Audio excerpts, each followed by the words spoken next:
Melissa. All right. We're good. Okay, I would like to call to order the special meeting for Select Board Annual Planning at 9:52 a.m. So first, today, we will see if there's any public comment before we move into our programmed activities. Is there a Zoom connection even? Oh, so. I don't think this is this live or we're just gonna post it later? It's just recorded. Okay. I think it was- Okay. I think it Okay, so as if specifically there said were that it anyone was here. not Yeah. accessed from that point. right? Yeah. Okay, and so there's nobody from the public. Eric's double checking in the lobby. We don't have any members of the public here to comment, so we will move forward. And I know we have-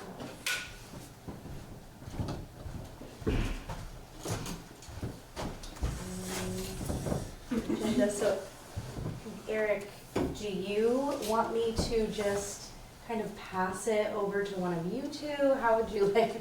I think other than the structured part that we need a select board person to do, Anna's sort of running the show today, so. Okay, well then I'm gonna pass it over to you, Anna, unless I'm missing anything. Yeah, I think that's it. Okay, All right, terrific, thanks everyone. So in this section of our meeting, the two things we could do is introductions and opening remarks. Do you all know each other? We don't need to do introductions? Are we good there? No, it was mainly for you, but you've Okay. already introduced yourself, so. Okay, super. And then what are our goals for today? Why are we here? We are here, we're gonna look over the 2025 work planning process and consider the 2026 draft work plan. We're gonna remind ourselves of the 2024 strategic vision. That's this piece here. And then we'll work on some priority setting and developing action plans for top strategic priorities. Any questions about our plan for today? Okay, and we're gonna tag team because Eric will be taking notes, and we've done the public comment piece. So the next section has to do with the 2025 annual work plan. Do you want to show people what that was, or will they know? Yeah, I mean, I can bring up where it is right now. So today, the work plan yeah, thank you. is posted on the select board page, right-hand side. It's 2025 annual work plan is a PDF. So there's a page of preamble about context, and then the plan. So last year we did this sort of using 1980s, 1990s technology and techniques. So we basically use Excel, and we have a static version of it. It's available here. What I hope, so the static part of it is one of the challenges, right? In order for the plan to be effective, we have to make it central, and we have to make it easy to update and easy to access. So those are some of the things that I've been focused on in the last few days, and I know that they are of concern to the board. So that's probably about as much as we need to say about last year's plan. Everyone except Tim was here for the development of that.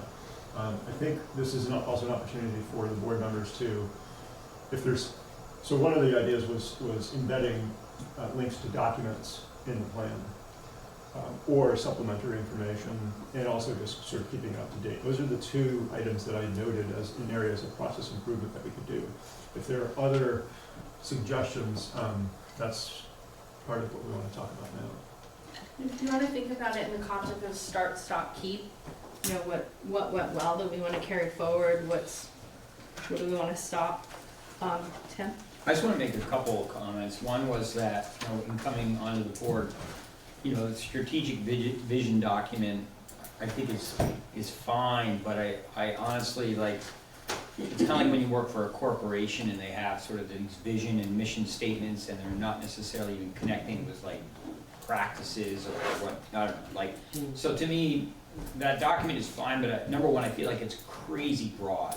And I'm not saying it's vague, but there's just almost too much.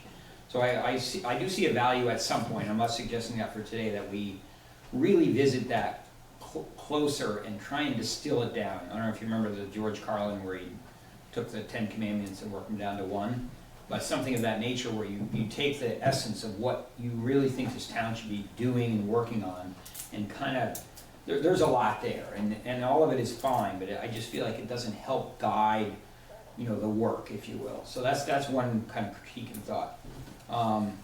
And then the other thing is sort of like, what are the drivers to our work? Like, how does that work plan even get created? And I think some of it is, obviously, department heads have projects and work they're working on, and we kind of use that.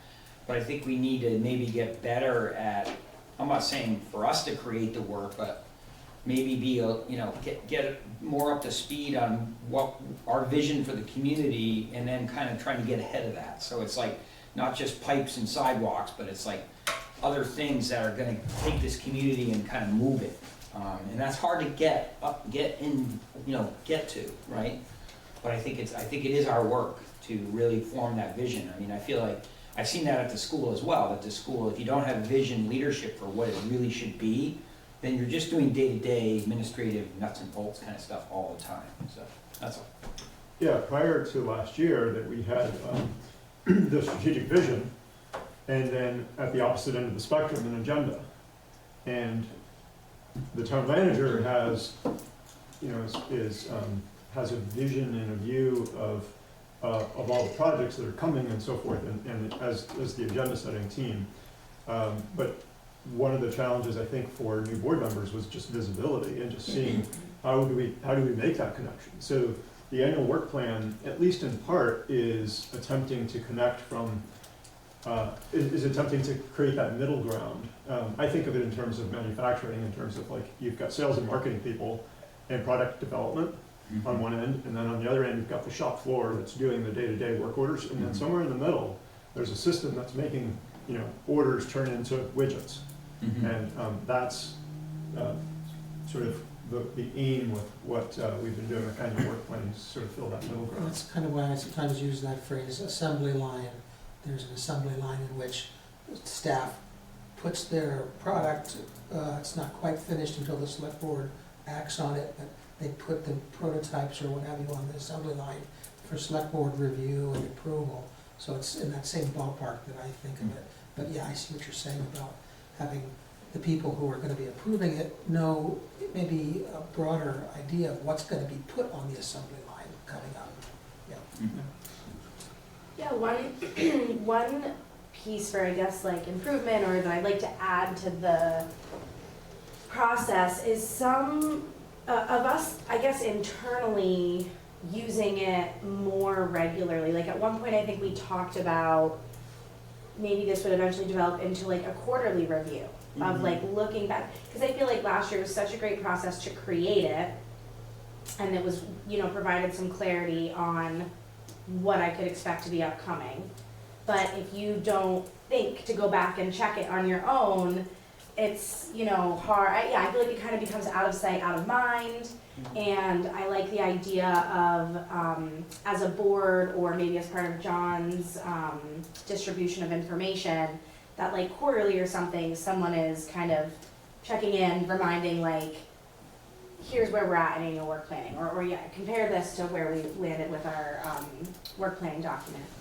And then likewise, I like the idea of utilizing it as, I'd like to start doing like an onboarding with new board members. I say I may not be here next meeting, but like it would have been so helpful coming in, and that's why I think we wanted to do this now, not after the election, is that when you're coming on as a new board member, you can see like, this is what staff has in the pipeline, this is what the previous board said they might like to work on, and you can kind of get a footing.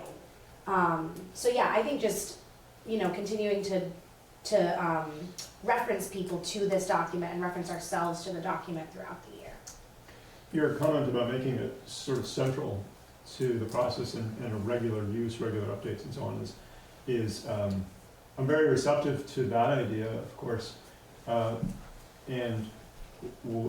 last year we used sort of the 80s, 90s technology and approach, right? We created something in a process that was static, and then it's challenging to keep it fresh and up to date and so on, and make it integral to the process. It was a side thing, as opposed to being central or integral. And so this year I've selected a tool, which is not a tool that we have to use. We're not married to it at all. It's just one that I grabbed. I could have done everything in spreadsheets, but I'm a little lazy. So I picked a tool, and there's a potential for evolution to bring us to the point over perhaps a couple of years where in a tool that's centralized, staff members can manage the projects list. The town manager can have a view of the projects, or whatever view is appropriate. The board has another view into the same data set, which is sort of centered on agenda periods and agenda items. And if you take it a step further, you can envision that during an agenda setting meeting, someone would be making updates. And actually, you could use this tool to generate most of the agenda. So And is that you can irritable? basically go from Irritable. project level down to agenda level and integrating that potentially. And this is not necessarily something that we want to, we understand the divide between operations and the board, but it's a potential area for us to have a repository of information. So this year, I created a spreadsheet template, and then the staff members have to fill out. And that, to me, is still not an optimal process, because they may have their own spreadsheets, and now they got to copy stuff. Even if it's copy and paste, it's sort of a pain in the butt. And so how do you get to a point where they are maybe not managing like major engineering projects in this tool, but at least there's an interface for them that makes their life easy. There's an interface for you, and there's an interface for us, and then there's an interface for the public, whether it be the agenda part or like links to those views that I sent out to you. Those are dynamic. So if I make an update and you go to your link, you'll see that reflected right away. Last year's product from June is something that's been on a folder on my desk, and I consult it occasionally. Hasn't been, central to my thinking, but on occasion I have looked at it, and it has been helpful to have a list of what's out there, to think about shoehorning things onto the agenda at an appropriate time. So I think for me, it's already having a benefit to not let me lose things between the cracks. But I agree, it can be even more dynamic and more helpful to everybody. Yeah, and maybe it's not this software tool that I've selected for today, Airtable. Maybe it's something that staff chooses because it integrates better over your platforms, and it's consistent with whatever your IT department has for standards or whatever. But it's basically, what we're talking about in project management is just a repository with different views, right? I mean, that's kind of the fact. So that's that piece that I was kind of like, when I think about the meetings in general, I believe we have 28 meetings short of budget that we have each year, right? So if you do the math on that, that's, call them 3 hours, that's 84 hours of television. I'm more of the thought that it's kind of like the Cubby, like big stone, little stone, that argument about getting stuff done. I think we need to do a better job of making that meeting have these blocks of the big stones, right? So with that work plan, I feel like we should be extracting the hot ones that we think are happening in 2026, and they need to take those spots so that we're not getting pushed off kilter by, emotional topics or administrative stuff that just takes too long or whatever.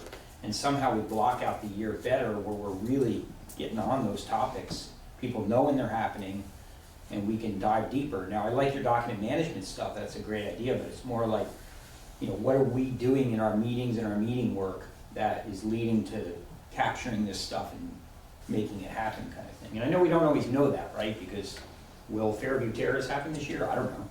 I mean, I don't have any sense of like the work that we have and what's happening when. And what shiny objects might appear Exactly. that we can't resist. Right. Yeah, I think I guess, John, I wanted to hear more of like how this document, like, I know you said it's out of your desk and reference it sometimes. Do you feel like it was actually a guiding document, or do you feel like as it Well, existed, it didn't really work? Let me put it this way. In my mind, all the things that appear on the agenda come from staff who has a sense of when an item is ready for select board action. Mm-hmm. And in my mind, the select board's decision to develop these processes is perfectly good and helpful, but I don't know that it's essential for the town's business to go forward. Because I think, like happens in many towns, there is this conveyor belt, and eventually, things that need to be addressed get addressed. But I think of this process as very healthy, because it has the board putting its own fingerprints on the process, and it feels like the select board is feeling empowered by that, and feeling like they're playing a larger role than sitting passively as the assembly line continues to move forward. So, again, in my mind, the process can work without this, but I think it's great for the select board to put their hands on it and to make it their own. I feel That's the like, best way I guess I can put it. I guess my thing with, I like that we do this. That's my key. I like that we do this. It feels like It's team building if nothing else. Yeah. I also feel like, I think, right, you said that staff know when something is ready for select board action, and I think that's where the process maybe falls apart a little bit. Is that right? For example, we just had a great example of it, of the Twin Pines grant. It was ready for our action, but we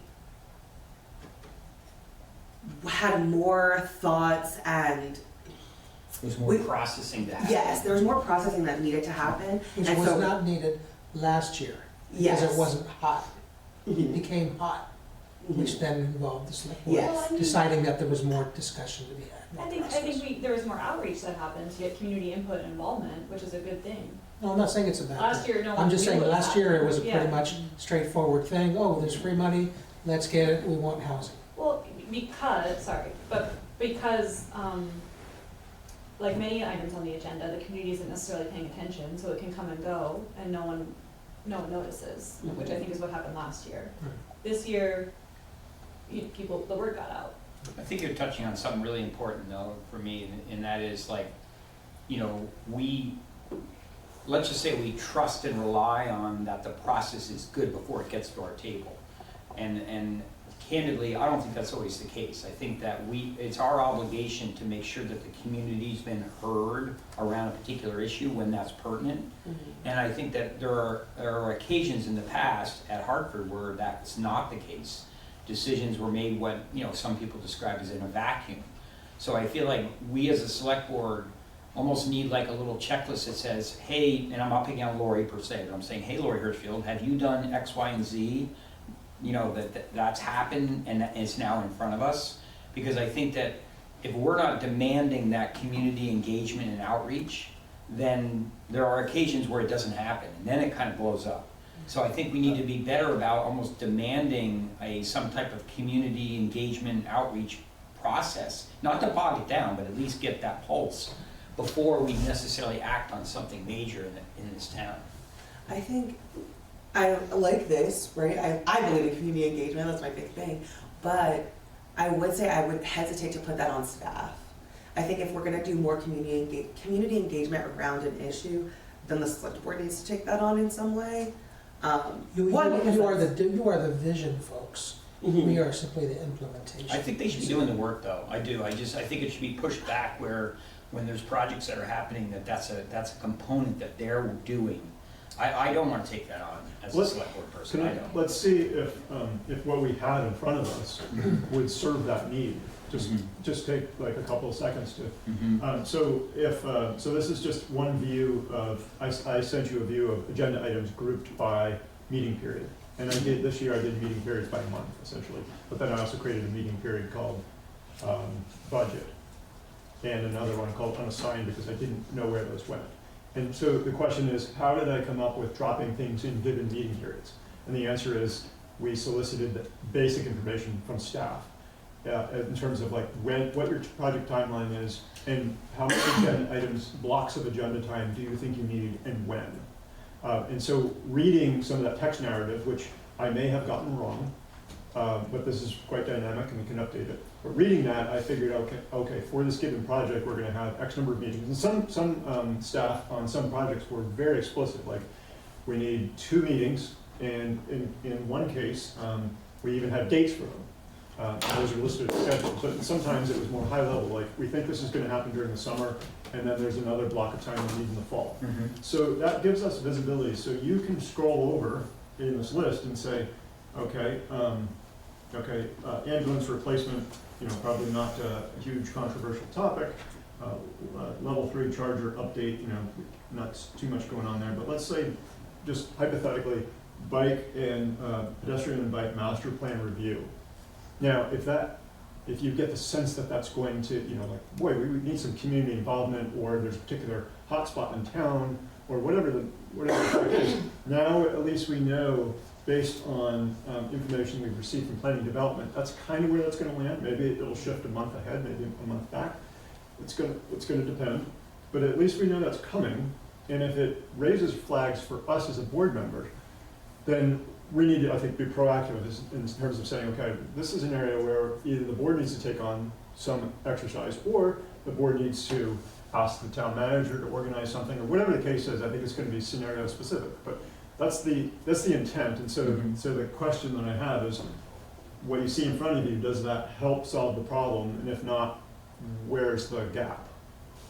Yeah, there's 2 things that happen though, right? We have things that are a little bit, I'm not saying vague, but they're kind of open platform, and then there's other things that are literally, like, they've done all the homework, we're just doing the administrative, yep, sounds good, go, And so there's 2 streams going on there for me. One is like projects that are in the hopper, they're happening, and we just need to review it and accept it, right? But then there's, I don't know, I feel like we should be a higher level of engagement in prioritization of work. You take all this work that all these departments are working on, and I don't think it would be necessarily inappropriate to say, well, for this year, I'll use Parks and Rec as an example. They have 10 projects they're really gonna try and push on. We're like, well, of those 10 projects, these 3 here, probably pretty good to move up to the top and get progress on. I don't know how that's determined. I mean, do we rely on each department head to sort of set their own priorities? Or what's the engagement where we're sort of saying, this seems like something we really should get going on and get done this year? So last year, during the June 29th meeting, we came up with changes, and we fed those back to staff through John. And then John allowed this, so we may have moved something, or we may have made some assumptions, like, it sounds like this meeting needs to happen in June, or whatever the case was. And then John had an opportunity to solicit staff input on that. And then we had a meeting between Ida and John and I, sort of to figure out where everything settled. So there was a little bit of, that process, and maybe a one-time thing is not enough. Maybe it needs to happen. Staff has, by the way, asked me, to what extent are there futures being decided in this room? And I said, well, I'm hopeful that there'll be an opportunity for your follow-up input if they see something that is shocking or frightening to them. Right, because we're making assumptions when we do things, right? If I put something in a certain month or whatever, or deprioritize something, we're making an assumption, we need to confirm that. It has to be a dialogue. Sorry, you go ahead. Okay. Well, I'm hearing, first and foremost, how are you on, what view is this? Do we have this? This is the Kanban view. The Kanban, okay. I was struggling to find this. So when you see the 2 links, there's Kanban, and then there's... Oh, it's the second link. Okay, gotcha. Then my other thing is that I'm kind of hearing like two pieces maybe coming up, because Tim, I agree, but I think what maybe you're touching on a little bit is something you've mentioned in the past, and I think we've all talked about, which is, everybody wants meeting efficiency, and there are certainly times where meeting efficiency means that we can't talk about the same thing for an hour at length. But I also feel like the way that we structure our agendas could be optimized to move the check the box things more quickly. Like for example, sometimes the presentations that we'll get from like staff or from, somebody in the community, it can be frustrating for me because I read the agenda packets and I look at the PowerPoint and I take all the information in, and then we all sit in the meeting and we watch the PowerPoint, and so it's, and I understand that. We have issued instructions not to be that redundant going forward, but I know it still happens. Yeah, so, and I don't want staff to feel like, we don't wanna listen to you, like, definitely not the case, but we also wanna give them the autonomy that it's like, this is a thing that is non-controversial, that we know is in this phase of the pipeline, we're gonna vote yes to approve it, or, we wanna move it to a vote. Yeah,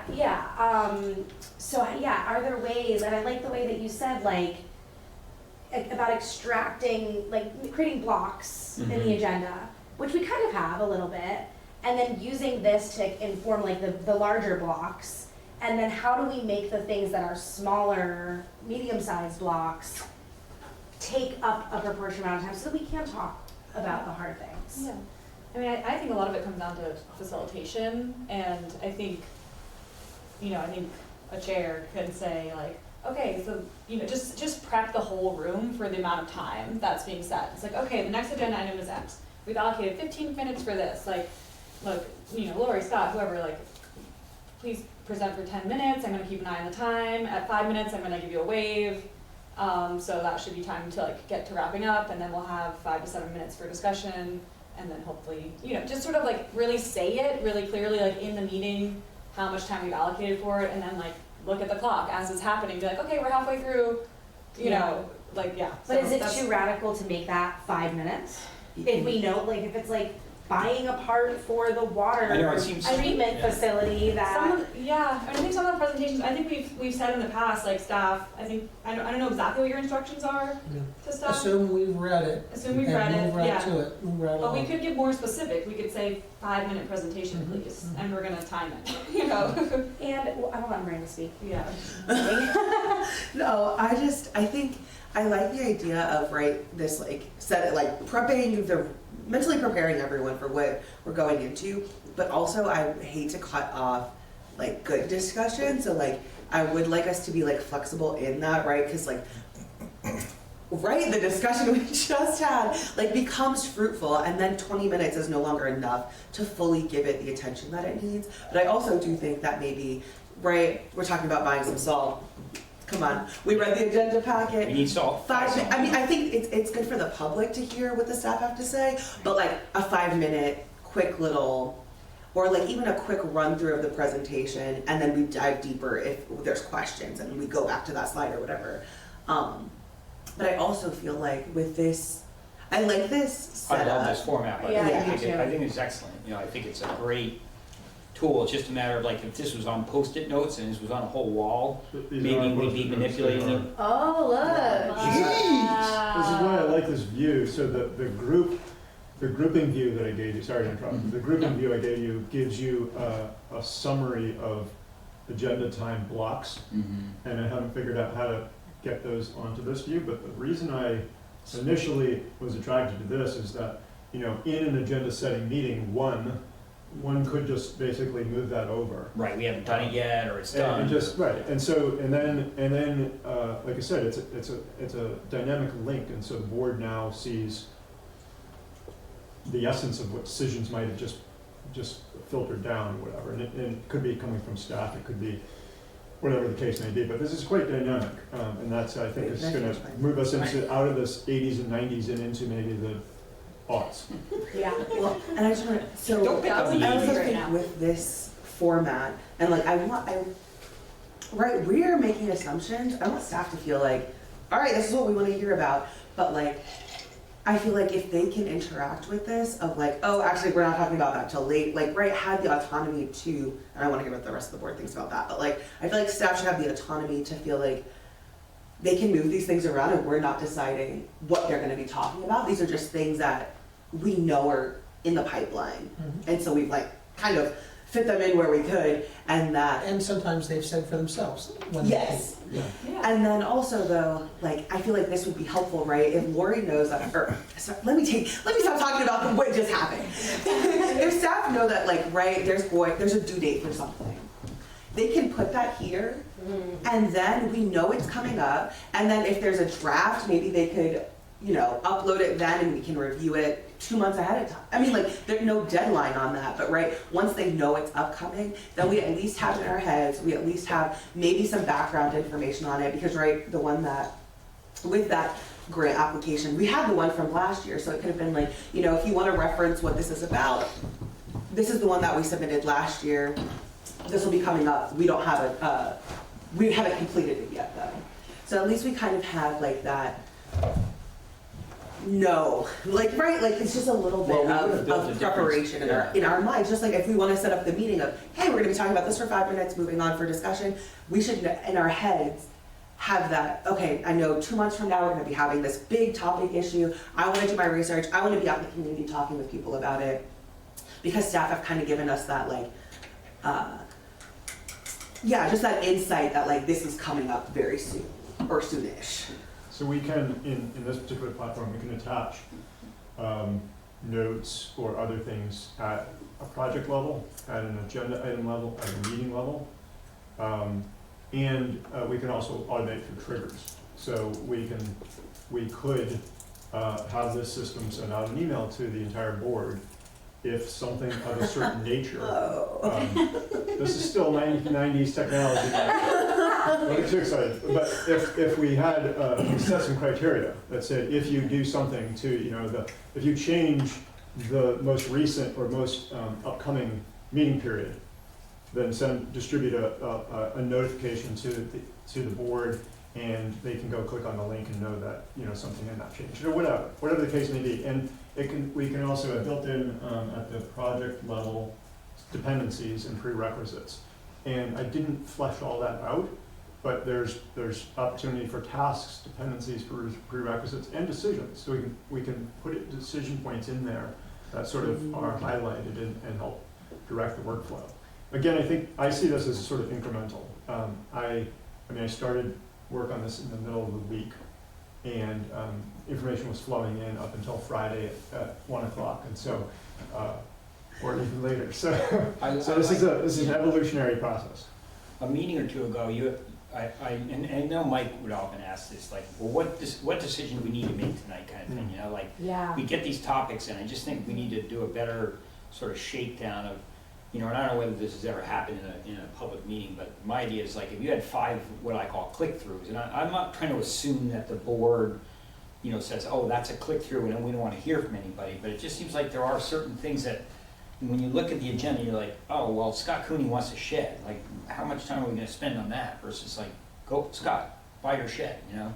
Versus, like, something like you just mentioned, where we foresee a big topic that, prior to that topic even showing up at the meeting, there's probably some work that needs to happen, right, before we get there. Mm-hmm. And so having a tool like that where you can almost see it like as a full-scale annual and be like, oh yeah, we're discussing Fairview Terrace and that's kind of a hot topic and we probably should reach out to residents or whatever, you know, and get that build back on a big topic. But I'm kind of intrigued by the idea that we literally, from a meeting standpoint, we'd have like a full block that's like the big block, right, for like big stuff, and then all the other stuff that whatever we can do to compress that and make that 2 channels. There's a routine channel. Correct. And there's strategically important. Like big stuff. You know? Yeah, and actually, I wanted to like close the loop on that before we move too far beyond it, which is that I'm willing to be just like an idea person and somebody else takes it on, but I'm also willing to do it if somebody wants to try to work on it with me, is what if we, and I think we talked about this in the last planning session and it just never happened, what if we created some templates that are, you know, like the MOU that comes from, or the memorandum, sorry, that comes from staff on an agenda item. What if we worked out some different templates and to give to staff to say, like, okay, if your agenda item falls within purchasing, here's the purchasing template. This is the memorandum you give for a purchase. And it's a paragraph, like it's very concise, it has a resolution at the bottom. It's and like fill in the blank. Yeah, and it's just a very quick, like, okay, yeah, they need this part for the water treatment center. So these are like templates for presentation purposes. Like, Yeah, and then we have like a mid-level one, like it would match the blocks, like, okay, this is a click-through thing, there's no presentation from staff that comes with it, it's all the information's in the memorandum, unless, obviously we're not gonna stop staff if they say, hey, I'd really like to say something to the board, fine, but we have these templates that makes it, that just helps this process flow. I guess, Joan, what's your sense from staff about something like that of like, does that, I feel like this in my head feels like easy, right? Like, oh, you fill in the blank and that makes my job easier. Is that the reality? Yeah, I don't wanna add or another does layer. that make it more complicated that they're like, oh, I have to fill in the blank and it doesn't really fit and like, I Well, feel there like can be a default one too, Yeah. that it's, but it's, it's like 3 things that are really basic. Can I ask you this, are there departments whose memos you don't think are good? Because I think they're all been told to keep their memos short. I think we're seeing 1 page generally or less. I think most everybody presents a motion, which everybody likes to have. Yep. And then beyond that, it's, I think, fact specific. Like, we do need a widget for the wastewater plant. It's hard to templatize that kind of thing. The one repetitive thing that does happen, especially from DPW, is waivers of the purchasing policy, simply because there's so much one source purchasing that takes place where we have to waive competitive bidding and that kind of thing. So I mean, I guess I'm wondering, is what we would gain from a template for these motions enough maybe to overcome a notion that, oh, here's the select board micromanaging me? Yeah, I kind of have the same sense. I haven't quite grasped what the added value of templatizing would be, because I think the memos are pretty good. Almost all the time we get the information we need. We have the opportunity to follow up with questions or whatever before the meeting. Being both an engineer and German, I have the tendency to make things very structured. And then I realize that, oh, that's overkill, right? Like, we need in everything some degree of flexibility. I think the memos kind of work the way they are, but maybe maybe it I'm missing what you're looking for. No, maybe it is the case that it is more addressed in the facilitation of the meeting. I mean, like the document And itself. can I mention the elephant in the room on that? Yeah. Mike is retiring, and I think Mary has no interest in serving on the leadership team for her final year of her term. Mm-hmm. She's made no real secret of that. Yeah. So there'll be a wide open opportunity for the new board to pick a chair and a vice chair, and I'm happy to work with whoever those are to develop a different agenda setting process. Yeah. Before we move on from that, I'm struck by the fact, I don't think we really struggle with the little stuff. I think it could be more efficient, but I don't think we struggle with it per se. I think where we get stuck is identifying the big stone work that we have throughout the year and making sure that that process is good, like on working on that stuff, right? That's where we start to trip up, is like the big topics or the hot topics and how we manage those. Absolutely. I mean, the one last point on that. The ones that jump to mind for me are the Coolidge block redevelopment and the most recent Twin Pines thing. Like, if we'd seen those coming, and foresight is challenging, right? But if we'd seen those coming, we would have known what had to happen beforehand. So before the Coolidge block thing gets too far underway, you want to be talking about parking, because you know parking is the bottleneck. And so a year before, maybe more, you start a conversation about parking and start moving that forwards, so that when that project comes on, you already have at least an idea, and you're not tying, it's not then conditional, right? Like that's the challenge we had a couple nights ago, is there's this conditionality because we didn't anticipate a certain scenario. We're not always going to be able to anticipate them, but I certainly appreciate the idea that we are looking ahead and then planning to either develop practices or policies or whatever, or make decisions that enable those Yeah, so big you're projects. more of a multi-linear as opposed to linear, because when it's linear, it just keeps stacking and taking forever, right? Because it's like, oh, we could have done that work 2 years ago, and then when they came with that project, we'd be ready to rock and roll on some parking concept. Yeah. But that's sort of lagged, and then they're suddenly sitting there waiting. We're like, oh, well, by the way, you got another year to wait because we haven't even done our homework. So that's, I mean, I hope, hopefully we have some of those conversations in more depth this afternoon Mhm. to figure out like, how do we anticipate that stuff that we should be doing in order to enable the stuff that we want to do, Yeah, right? yeah, that's a great point. Can I ask one question of John before we totally close that out? Yeah, and we're not closing, I just wanna make some observations, but go ahead. Yeah, so is it within the board's, like, I shouldn't say like, it was not so much is it within our right, but how does it feel if we look at items on this document, like, for example, one of them that I saw was the, what was it, bike lane, or thing, pedestrian and bicycle master plan review. Oh, okay. That's a perfect example where I might say, okay, that's coming up in, I can't actually tell by this view right now. We would like the planning department to host a public forum a Oh. month in advance of that board meeting. Right. Does Well, that seem? let's put it this way, I would be surprised if they didn't already have plans to do so.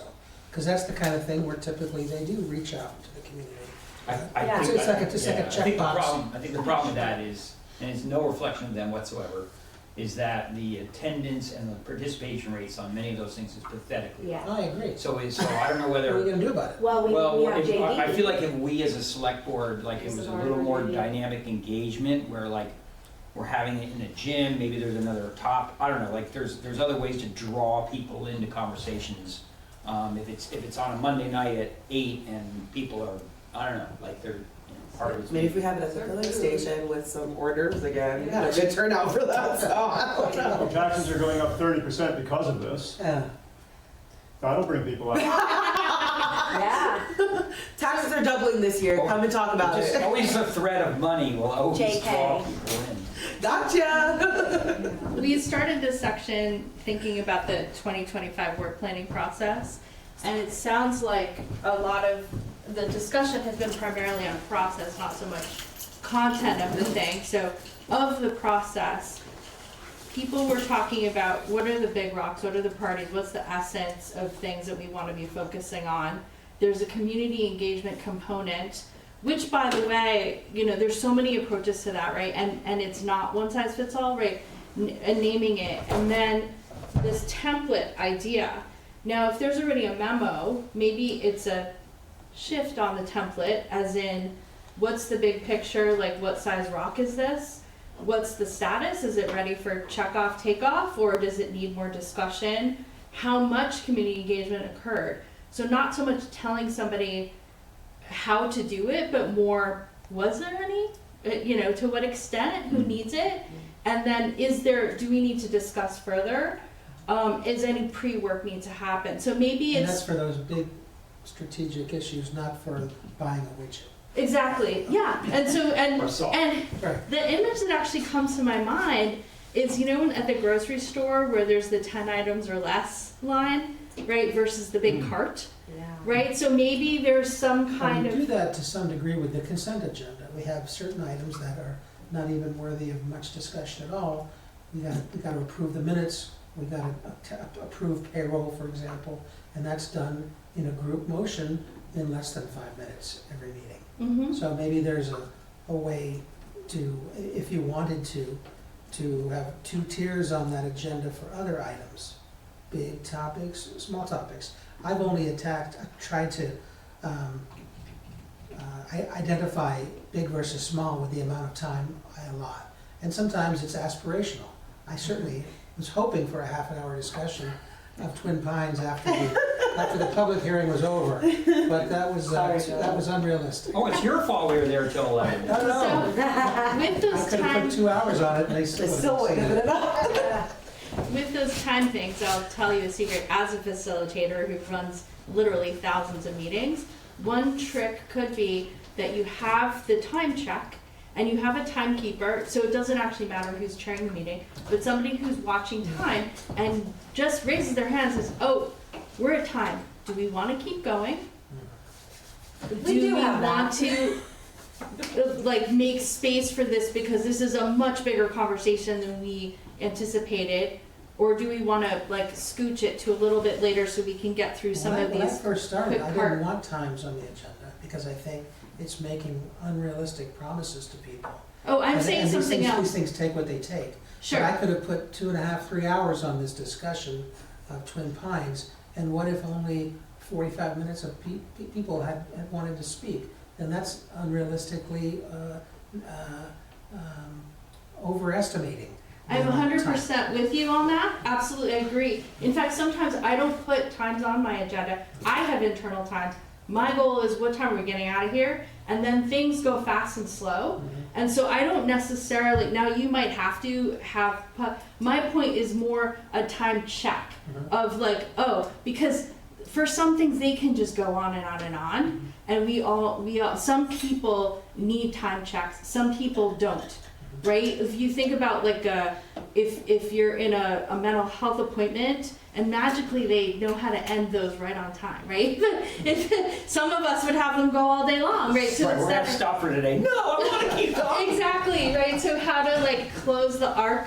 And so it's more about naming, having a process where you're simply naming the time. It's not, we have to stop now. It's just, oh, 20 minutes have gone by. Let's regroup and chat. Do we want to keep on this topic or not? Is more what I'm trying to Which say. works Hold well on. if we don't have to make a decision. That's what I was If we're gonna not say. backed into a deadline, Yeah, that's great. We did that the first time we took up the topic on February 3rd. We said, we've gotten to a point where we need to table it and have people go off and put together a proposal and come back. But sometimes you don't have the luxury. absolutely. Hold on. So Miranda is next and then Tim. Sorry, I don't have anything crazy to add to this. I just was gonna say that I've been working on Zoom and I maybe have figured out a timer situation. I don't know if it's gonna work. I need someone else to play with it with me.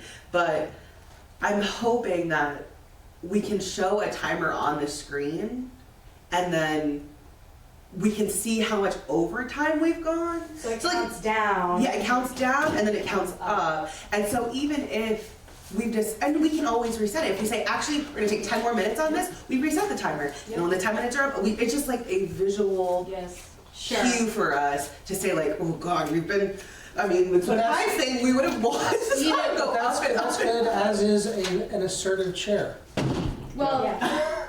so For the gavel. The problem I would like to say around that, though, I think that runs against the grain of some of the attitudes that people have around, governing bodies, and that has to do with the fact that, we've gotten some blowback about, being condescending or not giving people the time they need, and I think we have to be kind of careful. Sometimes you have to read the room, right? In terms of, all right, we've beaten this thing. We've gone around in about 5 circles and we're good, and sort of acknowledge that or say that.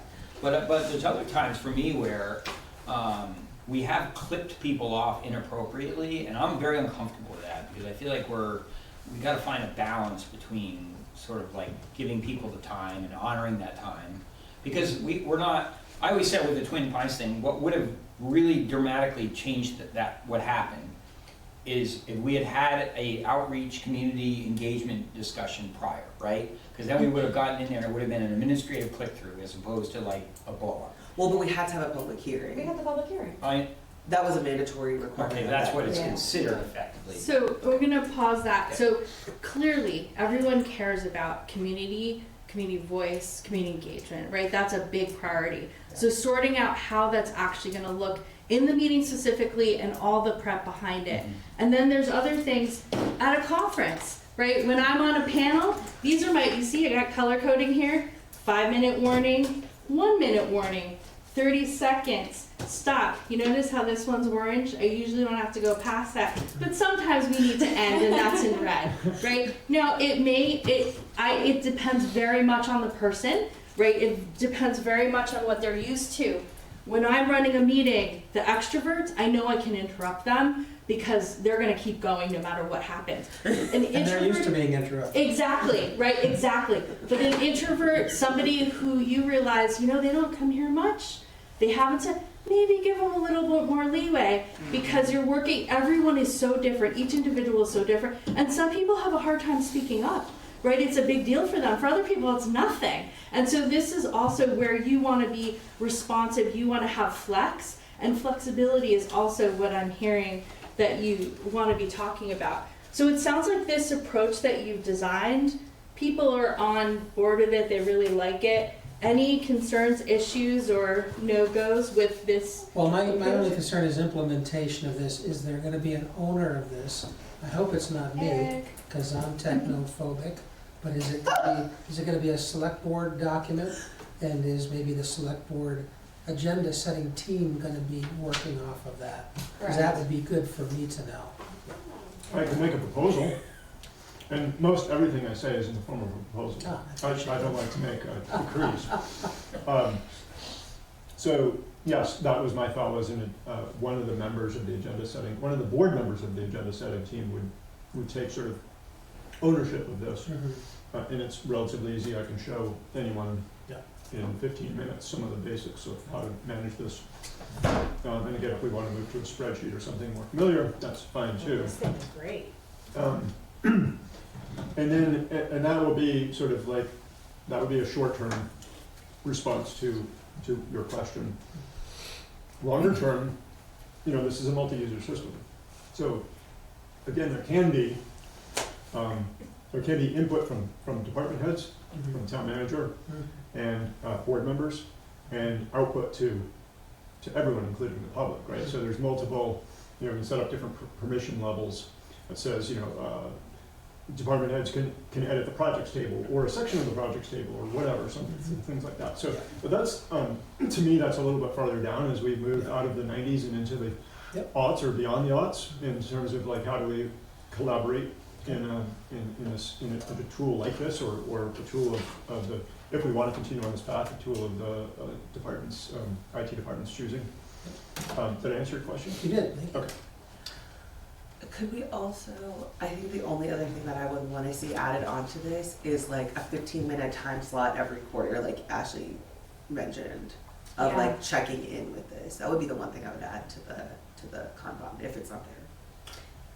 Good idea. And we would Let's do- also put that on our select board calendar, which the two should get married, right? And so, yeah, there's some boilerplate kind of stuff that's on the select board calendar, and that would be a good one to add, I think. And that's actually, the question I have is like, do we imagine that that's just gonna happen in a regular meeting where we see that we have some time? Or is that, like, do we wanna have a special meeting once a quarter?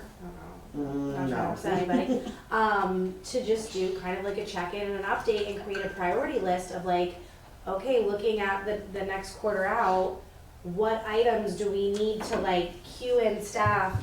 Hey, we want a public forum for this, or hey, can we double check the policy on this? Like, for example, with the VCPD grant? VCDP? Thank you, VCDP grant. That's a hard one. Really, what it sounds like what we wanted there was like, yes, maybe a community forum, but really we wanted a policy. And so, if we see items that are, in the quarter or in the next quarter that we're like, ooh, this touches on a policy that we are lacking in or need to update, or as a board need to understand better, it would give us the opportunity to like really give staff a fair notice that isn't a year out of like, hey, we really want to like take a look at this policy. And then we make space for it in agendas, or they just can email it to us. I don't know, I'd be totally down to, and it doesn't need to be a quarterly meeting that's this long, right? Like, it could just be a 2-hour meeting, or even an hour and a half meeting. Like, it should be just identifying things and then like following up with staff. So, Yeah, look ahead and an update, right? Yeah. So, and to your point earlier about the quarterly check-in, maybe this is, hey, we started a new process. Do we have things in place? Is it working? How does staff feel about it? How do we feel about it? And we'll roll it out and see what are some things to be sorted out. Okay, so we are taking a break in 15 minutes. And before we do that, I want to check with you. So we were trying to do the flashback of 2025 moving forward to 2026. So in this 15 minutes, what would we all like to focus on?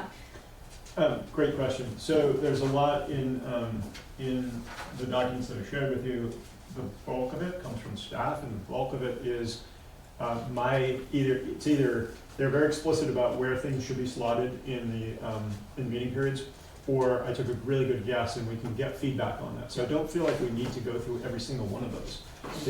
The exception would be the items that are board driven, and there are a number of those. So if we go to a projects list, I have this sorted by project lead. There is a select board set here, and it might just be useful in our remaining time to look at what I've added here for these two projects, get some sense of whether the milestones which correspond to agenda items are appropriate, and then any other questions that you guys may have. So these, we have, I've called this the organizational alignment and capacity building. So this is the item related to, we budgeted for this in the FY27 budget.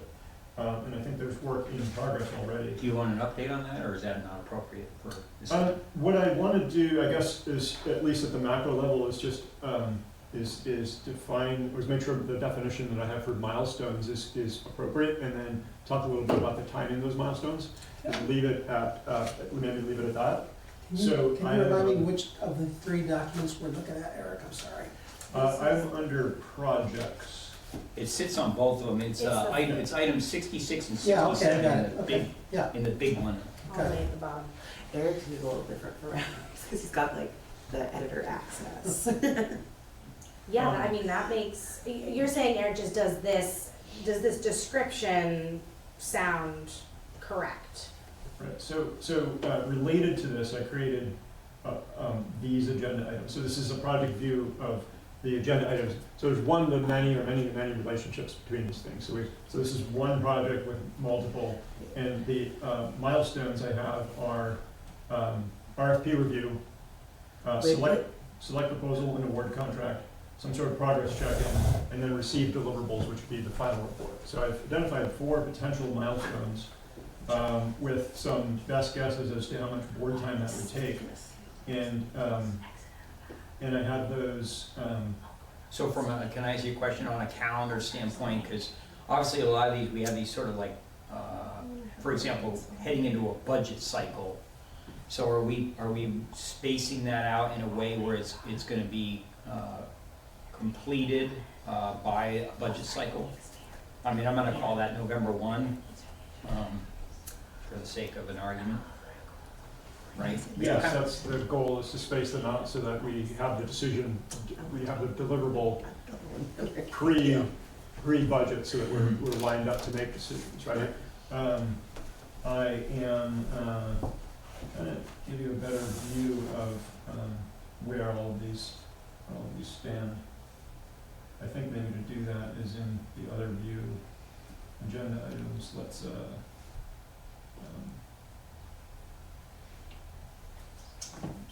grid. Let's take the grouping off. And let's group by projects. And now we just need to find project in question. That would be alphabetical by project, technically? It looks like it would put it on. Oh, okay. So here's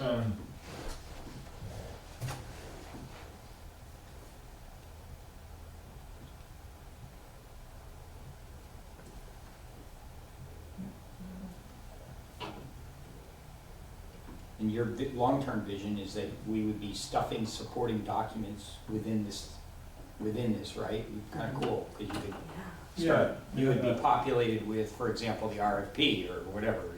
All the bids. Mhm. I think that's why I'm confusing myself. I hid the meeting period field when I was grouping. So okay, so now, where's the meeting period? I left them all unassigned. That's why. So maybe that's our task here, is just to assign these to, we've got an RFP review. Again, we've got those 4 deliverables, 4 milestones, and we can decide where we want to drop those. Mhm. So if the goal is to be able to release an RFP and potentially select and award a contract. Can we award contracts before the fiscal period starts? You can award them, you just can't pay for them. Right, so we could do 2 of these things before July 1. But we budgeted money for this task. Oh, Yes, and assuming that budget passes, Oh, yeah, you're right. It doesn't start. assuming it passes, Yeah. then we're ready to roll here with this thing. So, but let's assume that it is approved and decide where we want the RFP review to be and where we want to do the awarding of contract. And then those things can come before July 1 is what I'm understanding, which lines us up for interim and a final product review prior to budget season. Right? Can I ask a question? What is this RFP relating to? I'm not quite sure I'm following Yeah, the title's a little, yeah. what this discussion is about. Yeah, fair enough. So this is related to organizational alignment and capacity around human resources. Remember we created we funded, I think we put in $20,000 into the budget for that effort. Maybe we should call it HR. Yeah, the title, I don't, Yeah. right, I don't, yeah, it took me a while to remember what this was about too, because where did that title come from, Eric? Organizational alignment and capacity Comes building. from me. Okay, okay. I do like This is it. my interpretation of what we're Yeah, doing. for me, I think that topic is, like, it was more about, assessment of staffing needs related to HR and town manager office. I think honestly, the reason why that came in at that, using that semantics and that angle is because, We need to be careful that we're being recorded. I understand that. But what I'm getting at is the idea that there's a value, what we're ultimately trying to do is run the town, run the town in a way that meets that balance, right, between what it costs to run it and who's doing the work. And I think what we ran into there was this challenge of like, it wasn't about any specific person per se for me, it was more about like, what should this look like of a town of this scale? Or what are other towns doing in terms of like staffing and positions and roles and so on? And as I said before, like this is known, you know, with we're trying to create a new role here, facilities manager, for example. Never happened before. Now, whether it'll pass and people will like it or not, I don't know. But my point being is that it gives you a different role and a different capacity for running the town. And it does change the cart on who's doing what and how things are getting done. So I think that the goal here was to really just sort of do an analysis of that and not, again, specifically to HR or John's position or anything like that, but it is more like, you know, for me, even the idea of like an assistant town manager in terms of like the value of that for succession purposes and so on. So I don't think any of us had those answers. So I think my understanding of this study or getting this other perspective on that was to help us with that process and help John to sort of say, all right, here's Hartford, here's what we're working on, what are the needs within our organization, and how do we optimize that? How do we get the staffing in place that makes it work? So is that a good overview of? Well, that's perfectly what I understood, which is why I named it alignment and capacity building. Yeah. But obviously it didn't resonate with everybody, so Thanks for the reminder. in parentheses, add something here if that would help, or, I mean, you could just add HR. Or town manager's office / HR. I'm sorry to be nitpicky, but I don't see the capacity building part. It's more about like matching the staff to, it's like. Assessing needs. Yeah. I would Needs say assessment. organizational and staffing alignment, Or like maybe. resource I would call- what about, like, optimization. HR needs assessment is really clear to the public, I think. Or like town staffing needs I think it's a big assessment. mistake, honestly, to put HR Yeah. only or exclusively. I really Okay. do. Okay. I think there's I like that. there's a little bit of a broader view that I think that we would really value by getting. Alignment Yeah. / assessment maybe, Yeah, just alignments. or alignment, yeah, or assessment, yeah. I mean, it's Anyway. or do you want both? I don't care, I don't care. I think Okay, organizational assessment, staffing I think and assessment alignment. is important. Assessment? Assessment, I think, should be in there. Yeah. Okay, All right, all the words. okay, all the words. Cool. That's better, okay, good. Okay, Thank you, so thank you. we're happy with that, and do we also need to look at, because I don't know if after the break, we're not gonna be coming back to these? I think we get to Items? drive that, right? Yeah, So we have an agenda, sorry to interrupt you, but I think we can change it. If we feel like we need more time, if we feel like it'd be useful for us to come out of this meeting today with having spent more time on this, let's do it. I'm modeling for you what it looks like to have a time check and then be fluid. Next. Okay. Speaking of which, we have a 1 minute, I'm giving you a 1 minute warning. We will break no matter where we're at, and then we can resume after that. Okay, no, yeah, there's something I wanna add to this list. And I'm sure it might be good to also give the opioid settlement funds item some of the same attention we gave this item. Yes. So, yeah, I mean, I'm happy with breaking and then coming back and deciding how Well, much we still have more. 1 more minute, actually. Let's use our time wisely. Okay, well, then we can decide how much more time we'd like to give to this topic before we move on to the next thing. Is that a good thing to decide before we break? There we go. What I was trying to do, honestly, because I'm not, I appreciate, Eric, by the way, all the work you've done to get us here. Yes. Yeah. I was kind of cheating and kind of trying to comb through these 60 some odd items, and I was sort of starring like things that, ooh, that seems like something we really need to move on this year, or get some progress on, or get working on. We being the town at large, not us specifically, select board. You know, for example, recycling solid waste for me has been one that's just, it's been there, it's an important topic, a lot of people have talked about it. So how do we like get our head around that, or help with, you know, making that move forward? Or obviously we have a new DPW director, so I think that's a plus. So like, what's the engagement level for us for, you know, giving him the tools he needs to move that along as a topic in the town, that kind of thing. And is that part of the afternoon's agenda, is that we are gonna go through these items with more? That's how I envisioned it, was we talked some of those future big stone items, like the big stuff. And that's one that's frankly on my personal list, but that was kind of the idea of the division, was we were dealing with the stuff that we already know is in the pipeline this morning. And then this afternoon, figuring out what do we need to do.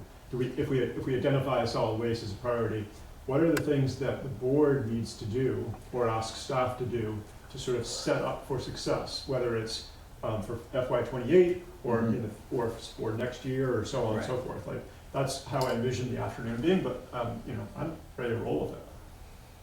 Well, I would recommend that we spend 20 minutes or 15 minutes after break, just kind of finishing up what the select board items on this list are, because I think that will be important going into, Yeah, we have to do it at a regular meeting or today, so we might as well talk Yeah. about it today.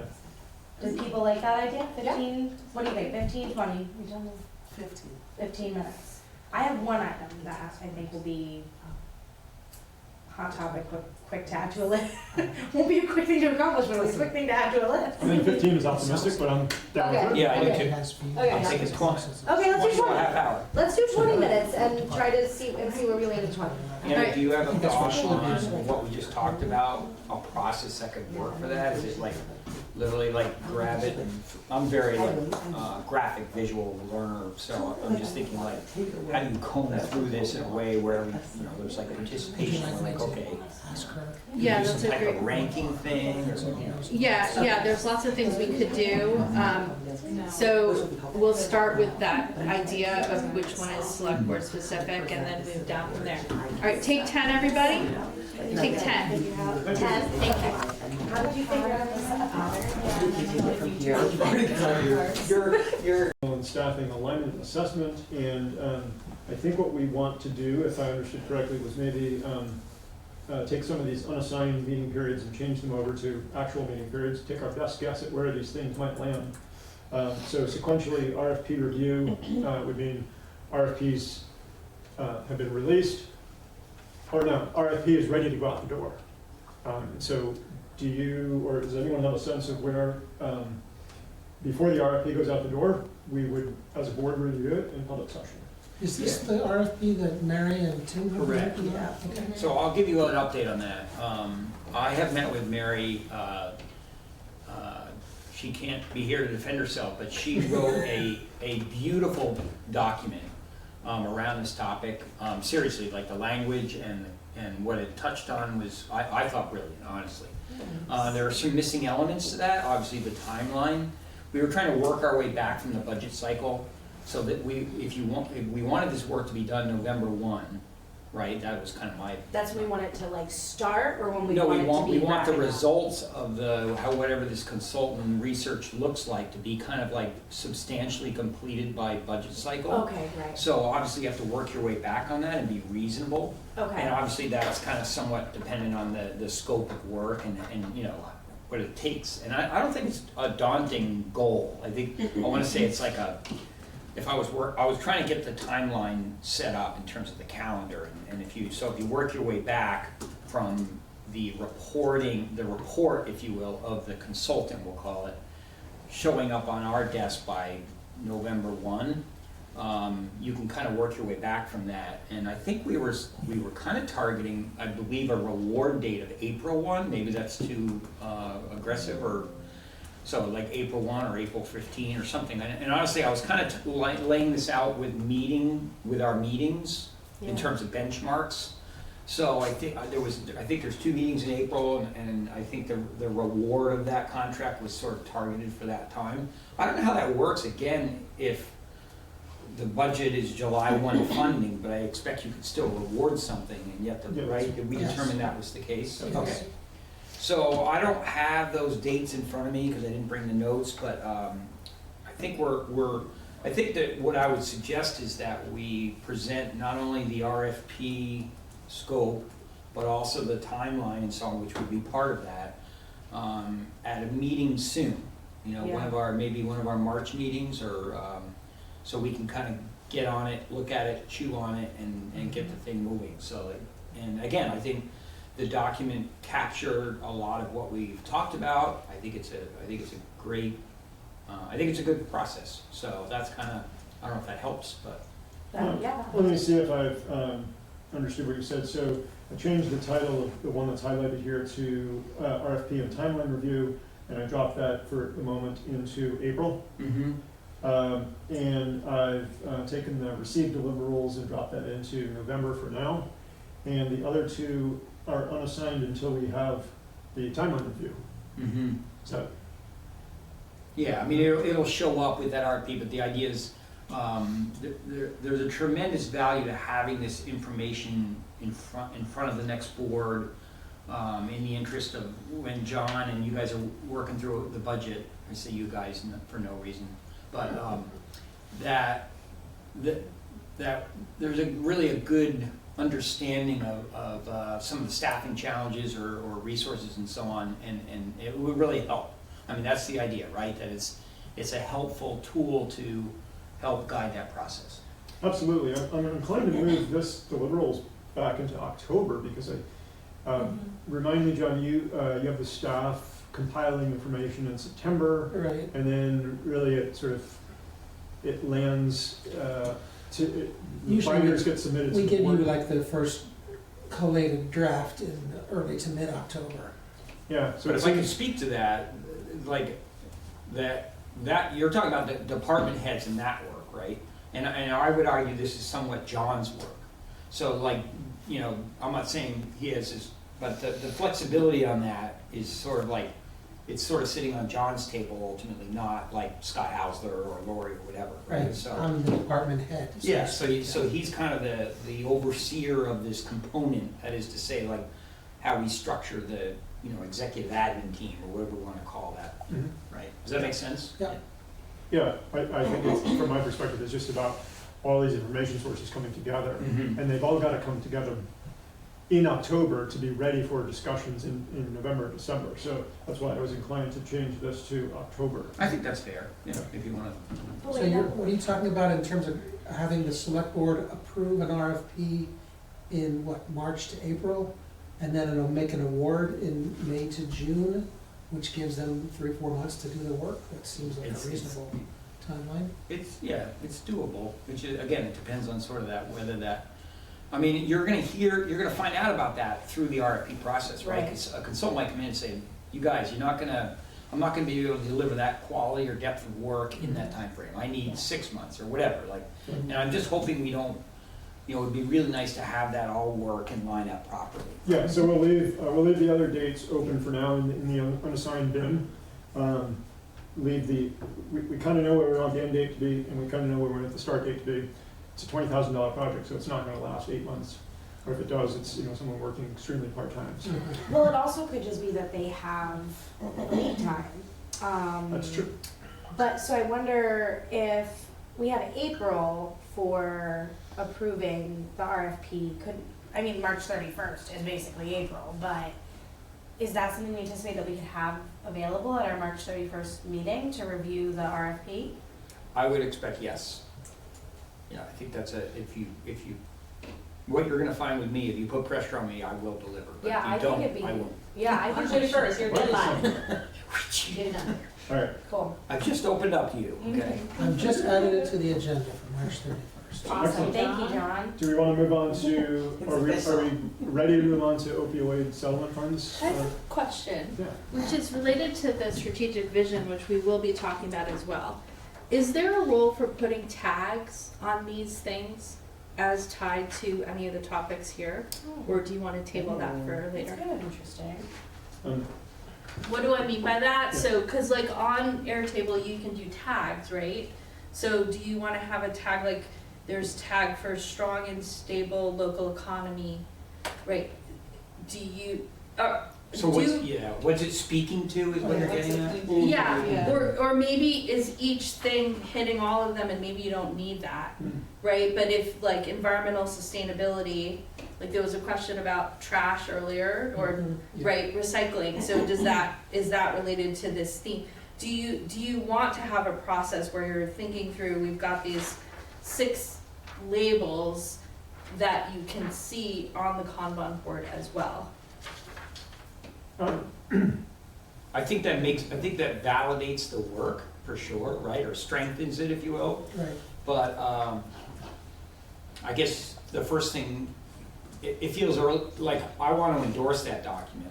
Like I'm not saying I need to endorse it, but I'm just saying for me, I haven't like worked on that document or thought about it, or is this work, or what things here are most important, or whatever. The strategic vision? Yeah, I think there's a real, that goes back, in my understanding, is back to the Simon Dennis days even. Like that document was created a while ago.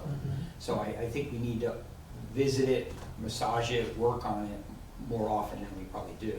So what about this, if we hold that idea for now, we'll update the vision if necessary, and then in our first quarterly effort to revisit the work plan, You link them up. we can, we can have, someone who's editing this thing can maybe put some suggestions in there, and then we can validate them or Yeah. confirm them. I like that.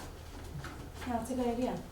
Because you're right, somebody's gonna say, okay, you've got a vision, now you've got a plan, what do they have to do with each other? Oh, Yeah, it's nice for me to be able to make those connections. And then you'll also be able to tell right away where you're heavy on Yeah. some and what needs attention, where are some gaps forming, Yeah. because you have only one in that area. Yeah, thank So you. it kind of validates the work is kind of what you're getting at, right, on some level, of the work you're working on. Exactly, and maybe, and especially if there's like 3, like, let's say that half of these, if you still had 6, right, if half of them are tied to that, then oh, this one's like really in our, this one we wanna keep prioritizing, cause it's in our zone. Or hey, we haven't had enough on high quality learning opportunities. What do we need to pivot, or does something need to shift a little bit to make sure we're hitting that category as well? That's a cool way to do that, actually, yeah. Awesome. Cool, on to opioids. Okay. so to speak. It's not next on the menu. So for That's this, for lunch. just reading the proposal that Ida and Miranda put forth, I had 3 milestones: approve RFP in the process, and then 2 meetings, or 2 agenda items for the Cycle 1, Cycle 2 grant awards. Understanding that there are there are times when the awardee is doing presentations, but I didn't add those in here. Yes. Because I would think that those would be small enough. I'm trying to leave off the like nitty-gritty granular stuff out of this. I'm also assuming that like the awardee presentations won't be until a year or so after receiving funding. I mean, yeah, I put every 6 months, but that's Every up 6 for, months, yeah. everything in that is up for discussion, obviously, we haven't had that discussion Yeah. yet. Can I ask you a question? Are you confident that whatever is generated in your RFP is aligned with the limits placed on eligibility that we've learned from expert sources that, So a couple things about that. One is that, so I did use ChatGPT to create a starting point for the RFP that I made, and I fed the whole technical document into ChatGPT to, and so it summarized that, and I think it did do it well.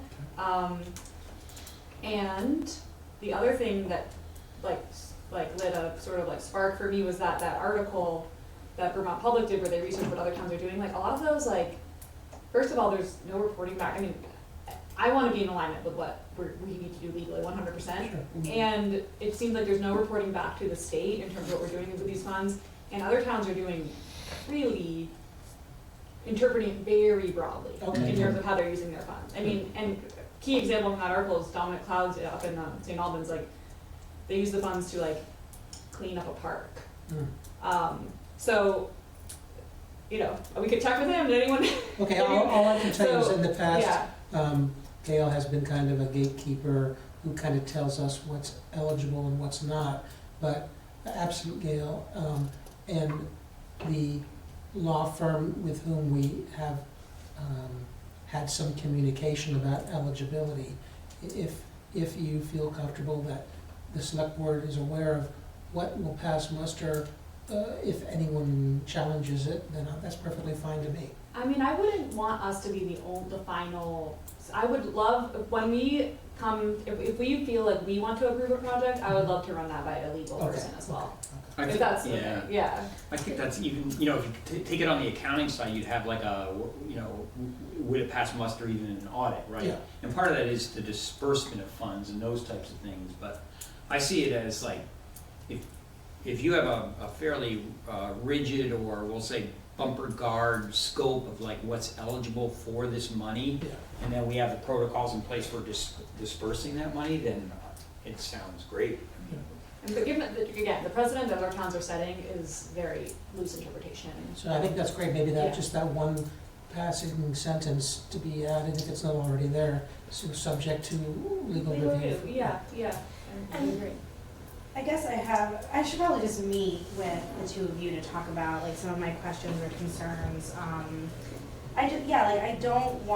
want us to be really intentional with the money, and I'm a little nervous that like it's gonna end up just going to whoever ends up wanting to take, so I guess I have lots of process questions, but that's not really appropriate for this meeting. So I guess I would just this is something that I'm like, we should have a public forum to maybe invite service providers in the area, to invite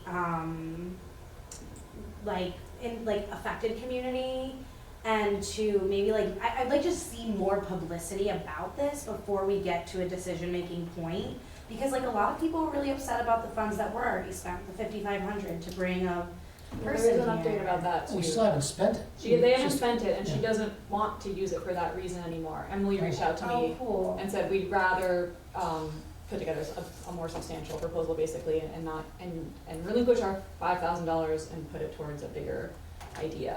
Cool. Is what how So I interpret guess structurally for this meeting, my question is this one of those items that we wouldn't be flagging staff, we'll be flagging ourselves on this? Do we wanna try to put together a public forum on this topic? And maybe public forum isn't the right word, but Isn't that the opportunity, the select board meeting itself, to have on the agenda?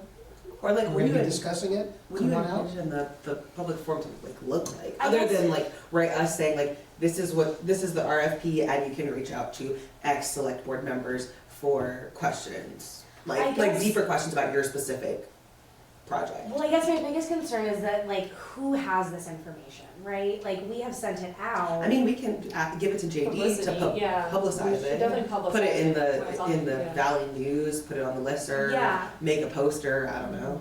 Tim? I just think the layers here are, I mean, for me, like, I like relying on expertise, right? So I know nothing about this industry, if you will. So obviously you want the money to go to a place that it feels good where that money's going and gonna be effective, right? Yeah. That's sort of what you're talking about. So to me, the only way you get to that answer is by getting those, you know, experts in the field that know substance abuse issues and so on and so forth in a room. You know, when you talk about public outreach, I also think sometimes it's good to have almost like an advisory panel or Yes, somebody that's that can better. come in and really speak to the issue and say, Yeah. well, what we found is when we spend the money here, it doesn't really move the needle or whatever. And I don't mean to use the word needle. But seriously, I just think that we, I hear what you're saying. It's an excellent point, but it's kind of like, how do you get there, I right? think So- Ella can be a great resource for us. She came to the meeting, and I'm going to meet with her separately, but she works for the state health department, and she Mhm. mentioned the resource of Johns Hopkins has like a whole Mhm. report they did on like Yeah. how to use opioid resettlement funds. Nice. So she can hook us up with that, and yeah, I think she can be a good resource for advising Yeah. on how to move forward. So it seems like, sorry, go ahead. Another part that you could build into your process for any of the RFPs, do we want to have built in a community engagement component? Where as part of the proposal, they need to explain to us how they're gonna tie in community engagement, have an advisory board, have membership from different industries, right, from people in different roles. I've also seen RFPs where it's an intentional collaboration across. So for example, Robert Wood Johnson Foundation has this one more community-based mechanism where you have to have 3 partners that propose how they're gonna work together. So there's different ways as part of the RFP process, not just for opioid, but for anything, that maybe you wanna run through your checklist of, you know, how is it tied to our vision? How are community members involved? How are different experts in the field involved? What's happening? And also report out, like Yeah, to require I think all of report out. that, most of what you're saying, I think, is in there. Like, there's a section for like partner organizations and define roles, and then like, yeah, we put in a reporting strategy as well. But yeah, I completely agree that those are like essential, and we could underscore them or reframe them as like community engagement pieces. My only hesitation is I don't want to make it really difficult to access these monies, because like as Miranda said, like we need to get these funds back to the community. Like we're just holding on to them as the government, and like they belong in the community Yeah. doing work. It should be So I don't want to create too many like barriers in terms of what the application process looks like and what the requirements are. But I think having some sort of indication that you're partnering, you're engaging, you're gonna report back and be accountable, those are like all essential. So circling back to Ashley's point, one of the comments that I shared, or questions I shared with Ida and Miranda was about weighting the criteria. And it seems like the panel idea, or there, some people other than me could inform the process that helps us weight. And so that, because when I read the St. Albans proposals, I was thinking, it was sort of raised a red flag for me as well. It's like, I'm not sure if that's the direction that I would want us to be going. And so how do you then weight the criteria so that you can weed those things out or prioritize the usage of the funds accordingly? Isn't it So I- likely that if you offload the decision as to who's gonna get this funding, a lot of people will be conflicted out because they might be the people who want the funding. In other words, the people who know most about this issue are probably the ones who'll be asking for the funding. So that's why I'm asking, why set up a panel that might consist of these same people? And then there's a conflict of interest and you can't, Yeah. right? Well, Of I course think you're gonna we're- get yours. But I think maybe like, I think advisory panel is closer than a public forum than what I was describing. Mhm. But for example, like 10 or 12 years ago, Dartmouth Hospital did a community forum, I think they call it, on opioid crisis, and they did it at Northern Stage, and they had folks that were on a panel in the front that were mostly affected community, but also were service providers. And it was more, I mean, really, it felt like it was a pitch for Suboxone. At the end of the whole thing, it was kind of like, oh, okay, this is like a sales pitch from Dartmouth, which is fine. There's a space for that, but people were allowed to ask questions from the audience. People in the audience who had ideas were allowed to share those ideas. And I just think it'd be good to get a pulse around, like, is there something, it's not so much that there's a group of 6 service providers that are telling us here is exactly how you should dole out these funds, but it's like, what are the structural issues that we're facing in the opioid crisis? And can we like start identifying some structural things that these funds could be targeted to through different avenues? Like for example, we know that there's just not, like the guy from the Haven spoke to it, there's not like rehabilitation available to people that's longer than 5 to 7 days. Maybe there's, Actually, we have $200,000. I get it, but maybe there's a role for one organization that's like, hey, we're working on this. We've been lobbying XYZ organizations and healthcare providers, and we could use, you know, $10,000 to continue our advocacy efforts to get extensions for Medicaid recipients. Like, there are probably really like powerful avenues that we could apply this money to, and I just want this money to go to something that's not only going to, you know, help like one initiative, but maybe is getting a little bit at the structural bottlenecks. And I don't think, how would we identify those issues if we don't hear from the community that's like been working on this and the affected community that's experiencing it on like what the issues actually are.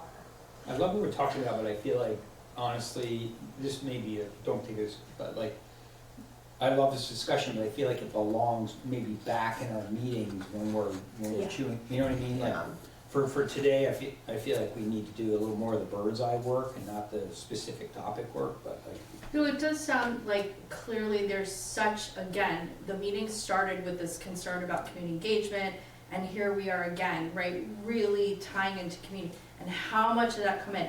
So some of the things that have come out of this discussion specific to this RFP probably apply to some of the other ones that you'll do in the future. And it could be too that maybe part of the RFP built in, you know, it starts with this community event where people are talking and you're hearing, right? That would be Like another. instead of a mandatory site visit for a construction project, Exactly. there's a mandatory forum that Exactly. everybody must attend. Provide an opportunity for people to share and get together. And really, I mean, everything that's come up so far, you know, Town of Hartford does community events, there's things that happen right at Lyman Point Park. Maybe there are things that you can fold in, right? That people get used to, oh, this is a time to meet my neighbors, and by the way, here's a topic that we can chat about or give feedback on, or maybe there's like a board and people put post-it notes or a map or what have you, so that community members start to learn, hey, this is a chance for me to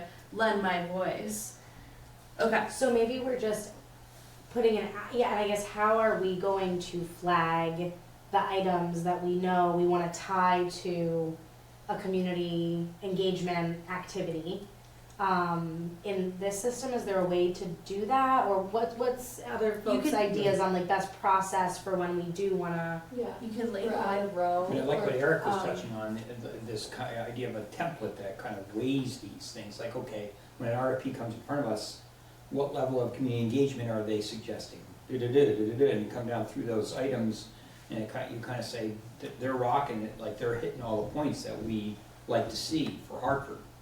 Does that make- But I think also the community engagement we're talking about is around the RFP, like disseminate, like, you know, sort of before we allocate the funds. Mhm. It's an engagement around like, what are we really looking for as we request RFPs, is from what I'm understanding, like. Yeah, and are we reaching enough people? I mean, Yeah. one of my concerns is, Yeah, are yeah. we reaching the right people that to even know about I this? mean, I think that totally makes sense. I mean, in the grant world that I come from, like, that's often part of the process. There's like, an RFP is out in the world, and then there's some type of like, I mean, usually it's online, but there's some type of like question, answer, like come, like, you know, share information. Or what you're describing is a little bit different than just like ask questions about the RFP. But I like the idea, and I do think that it could be appropriate to have it outside of a select board meeting. I mean, Northern Stage would kind of be a cool venue. I don't know if we could get that, but to like say, okay, so and to couch this too, like in terms of the timeline, like I just arbitrarily came up with these cycle dates. We're not bound to any timeline for this, for these funds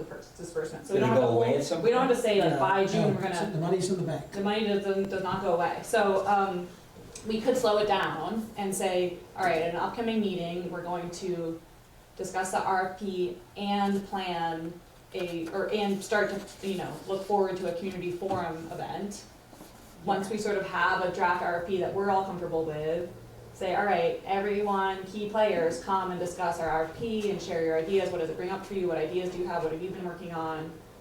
Bring your thoughts and discussions. And then, after that, then we set the cycle dates or something like that. I'm still stuck on this like public forum thing, only because I'm like, there are only so many service providers in our area that are working on this. They're gonna put in an RFP. They're gonna have the research or like the community engagement of why they're doing what they're, like, right, the application would involve them telling us like, how'd you come up with this idea? What are your like metrics for success? And then we would say yes or no to, or we would have questions for them. Okay, could you give us some more background information? I just like don't really understand the like, I guess I'm struggling with like, okay, we wanna like hit these buckets, like they're working on what they're working on and like Right. they have a vision and they have so much capacity. This funding's not taking them to the moon. Like there's no new, they're not gonna open up or have like hire 5 more staff because of this Right. funding, so that it like limits what they can do anyway. So we would just be supporting what they're already doing, or maybe they have a small project. Yeah. And so like I like, of course want community engagement, I just don't understand how this community engagement piece works other than just like hearing what we're gonna hear on the RFP. That's true. Can I, I mean, can I it's ask a you a topic. different, slightly different way? Mhm. Would you, does it add value, or does it make the select board's job of awarding funding for projects, does it help us to have weighted criteria? And if so, what is the prerequisite to collecting information to figure out how to weight them? Yes. Do we do that as a board, or do we look 4637. for other sources of information like Ella or someone else to help us decide how to apply the weighting? Yes. And I preface this not knowing like whether there's gonna be 2 applications or 30. If there's Yes. 30, then certainly having some criteria that you can filter them makes sense. So that's where my head is like, if you wanna weight it, then how do you decide on what that weighting? Well, I have a question too though, but like, so can you decide based on how many grant applications we get? Like we put out this RFP in process and then we say, okay, we're gonna start reviewing in 4 months, we're gonna go 4 months, put in your applications. If we see an influx of applications where, we're gonna have 30 applications, is it too late to put in that process of how are we gonna weigh them? Do we have to decide that before we get 30 applications and then we only get 2? Or do we see that we have 30 applications and then we say, oh, Well, we need these to are figure out a way proposals, and to. therefore we're always gonna be apples to oranges. So I would say you have lots of latitude in judgment as to how you decide to appropriate the money. In fairness though, you want to give applicants the criteria, the full Yeah. criteria, which Right. includes the weighting of the criteria themselves, right? Everyone That's needs to true. have that information up front, so they know how to formulate their proposal, right? And I feel like the forum would give us some really good data and perspective to create our weights, right? Because again, I don't want the forum to just be service providers, I want it to be effective community, and I would like it to be just any resident who wants to come. So that forum may be a venue where we're able to start thinking about like parsing out all these different perspectives, not just from people who will likely apply for the funds, but people who benefit from the funds and people in the town, the greater town. But then what is I also, because this is another piece of community engagement of what is someone's benefit to coming to a public forum? Like, example, service providers have a benefit because they might be applying for these funds. They want to hear, they want to be able to like collect information to put in their application Or they process. want to give us information. Or they want to give us information. What is affected communities? What's the draw for them other than like this intrinsic motivation to like, oh, I'd like to see this benefit my community or whatever. I feel like the community that we're going to draw in is not going to be affected community. It's going to be people who just live in the community and care Well, about, we're going like, to do that work, and I'm Well, but willing I'm to do saying, that like, work. is it, can we, well, this question maybe for John, like, can we have some monetary incentive I don't think we need to. for community members? No, I mean, like, right, we're think- paying for their expertise, we're paying them to give us input, we're paying them as like experts of a field, If they essentially. were speaking on a panel, yes, but I think that it's more likely that we would just need to do the work to identify the folks, like I know some folks who are in recovery, who are either doing work in this field or who are just doing other work. And their motivation would be that like, we never put the people we're claiming to help at the table for decision making. And so the benefit is we want you at the table, the But how do we board wants compensate to them? If we know- want them at the table, you have to, in my work, I guess, We did, in my experience. we did hand out small gift cards Yeah. for the public safety review we did a couple of years ago. Okay, so there's precedent. There is, yeah. Because I feel like you want them at the table, show them the value of them being at the table, other than like, we say we're probably gonna take what you say into consideration, like, Yeah. Well, so right, what what's about- mine? So what about not someone in a public forum preemptively, but have people at the table for the actual decision? To say there's gonna be Yes. a grant decision committee that's not just select board, it also involves affected community. I like that. And they'll be compensated. Yeah. Yes. For like whatever meetings they attend to make those Yeah, I'm decisions. open to that. I like So I that. guess so to Basically- move it back to big picture, right? Because I know we are like bogged down in these details. How do we translate like this into, and this is always one of our challenges, is how do we translate the ideas that we come up with and the kind of initiatives that we want to take into a planning calendar so that we don't like forget, drop the ball. Well, I think this is up to me and What are Ida to come milestones? back to you and edit the RFP in process. Yeah. So we would edit that document and then we'll Okay. talk about it at, The RFP draft is presented, it generates a discussion about a public forum that might take place. Okay. Form and or formation of a grant decision-making committee. Okay, Tim? cool. Yeah, I mean, to me, it's embedded in that RFP process, right? Like, it's not our work or our policing there. I see it as like whoever is presenting, you know, we're structuring an RFP where they're displaying that community engagement within their RFP presentation. So then you can look at it and say, okay, well, clearly they're gonna do that work. It's not our work, it's their work within that RFP kind of thing. I really like the idea of having not the decision power, not just with us. yeah, Yeah. we do. So Okay, yeah, I definitely. definitely appreciate that. Okay, so Okay. why don't we translate that into project milestones that we can then I think slot into So, meeting periods or I mean, this is I don't know if we have any additional milestones, right? Because we would have, Ida and I can work on that process. RFP piece. and, yeah, process, that includes like the grant review process and committee We can have that for, formation. before the Yeah. next meeting, or before the next When it's real not meeting. Yeah. March The 7th. We can 17th. do it for March 17th. Yes. And update our memo to say we're also gonna talk about a, decision, you know. So maybe, decision Eric, could you- committee. I think this could take more than 1.5 blocks. I would say at least 2 blocks of time, which is 30 minutes.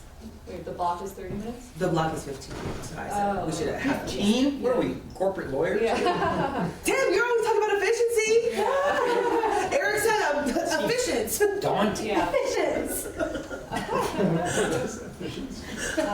You might want to decide if you end up having paid grant reviewers who are community members, what's your budget for that, or how many, and then, Right. so how Oh, would you yeah. I think maybe we approve should the put process? two then. Or like, I think we should have another, like, right, I don't think it's all gonna happen in one meeting. Okay. I think we should have 2 meetings for discussion about this, of 2 time blocks. I think there's like the initial RFP and process, and maybe that's not a decision-making meeting. Maybe that's a discussion meeting, like, or a discussion, that's a discussion. And then we would go back to the drawing board, and then at the next meeting, we would make the decision. We would discuss it some more, finalize the details, and then, because right, we'll hear, oh, we want to compensate people, or we want this many people, or we want this, blah, blah, blah. We'll hear all the ideas, and then we can actually formulate it into something we can make a decision on at the next meeting. It's okay with me. Yeah, 31st, yeah. Okay, Miranda, so tell me that story again, 'cause- Okay, so this will be a discussion-based meet, this will be just discussion idea formation meeting, or, agenda item.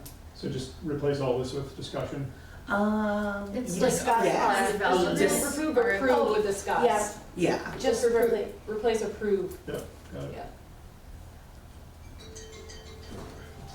yeah. Okay, and then I've just duplicated it. Oops, what are you doing?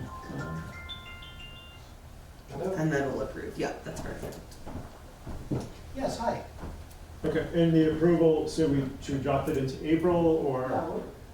I mean, I think we could have There's it space by on the then. 31st, yeah. yeah. I mean, we'll probably just get it done on, do March 17th and then March 31st. Okay, so both of those have tagged with March, okay. Okay, cool. The grant, award grants were just based on what's in the Yeah. proposal. You had a cycle that required people to submit by June and one that required people to submit by December, so I just picked the month after for the award process, just for placeholders at least.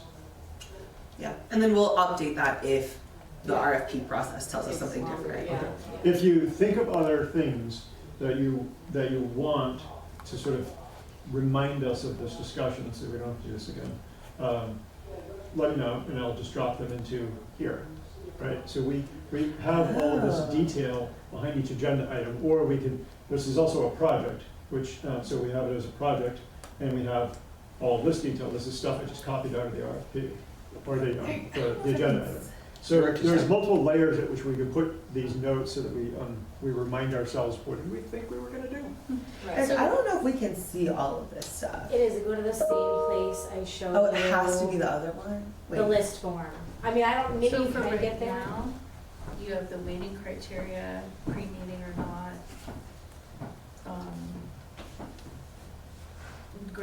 Paid grant reviewers, effective community participation. Maybe once you put it in, I'll see it. Of course, Dominic Cloud, who gave us a tutorial on how to keep select board meetings short and efficient, said beware of non-action items on the agenda. So if you tee up a discussion, just beware that we need to keep a lid on the time. Yeah. Well, and this is where it goes back to for what the facilitator, who was the gentleman that we did last year's? Alex Torpy? Oh, Alex Alex. Torpy. And Kathleen. Like his, not warning, but advice was that if we're going to try to keep meetings efficient and keep the public discussion out, we need to be having other avenues for the public discussion, Right. which is why we're so Right. ambitious about community engagement. Right, And so that's just another reason I just feel like this is like an ideal opportunity for some sort of forum that brings it out of the select board meeting, but allows this kind of like emotional so the big select board topic meeting to is have the a super highway, space. and these are off-ramps to Yeah, allow and that us we to can. keep going quickly on the regular stuff. Yeah, Yeah. I mean, I love that, it just does sound like a lot of organizing to make it happen, to do it well, and I don't know Yeah. who has capacity to do that. We all have committed to our capacity to show up to the select board meetings and Yeah. focus in that time. I mean, I think it would be wonderful, but like, I'm like, who is gonna organize Yeah, a forum and get all the people that we wanna be there, you Yeah. know?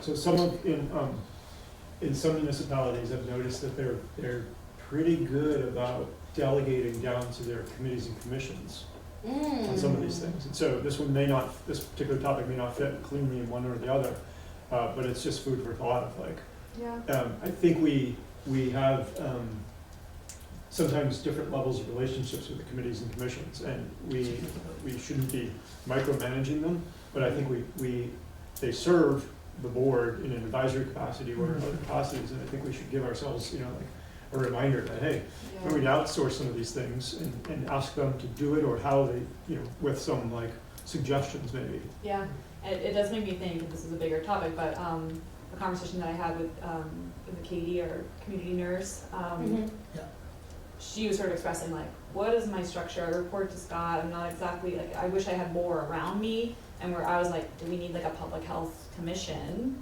Which would clearly, we don't have it, that's who we could delegate to if it existed. yeah. But as a long-term thought process, like a formation of a new commission around public health, I think it would support the community nurse role, and it could support things like this as they come up. I think it's support I the love this outreach topic, I committee. love this topic Mhm. for multiple reasons. One is, I've seen time and time again in Hartford though, where committees are doing work or have been assigned work, and the interface and the engagement is terrible. So I think we need to do a much better job of engaging committees, taking the work that they are indeed working on and doing, and putting it into practice.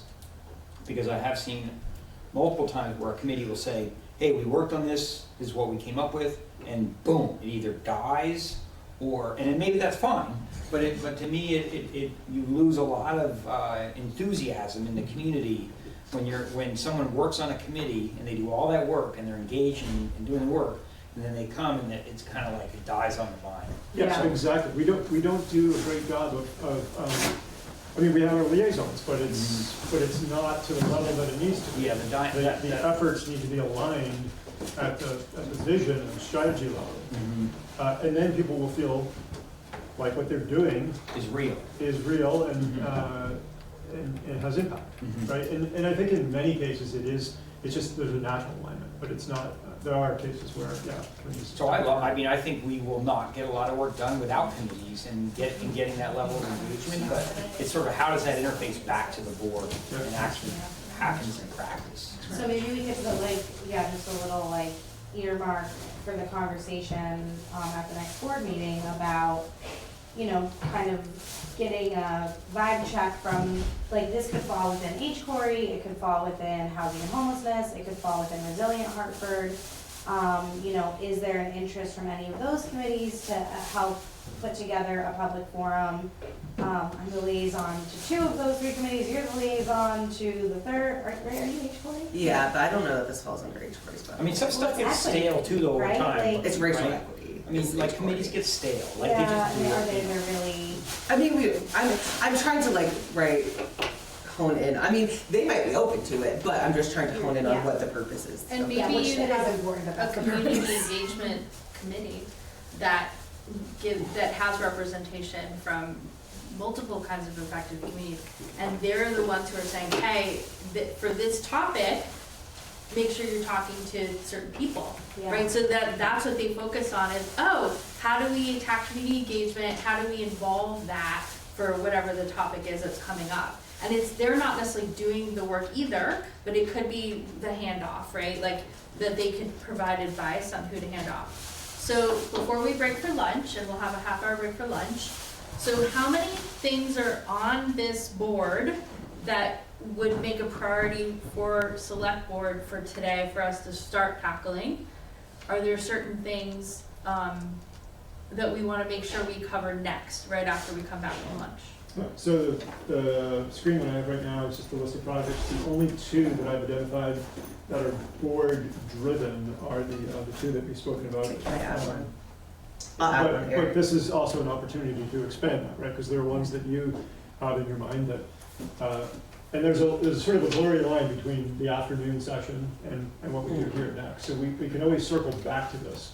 So we could dive into the afternoon session and then find out that some of those themes that people prioritize can go here right now, or at least milestones related to them can go there. So, sorry. Could we do a working lunch? Am I the only one that wants to? No, I do not want to do that. Okay. I'm wondering too, of this list of 67, right? And you said a couple of these are specific under the board, and then the others are department. Is there any value of combing through these and saying, boy, we'd really like to get this done this year? Or is there any value to that? I I think mean, a that lot is of the it's the staff afternoon stuff, piece, though. right? Is combing We can't through. really, the staff have to. All of that together, the 2 channels I just heard out of my left and right ear together. Yeah, so some of it is staff stuff, and some of it we might have some indication of a strategic priority, right? I mean, work is work. I a paving project, whatever, for me, Yeah. What I'm getting at, and maybe John could speak to this, is there anything here that maybe you feel like has been back burner that we as a select board would say, hey, can we kind of bring this a little more to the front this year, or is that inappropriate? Or And one thing that comes to my mind that's on staff's plate is the parking and multimodal study situation, because the fact that there's a whole separate thing about the pedestrian bike plan review or whatever that is, I'm like, how is that working with the consultant that's doing the multimodal study? I feel like the pedestrian bike plan should be part of that. and could be delicate if we're paying a consultant, and I don't exactly know how those two pieces correspond, but that's one thing that stood out to me is like, something to check in about like the relationship between those two things and how it's being managed on staff end. Let's have John answer Tim's question after lunch. Miranda, you've been waiting, you had your hand up earlier. Well, I was just gonna flag something that you can add to the March meetings, Eric, is the Twin Pines Housing Task Force. But John is gonna check to see if that's gonna fall under select board Lori's purview Lori's or. outlined those things already. She has taken she's taken the initiative to give us dates on those, so they're on here as scheduled. Wait. So, let me just switch this over to. Oh, is that what the grant part is still there for? Let me I thought that was old. switch this to,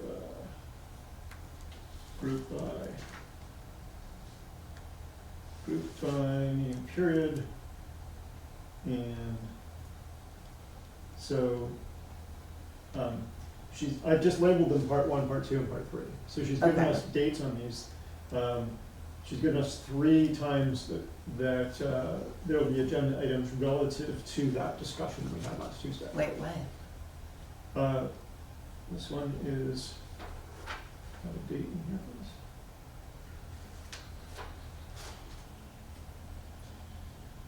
You've got hidden fields. I don't know if it might be on those.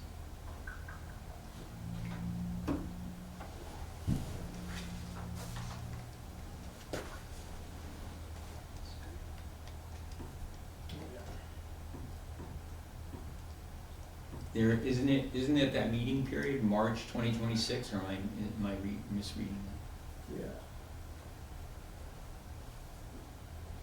Yeah. I'm not finding them at the second. 661, right? 61 is the number.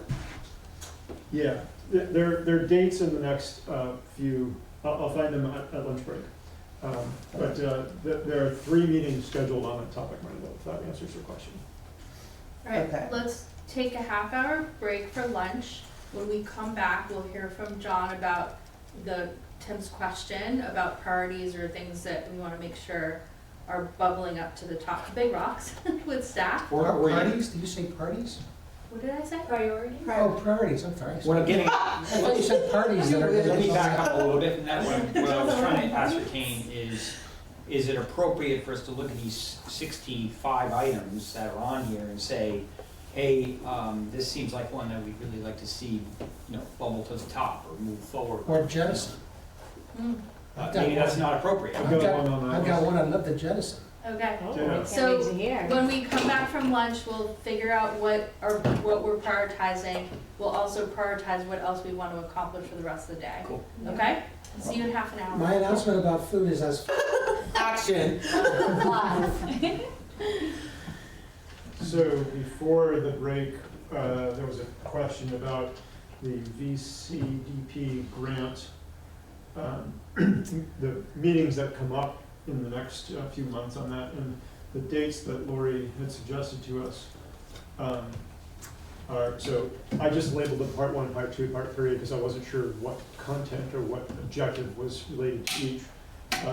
So 331, 428, and 526. Okay. And again, I think the board, whatever it is for Vermont, Agency of Commerce meets in June. Yeah, I'm sorry. I think they're about a progress report on generating the RFP for review and approval.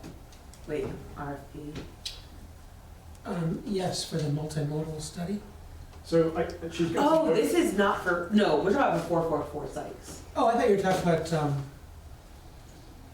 I'm sorry, I thought you were talking about the Coolidge block. Sorry. Yeah, so the information that Lori, let's see what she included in here under. For point of clarity, Eric, we're talking about what we want appended or as a condition of rewarding the grant. So we're talking about the Conditions. we'll call it the overlay or whatever it's being called, associated with that project specifically, so that we, I guess you could say, gain confidence that that's in place before we actually click through that It's money. the process for developing those conditions. So Eric, what she is I written, can't see, I think maybe on our end, we can't see those, what does that say, prereq and department notes? dependency. Yeah, I can't see that. Okay, I will, I'll work on that. In the meantime, the information that we have is, she's got develop outline of task force structure and participants, set up checkpoints, with Twin Pines in their development. It's just two items. The first meeting is, task force structure and participants. Okay. Okay, so she had one in April, or one in March, one in April, one in May. Oh, so is the April one the safety plan one? It's all related to the same sets of conditions. Okay, I don't think okay. she's parsed out safety plan versus anything else, it's Right. just Okay. structural. So you and I are okay on that, I don't have to bother to worry about it. No, I think Because she's she's gonna already take head anticipated. because of the, Yeah. yeah. Okay, and I will, try to work on making sure that more of this is available through the views that, I gave you links to. Okay.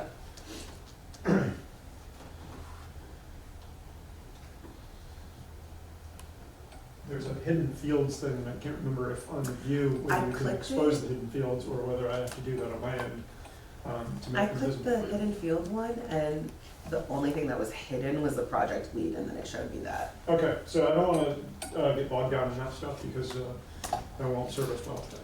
No, yeah. Okay, so where does that leave us? So we've gone through our two select board items. You had, Ashley, maybe some more before we move on, is that? Well, and also, John, there was a question from Tim that Oh, he yeah. was going to address. Which maybe he could ask again, or somebody could, Yeah, somebody sure could tell me what it thing. was. Yeah, so if you look at this, there is 65 items here that departments are working on, and I was just suggesting, is there any value, and maybe this is unnecessary, that is to say, like, okay, so we have, let me try and pick one here to kind of help. And I don't wanna get, again, I don't wanna get into the minutia. Yeah. It's more like, if you look at, okay, town hall heat pump replacement and heat Yeah. pumps, is there any value to the select board saying, hey, I really think we need to be focusing on the heat pumps and not worrying about that, or kind of trying to assist in a little bit of the prioritization of what groups are working on, if that's not real, or we should just leave it alone and trust that it'll vet out Well, on I its think own? these items are on this list because a department head and/or select board agree that these are our priorities going forward. I would almost think that it's the opposite, that if any of you feel that any of these initiatives are a waste of staff's time or our time, then maybe we could cull a few. Yeah, that would be the easier, because I think out of the 65, there's probably only a handful of that are exceptions that we feel maybe are questionable. So that would be my I've suggestion. got one, I do too. it's the same one, Could be. Say at the same time. restoring Wright's Reservoir. Bingo. There's an advocate of one in town who has been very aggressive pursuing it, haven't heard from him much lately. But suffice to say, he's right. Until about 10 or 12 years ago, we had a nice reservoir which was used for boating and canoeing and fishing and Boy Scout jamborees. But the state has told us it's very dangerous, and if anything, it most likely should be dismantled further rather than restored. Because if it were to be fully restored and blow, it has the potential to cause a loss of life downstream. Is this the one But how much I'm money looking did at? you destroy Yeah. it? Slightly less than to rebuild it. Wow. So leaving it in place is the cheapest alternative, but it doesn't mean we haven't addressed the problem for all time. It just means we're not interested in sinking a lot more money in studying rehabilitation and Yeah, restoring. I thought that was left, that we were decommissioning that, and it was just a matter of how would we, securing the funds to do so. Okay. Because that's what I remember as a citizen, that it was, there was a huge liability of that Yeah. holdback of water Yeah. and marginal conditions there, and that the long-term view, at that time was to decommission that, but I could be, Well, if that seems to be the consensus view, then that's still a priority and it still costs money, but it's not as costly as would be restoring it. No So question. the notes on the screen are from Scott Hausler Yeah. on this, most of what John has just outlined. I labeled it as pending prioritization and then dumped it into the CIP review for week 10 of the CIP project. That makes sense. Just because if it's gonna come up, it's gonna come up then. Or it could come up then if there is momentum for it, so. so that's the edit on that. Yeah, I mean, I And so was, you guys think this should be Deprioritize. deprioritized? Yeah, and I would say the checkpoint is the, again, the CIP prioritization meeting, which we have midsummer, which slotted into the calendar based on Rethink gave us that timeline. Yeah. And so I picked the last week in April as the start date for it, and then counted forward, and then slotted in the 3 meetings. that And to are Tim's related. point, the beauty of this whole CIP process will be that it does start to compare apples to oranges and helps the select board through community engagement, select board engagement, staff engagement, to prioritize a Parks and Rec project versus a DPW project in terms of the fact that we're playing with limited dollars here and what should be top of list. Again, measuring values from one department to another to help us budget in the budget process more rationally. So should I throw my 2 ideas out there? Mhm. And we don't have to hash them out. Before you, is there anything else that we're deprioritizing or culling? again, I haven't really had a chance to really comb through this list, but I will and look back, so we can leave that as it sits. Okay, so if we're gonna institute these quarterly reviews, maybe that's the next opportunity to, Which is, interestingly enough, if we do indeed have 28 meetings a year, ignoring budget meetings, that represents every 7th meeting, you'd have a quarterly check-in. right? Just like 15 minutes, Yeah. I'm assuming, right? Which seems kind of like a good kind of cadence, if you will. I'm good with that. I don't know if I feel like it can be 15 minutes. If people come prepared. Yeah, Yeah. but if we're I guess are we, There's a lot of value to it. I think I could see it being a half-hour discussion, honestly, or more. Well, actually, I was thinking a whole special meeting. or I was thinking an hour. Oh, I mean, if we're actually gonna change things, like, right, if well, we're, it's a check-in. if we're It doesn't mean we just, have to change it. right, but if we're just checking in and looking at it and saying like, okay, yep, here we are, but if we check in and it's like, whoa, well, a lot of things have changed, we're Yeah. not gonna be able to really meaningfully update that in 15 minutes. Well, But we'll here's have the a way bit it of has to work. It has to work as Tim hypothetically wants to change something. He basically writes up a paragraph about why, sends it out to the board with a Yeah. no reply all. We all get to think about it, and then when we get in the meeting, we at least have an opinion on it. I'm not And saying maybe it's we have a just- select board, a Or- department head there Right. to defend their. It's Right. also Yeah. it's a Okay. time of reflection too, right? Like, how are we doing? What work are we doing? Are we doing our What work slipped? well? You know. It's like hygiene, like a dental cleaning. Yeah. We need to floss. Are you every suggesting we quarter. apply? Are you saying I'm not flossing? Is that what you're saying? I'm not. But even a cleaning If your takes thumbs are about an bleeding. hour or it really hasn't done its job. So there were things you wanted to add, Ashley? Yeah, so my 2 items that I would like to add to the select board initiatives are, one of them is one that just kind of came up in this meeting that I've also been thinking about, and maybe it'd be nice to put some structure to it, is kind of like a committee assessment and work alignment.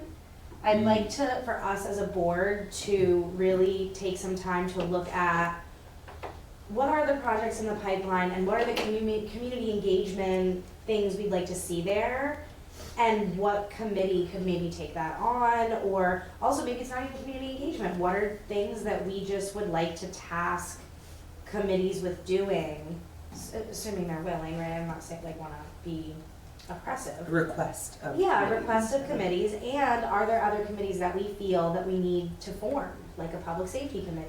Public health. Or public health, thank you. or end. Yeah, are there other committees? Or We always have, consolidate. we don't Or say no. consolidate. Which is Yeah. something we should do before budget season, when they come with budget requests, right? So yeah, That's that's, a good idea. so that's one of my items, is that we take some time to like kind of inventory the committees.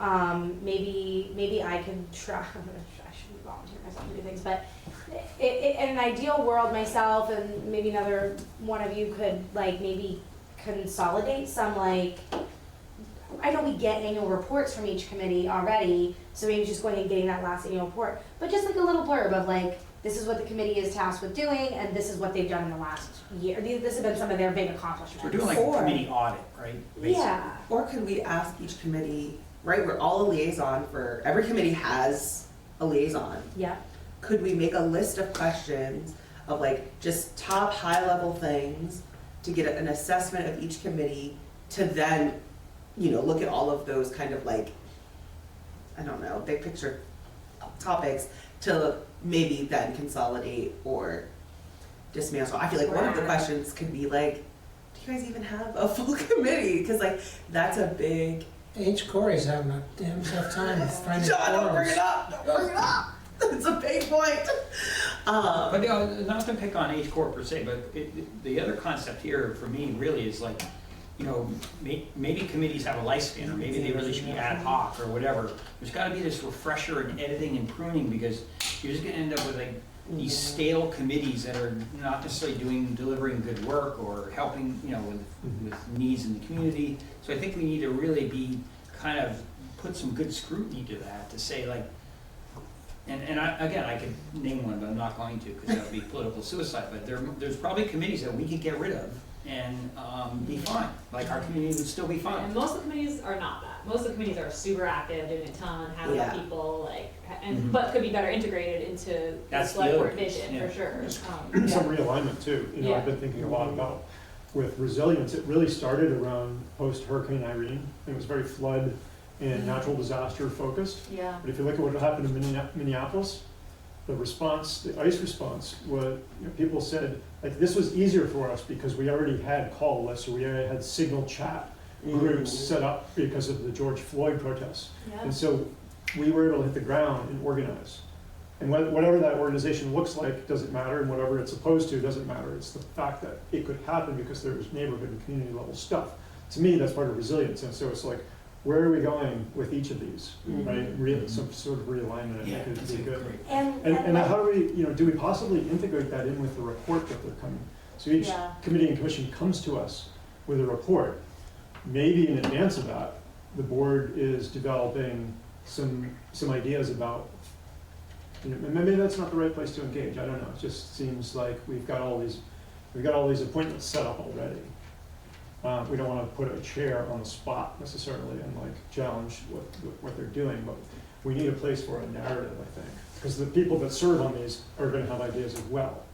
That's going to inform how we want to realign or delegate. It could be, Sorry. you had your hand up, you can- Okay.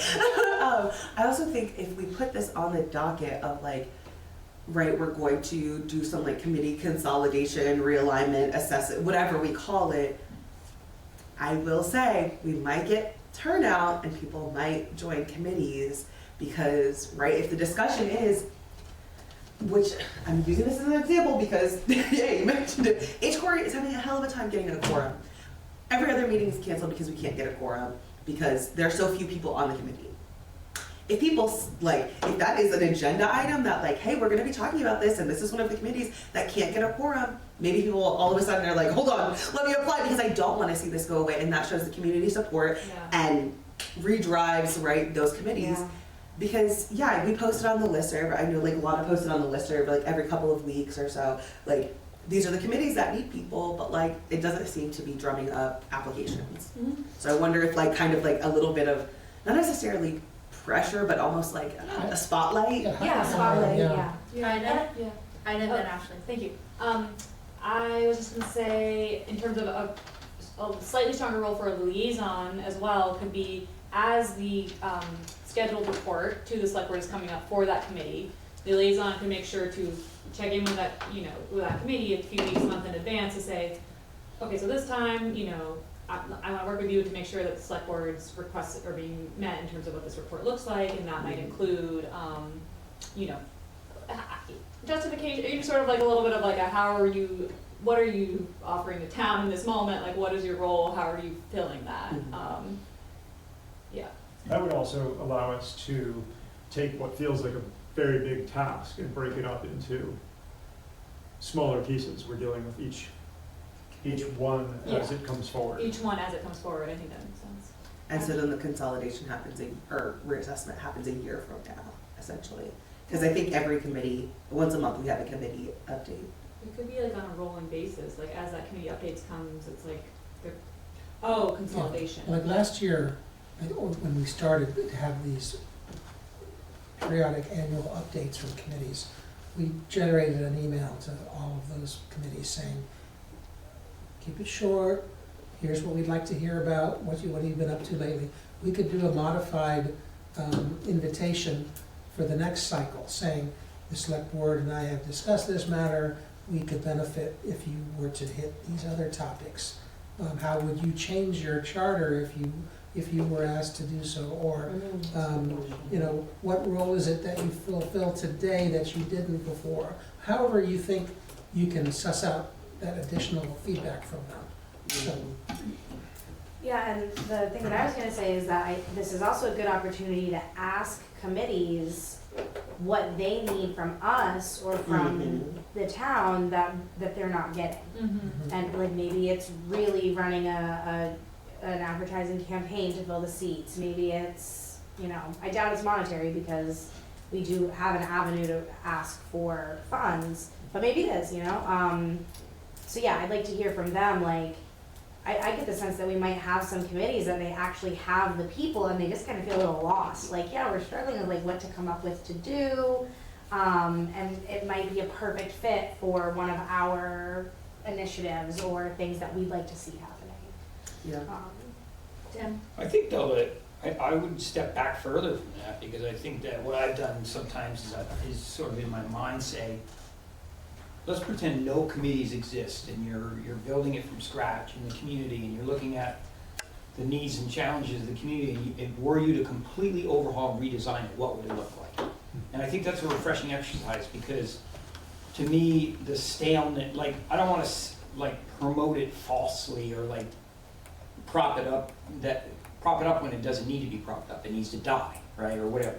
So the idea would be that you step back and you say, like when you mentioned resilience, I'm immediately thinking, well, wait a minute, conservation, like that kind of fits there, so maybe there's a merger there, right, or whatever. So there's an exercise of like looking at this committee work and grouping and what's happened historically and say, all right, now Hartford at this point in time, where do the needs lie? Are we fulfilling those needs with these committees? And if we're not, we either need to overhaul them, eliminate them, build them up, whatever needs to happen. But I don't think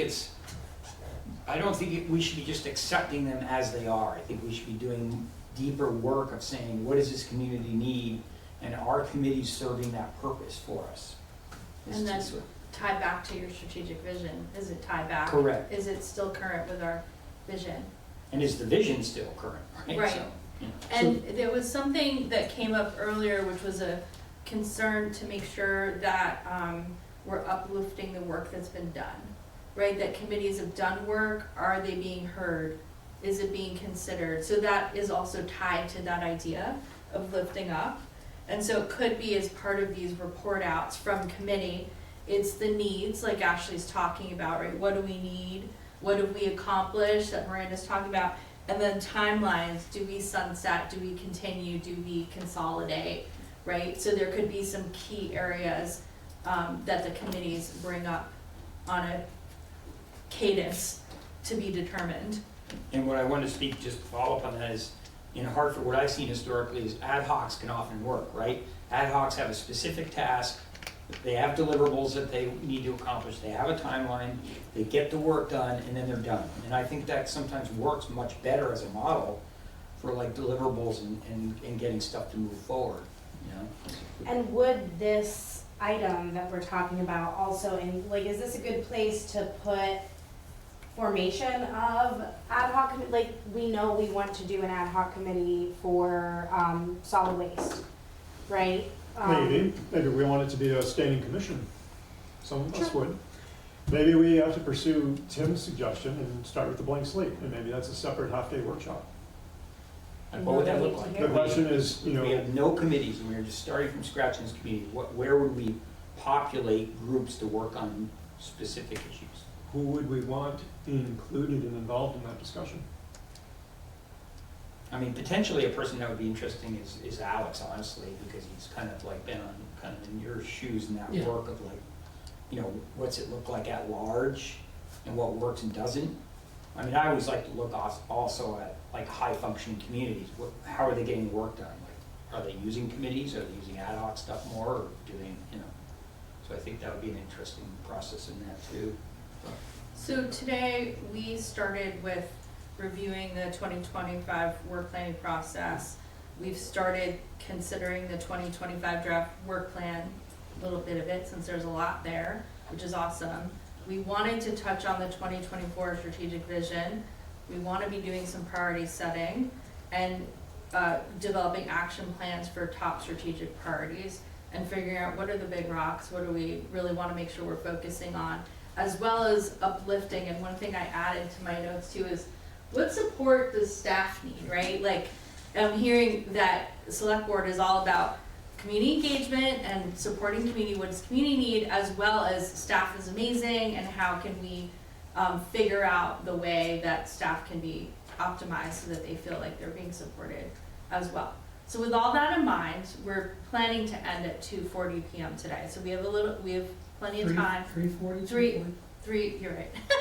What time are we ending? At 3:40, thank you. By 2:40, we'll also probably want to regroup and just make sure we're headed in the direction.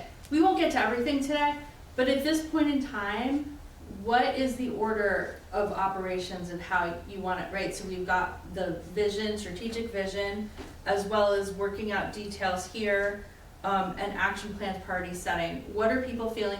You don't all have to agree. But how about we hear from each person with an initial idea of how you'd like the rest of the afternoon to shape out, and I'll start with Eric. My interest has been in choosing is doing actionable prioritization or prioritization of the actionable items on page 2 of the strategic vision, or adding to that. And then trying to flesh out at least some first steps for each of those. Okay, Ashley? I want to make sure I understand what you just said. Okay. You're talking about, can you repeat what you said? Let me make it simpler. I'll put all the cards on the table. The top 3 things for me are the public safety discussion that has to precede facility planning and development. Public safety facility planning and development. Number 2, solid waste, the broad topic. Yeah. Not just what we're doing with the transfer station, but the whole suite of that. Yeah. And whether that involves a commission or ad hoc committee or whatever. And number 3 was, well, I have 2 that are secondary, which is Bugby and budget. And for each of these things, the question I'm asking, particularly for the first 2, is what are the things that we should plan? What are the steps that we should plan? Community engagement or other milestones that we can start to talk about and plan to actually put those things in the queue if those are agreeable priorities for everyone.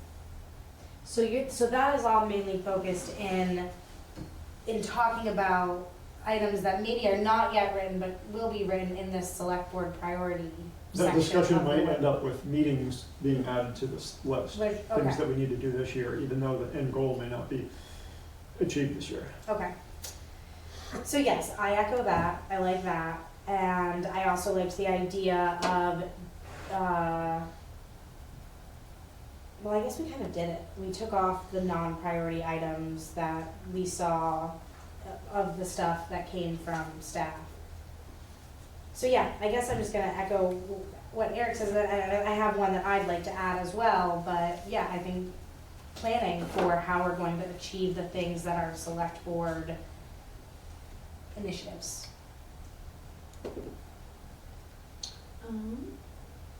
Yeah, I'm good with what Eric suggested.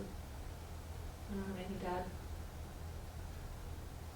I just, in terms of that whole like vision piece, I just don't even know how to wrestle with that in terms of distilling it down, thinking about it. I mean, it's kind of like almost something you just need to go quietly somewhere and read and think about.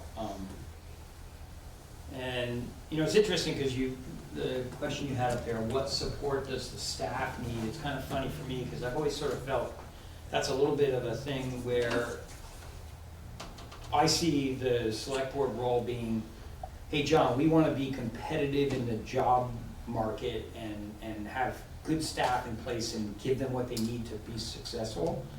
And then we leave it alone. I don't really see, you know, for me personally, like going beyond that. It's more like, I remember when I was on the school board, we had a challenge where we wanted to really look at teacher compensation and being competitive in the Upper Valley, Hartford specific to Lebanon, Hanover, and so on.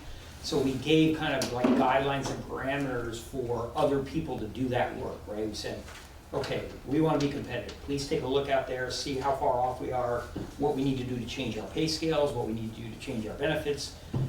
You go out there, you figure it out, and come back to us, kind of thing. And that was it. And that was kind of our role in that thing. I think that's good. Like that we sort of set up the sort of the framework, but we're not doing the work per se. So that for me is, you know, I'd like us to really work more on the framework of kind of how we're going to do our work. Maybe not specifically topic by topic, but sort of like how are we going to get through the year? I mean, I sort of say like when we're sitting down a year from now, if we're all still here.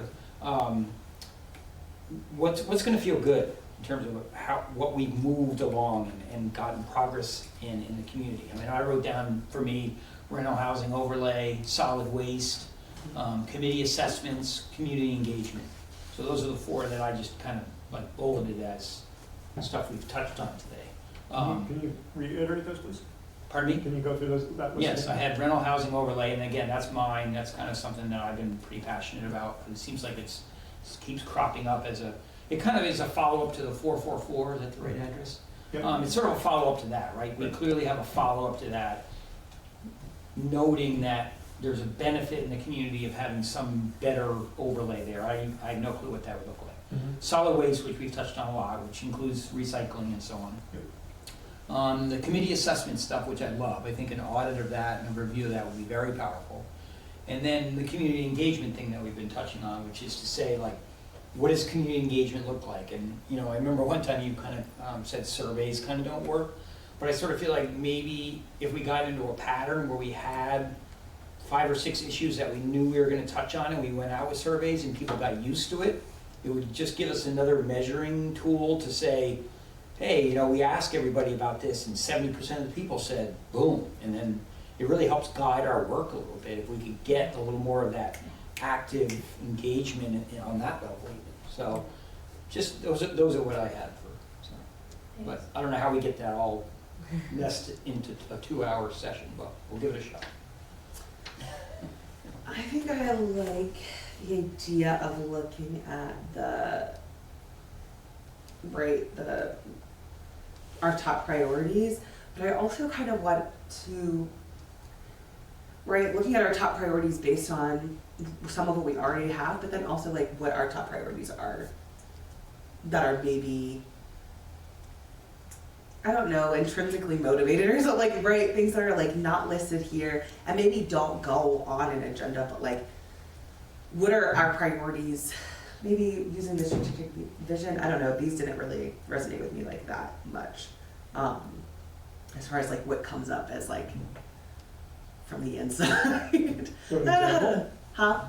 Are you willing to throw an example out there? Yeah, right, like, I'm thinking about last year's session and like the community engagement piece was a big one. And I think that's still a really big one for me, but not even community engagement around agenda items or like decisions that we'll make. But again, right, like that like relationship with the community piece is still like a really big priority for me of like, and not necessarily like the filling station, but like what's sometimes like a community potluck type of thing. Yeah, I thought we were gonna try to pick quarterly or biannual. Well, some of them are gonna be events. more formal, and then some were gonna be. Yeah, but So we we never were did circle back and like pick, Yeah, how are we gonna do these regularly and get them in the calendar?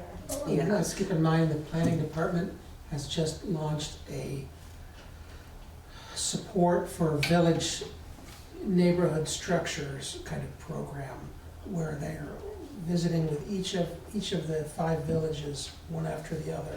They just did Wilder a couple days ago. Try to create more, sorry?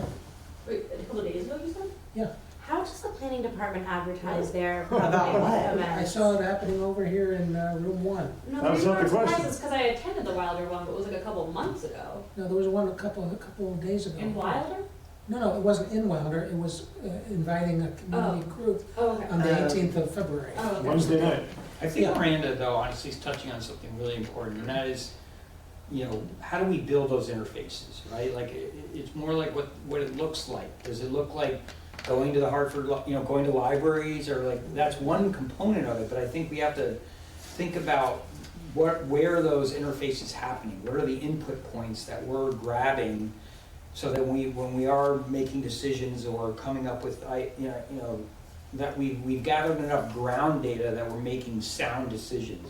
Is that accurate? Am I touching on it? no, yeah, yes, because it kind of has to do, right, like, we don't even have to do formal surveys if we're out in the community often enough talking with people and hearing what they're saying.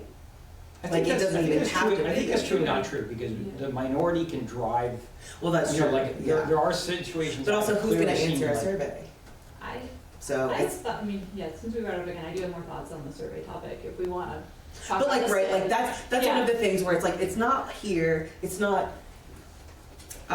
necessarily maybe even a thing that ends up here, but it's something that we're interested in, it's one of our priorities, like, Yes. as an individual. So it sounds like we should we should have this conversation today. So- Maybe not right in this moment, but, right? Yeah. Or- Yeah, can I make a suggestion, if we can get one of the easels and put up, so we've just heard a number of things, solid waste committee and commission sort of review, we've heard a number of things, and now it seems like it's time to prioritize them so that we can start talking about the first.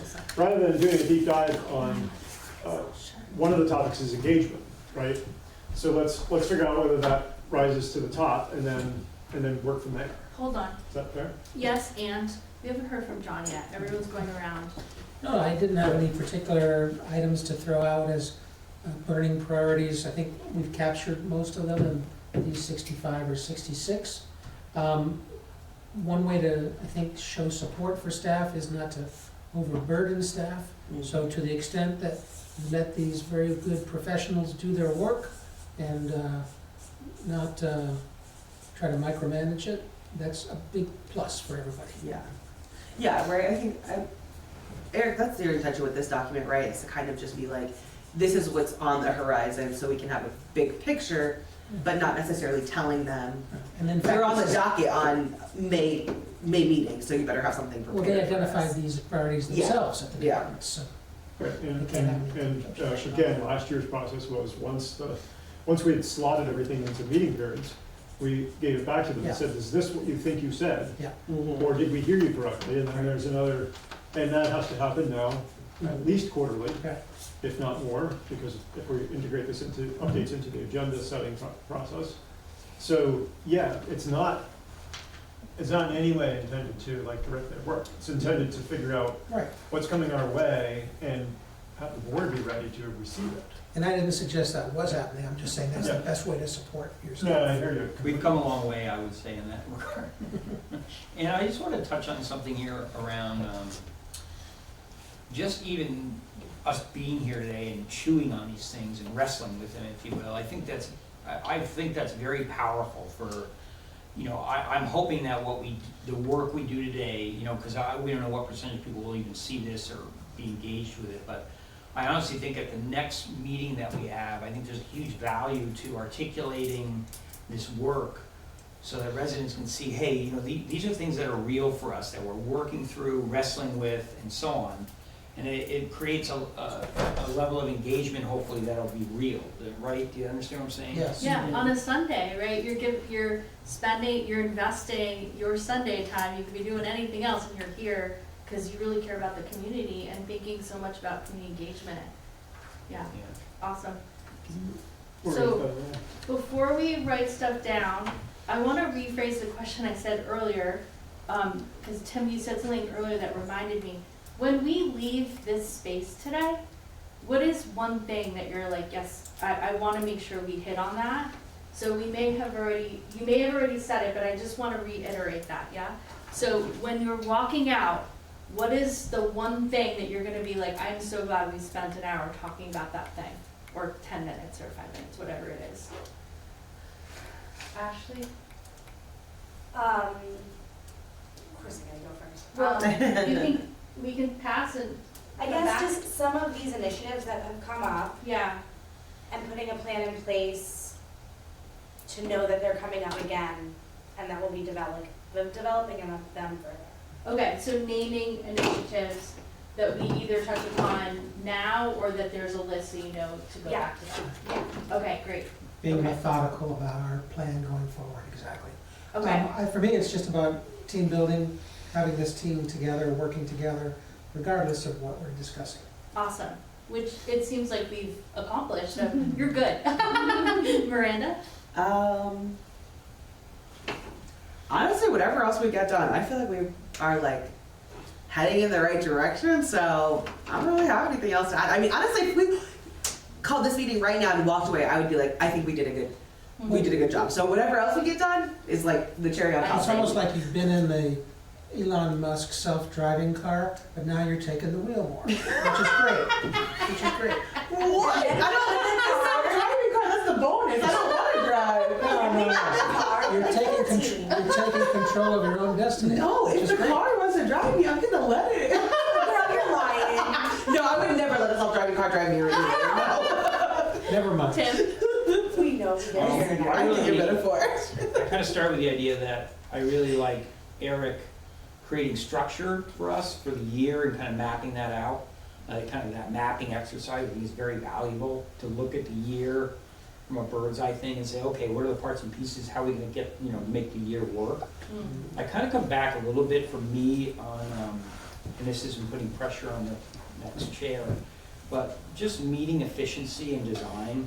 I think we really could make meetings be much more, I don't know, like way more dynamic and effective than they are, honestly. And maybe I'm delusional there, but I think a little I bit. feel like if we kind of tweak the design a little bit, we might get more out of our meetings, Awesome. I'd like to talk about the resident engagement piece today, so yeah, that's all I got. Okay, resident engagement, Eric? Yeah, I think what Ashley and John started with is good, is identifying the priorities and having a plan for, or at least the beginning plans for follow through and being methodical about it. Okay, beautiful. All right, so Ashley, what are you writing down? What are we doing next year? Well, I guess what I think you were trying to steer us towards was that we need to decide how we're gonna use the rest of our time today. Yeah. And so everybody had most everybody had really different answers about what that could look like, but we didn't actually pinpoint anything. Yes. So are you, I'm happy to sit down, but I was like, Eric said to like, Yeah. Let's list all the let's ideas list it and out and then prioritize. make a decision. Yeah. So, so you started writing down some things and other stuff that's come up, right? How do we create priorities for the vision, right? So that would be, Oh, yeah, page 2, Which right? I think, if I understand correctly for what this agenda item would look like, is that we are gonna review and discuss the strategic vision. We could yes, devote 2 a solid parts. meeting to that alone, because Yeah. there's a lot of work there to kind of comb through that. Yeah. But we're feeling like it maybe relates to the work I'm gonna put it up here as an option, because I also wouldn't mind spending Yeah. 30 minutes on that, Mhm. and maybe we do break out and just do a little reading, come back with something, I don't know, but. Yeah. Some of these seem more salient than others. Yeah. Okay, strategic vision, and then the other thing, I think that Eric, Ida, and I, did I miss yours, Miranda? No. Okay, yours was community resident engagement. So, and then the three of us kind of said hashing out that list of select board priorities, and then getting them linked to future action items. Was Yeah. I would add to that list, the the notes that I took here were solid waste. And the commission review plan or something like that. And Tim had said rental property. Rental overlay. housing Rental overlay. housing overlay. And you've got community engagement up there. And the other one that I Public mentioned was safety. public safety, No, they're that sort of often in feeds town. into facility planning and designing. That was where you lost me when you were talking. I don't understand that item. Police department needs a new space.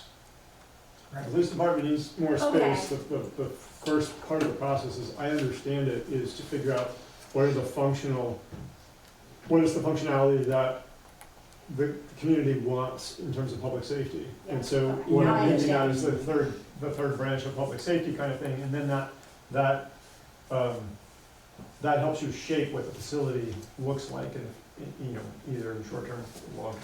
And I think the way the chief saw it is that's usually kind of a thought process that a consultant might do, but we've thought internally, it sounds like from the board at budget time, that maybe we don't have to buy a big consultant study, we can do some of the spade work ourselves by digging into it ourselves and coming up with our own list of priorities. Yeah, and I'm not partial to one approach or the other, but what we don't want to do is find ourselves in the room in November, with Chief Kelly, and she's bringing that forth again, and we're flat-footed, right? Right. We've got to know what prereqs have to happen between now and actually engaging Yeah. consulting or And she whatever. must have any number of cohorts she could look to in terms of their own processes for upsizing their police department buildings or what have you, yeah. And I have a But we need thought, to talk, we I wanna. have a thought around this that Eric touched on a little while ago, and I wrote down method and content. So content is like the stuff, right? Yep. That we have written down. But the methodology, I think, is almost as important. That is to say, like, how do we get that, like, how does that work happen, right? Like, as you say, we have this thing like says Fairview Terrace, and like, okay, what's the methodology of getting from here to here? And I think we struggle with that sometimes, right? Because we get to a decision-making situation where like, wait a minute, did all this other work happen 6 months ago that gets us to this place? And we kind of second guess that, or we don't feel confident making a decision. So I think we have to work on that, kind of that part of it, of building more confidence that when we get to a decision, the work has happened, or we've done our work. Okay. And also the thing that I had wanted to add to our list, which I'm okay if we don't tackle a plan for this today, but I want it to be on our minds. And I think actually it might better be addressed after we have a more clear vision of what public safety looks like in our community. But is that it's, several members of the public have brought up that we need to review our town ordinances and we need to, That's a good one. That could we go need in the to either community. edit them or put it in where? Well, that was Do we something need that them?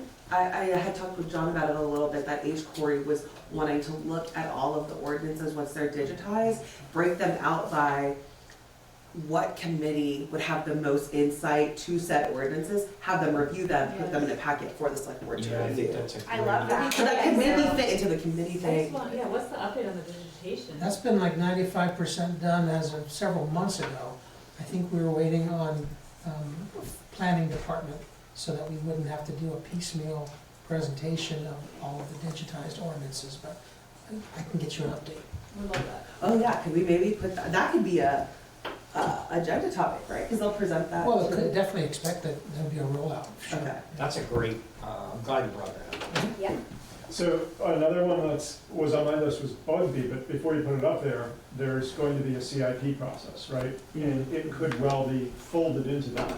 Yeah. Um, I almost want to just But put maybe- like facilities, Right. because when I think about a new public safety building, a possible rec center, a senior center, a new high school project, like, And a facilities manager coming on. and yeah, like, I almost feel like it's a larger conversation about like, yeah, are these all operating in silos and everybody gets a new building, or are we It's gotta be informed by the CIP. Yeah, and I which think- we I do think- have, we have a half-day workshop for that according to the consultant. And I think that there is still some possibility for overlap between a community center and Bugby in future. Some real synergies about how a space could be used by both. Yeah, Yeah, 100%. so So do my, we to put that on here, or do we leave it no, on for 'cause now? I guess what I'm thinking is that really can fit into the CIP thing.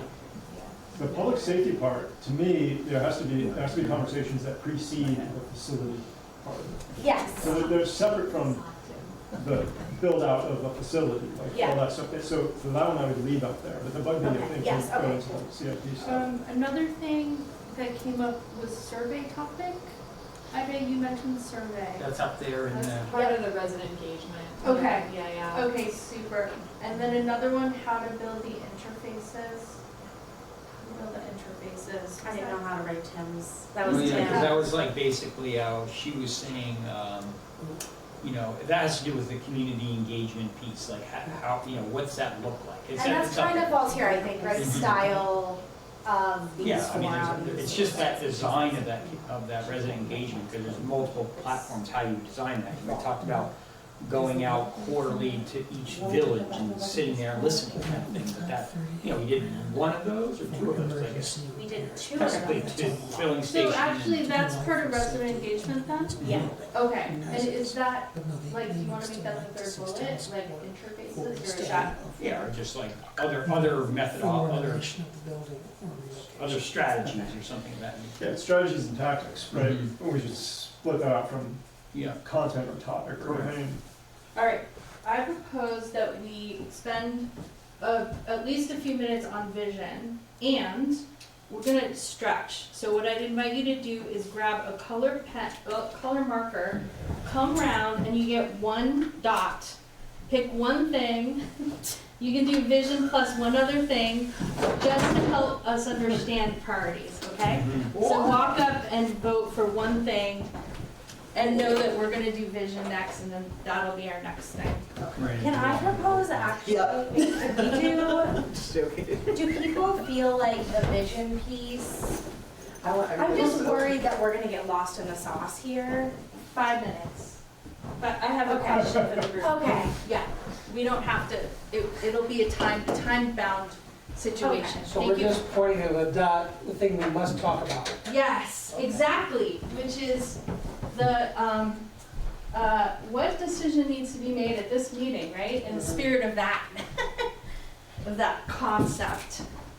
Pick one thing, and you don't all have to agree, it's okay to disagree.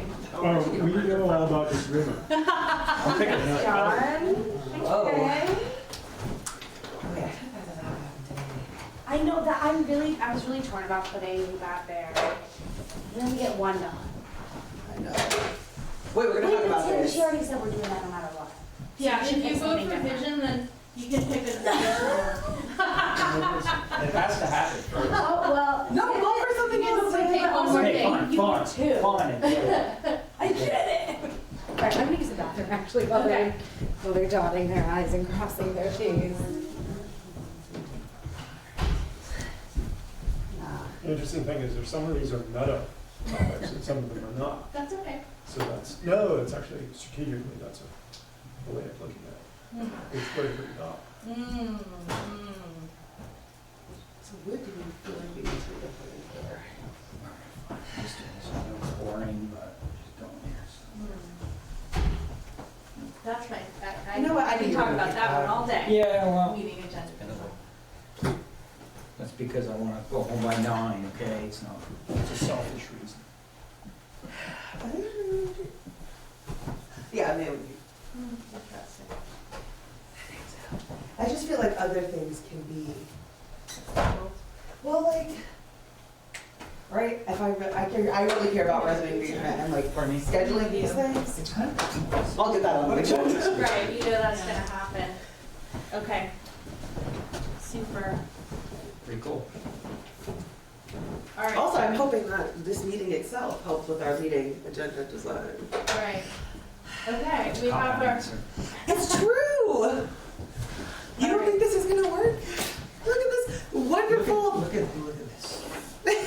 What? Why'd you break my toy? okay, Do we need a quick break or we good? We take 5. Wait until Ashley and John come back. Okay, so we'll take 5? Okay. Okay.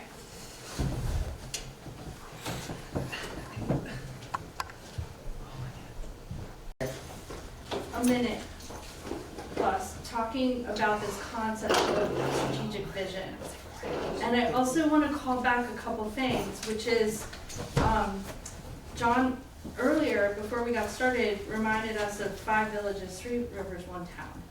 And I think that is so cool. Like, I just think, right, I was at the Wendell Barwood Arena and I saw that somewhere and I was like, oh my gosh, that's amazing, right? That just feels like it encapsulates the treasure of Hartford. So I want to encourage us to be thinking about that 3-5-3-1 idea.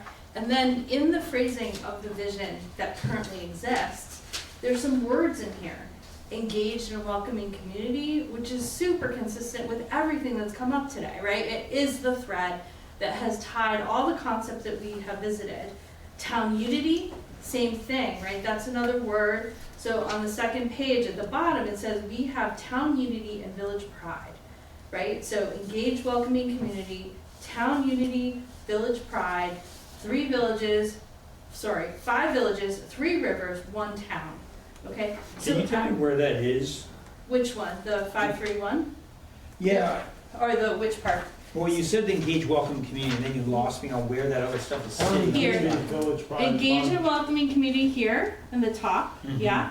And then flip it over and look at the very bottom. We have town unity and village pride. Yeah, we Yes. do, baby. Yeah, okay. What's not on here, and you might want to consider adding it, is the 5-3-1. 5 villages, 3 rivers, 1 town. Isn't that in our logo? Oh, it's not. You might want to include that somewhere. Okay? So at a super high level, when you were talking, what was the word that you used? Yes. Some reference to rivers. You said, No, it doesn't say that, but you're right. it was Has the the list word of essence. The essence? What's the essence? Mhm. And I I've seen this wonder one. if any of those things I just threw out are part of capturing the essence, or do you need it to be more than that? It also seems like in this opening paragraph that you have right here, it captures a lot of essence. So is there any revisit of any of those things? I think you're right. I'm coming from away, right? Yeah, And from away, I never knew that there were 5 villages in Hartford. I never knew there was any connection between something called Hartford and White River Junction, for example. And I never knew that communities as diverse as White River Junction and Queechee could possibly be in the same town, and yet, there you are. I mean, it's been interesting for me because, you know, coming from a single town, that is to say Heartland, and then coming to Hartford, I'm like, and this is my cynical side. This is here for a reason because it's been a problem for a long time, a fragmentation actually, amongst these villages actually. It's a very strong, real undercurrent, and it's built decades of resentment within the community. And I think it's something that we're just, what I hate more than anything is when I work for a company or corporation, they have this stuff, you know, I'm not saying it's fluffy, but it's stuff, like, okay, that's what we are supposed to strive towards or work towards or be, and on the ground, that ain't happening, right? Like, it's just not in the fabric, truly. So my reason for wanting to really visit this is to make it real, and just acknowledge the strengths and weaknesses of that. Does that make sense to you guys? yeah. Yeah. You And had, I do agree, there's pluses and minuses. It's almost like the river between us and Lebanon. You could say it divides us or that it unites us in the upper valley. Mhm. Well, I would piggyback on Tim's recap of that. I agree, and I think a big part of it that this document doesn't really address is that some of that division is made out of wealth inequality. Yeah. You know, some There's a villages, demographic component that's there's a very demographic division between the different villages, and we're all under, and as economic pressures increase, those tensions will often come back up. And I don't think we really do have a way to address that issue. as a town, right? Like we talked about, is it possible to shift our tax structure to be income based? Is there, I mean, I think that's, I'm not saying like, yeah, let's do it, but we don't really talk about the ways to address like the wealth inequities. I mean, to give you an example, I love White River Junction, don't get me wrong, I love everything we do down there, I'm involved in it, like I get it. But I feel like I have a bias, right? I feel like West Hartford is ignored, I feel like Queechee feels ignored on some level. I feel like these other components of our community often don't get the front burner, or they're not getting the level of engagement that we should be, getting in. So I think that we have to acknowledge that and just be real about it. So. That is a good point, and I definitely appreciate the alignment of action with the statement of aspiration, right? Mm-hmm. And to that point, that's part of what's in the economic development plan, the draft version of anyway, which planning and development is working to carry out now through what John mentioned earlier, those village by village meetings. I think that's part of it. It's not lost on other people too. Okay, so with that in mind, right, there's a range of assets across the 5 villages. And so if we were to think about the assets of the villages and taking a look at the front part of the sheet with the 6 items, what would you like to keep, or what do you think merits holding on to? If we have that in mind, 5 villages, 3 rivers, 1 town, all different, lots of variation. Do these 6 things address what the 5 villages need? So I guess I would just say that I like every single one of these 6. I think this is great.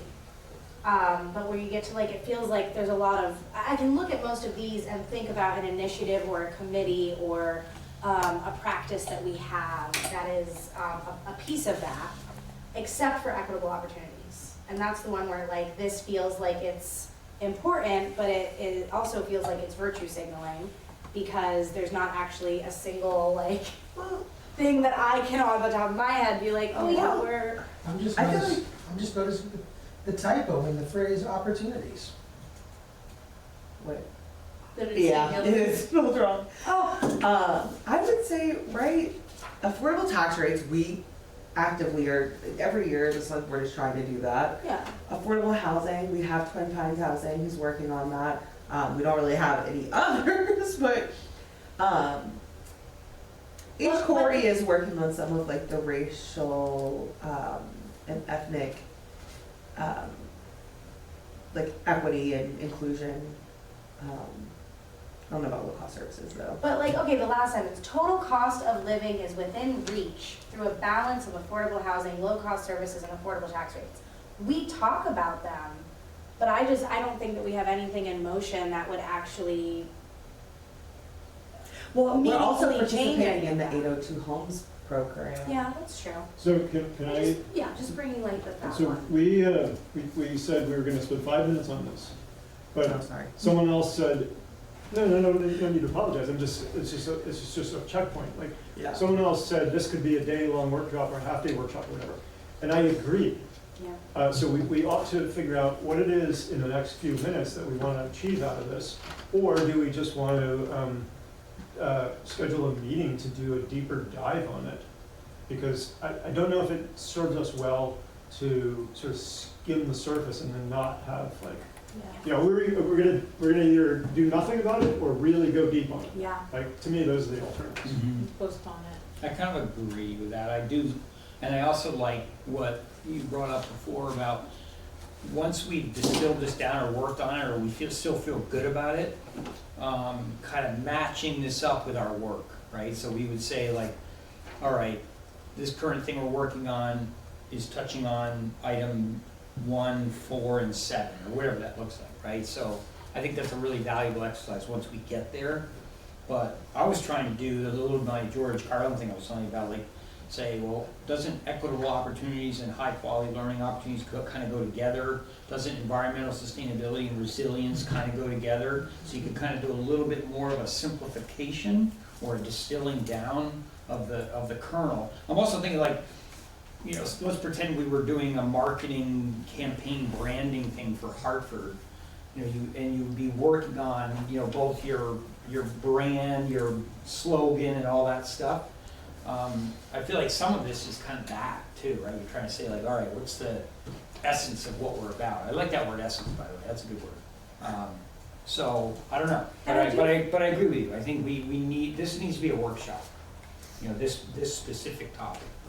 And there's nothing about it that I dislike or disagree with enough to say like, I'm just not comfortable moving forward with this being our strategic vision as we go into our planning and you know, our own visioning process. Like, I think you're right, that it'd be good to dive in and like ask hard questions and not only think about if there's ways to consolidate it or, you know, if there's any improvements we're gonna make to it, but also to kind of check ourselves against like, are we living up to this? Mhm. Like, are we, Yeah, I like that. are we meeting, you know, our Mhm. goals? And, but I think that is a separate workshop. Kind of like what we asked Twin Pines to do with their strategic plan. Yeah, like almost as if With you it. do, Yeah. it's not a wishing well, it is a living, breathing, We do what Tim said, where you've got a label for each of these, or a number, Mhm. and then you tie them to the other plans. When you go through the other plans, if none of these are reflected,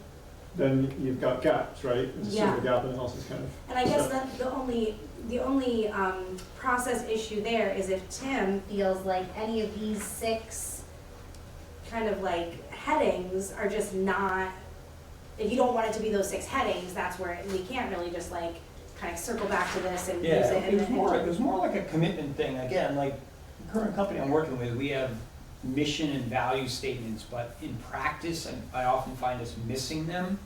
And it's very, that's, over time, that's draining, right? So like, to me, it's really saying, if we believe in this, then that's how we're doing our work, right?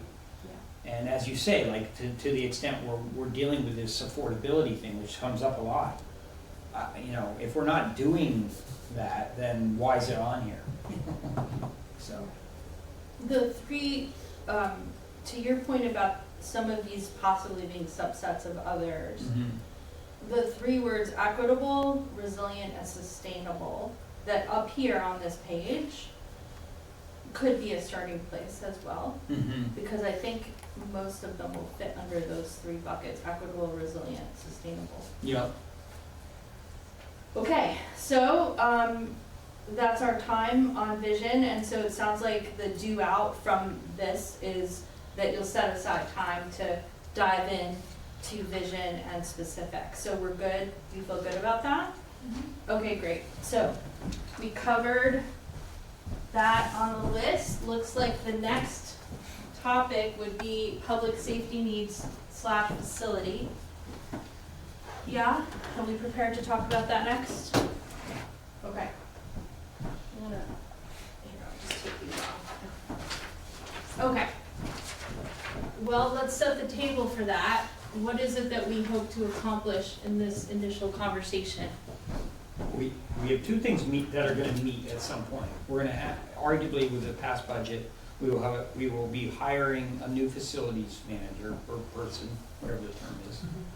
And 2, coming along for the ride with that, arguably, is our CIP, right, planning, right? And what does CIP stand for? Capital improvement plan. Okay, So arguably, and the timing is odd, right, because a lot of this stuff kind of kicks in July 1, right, with new budget cycle, new position, and that output, that those all should kind of meet.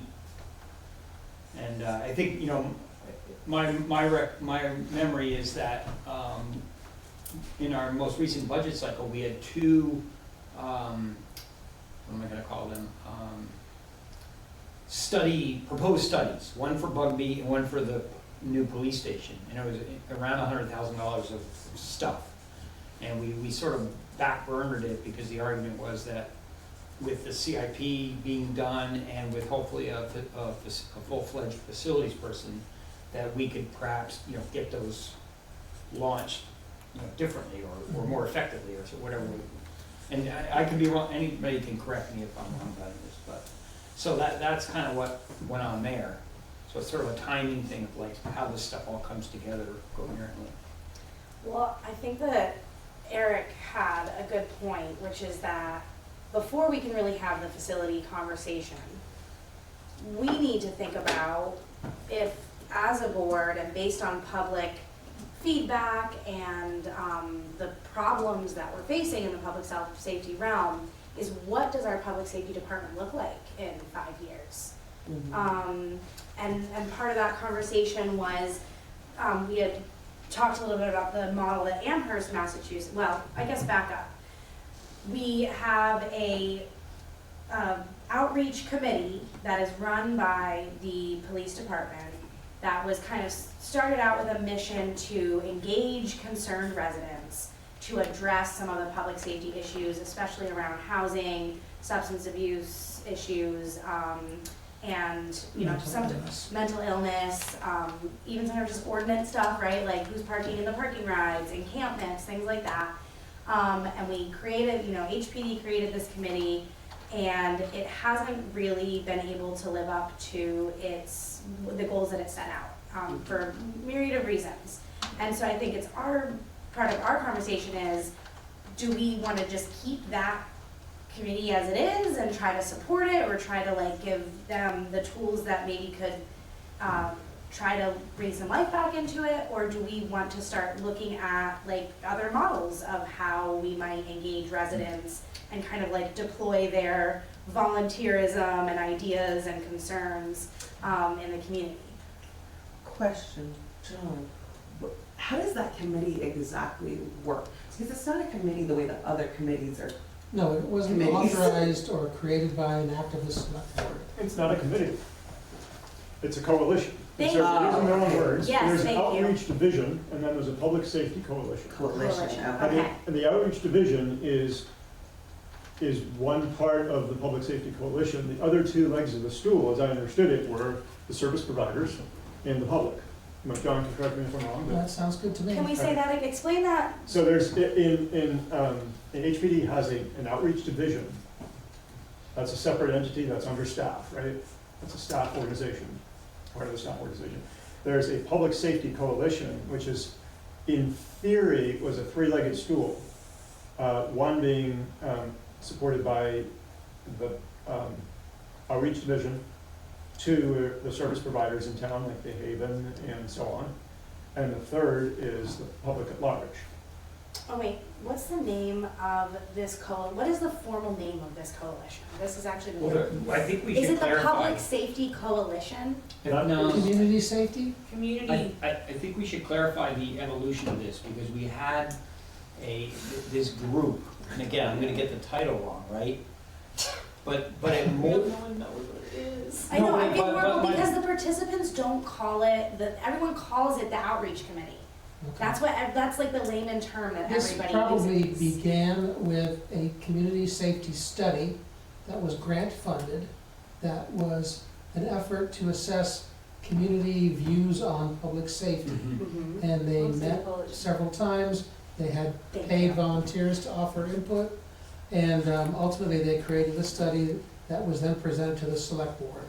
And sometime thereafter, I don't know if it's a direct relationship or not, sometime thereafter,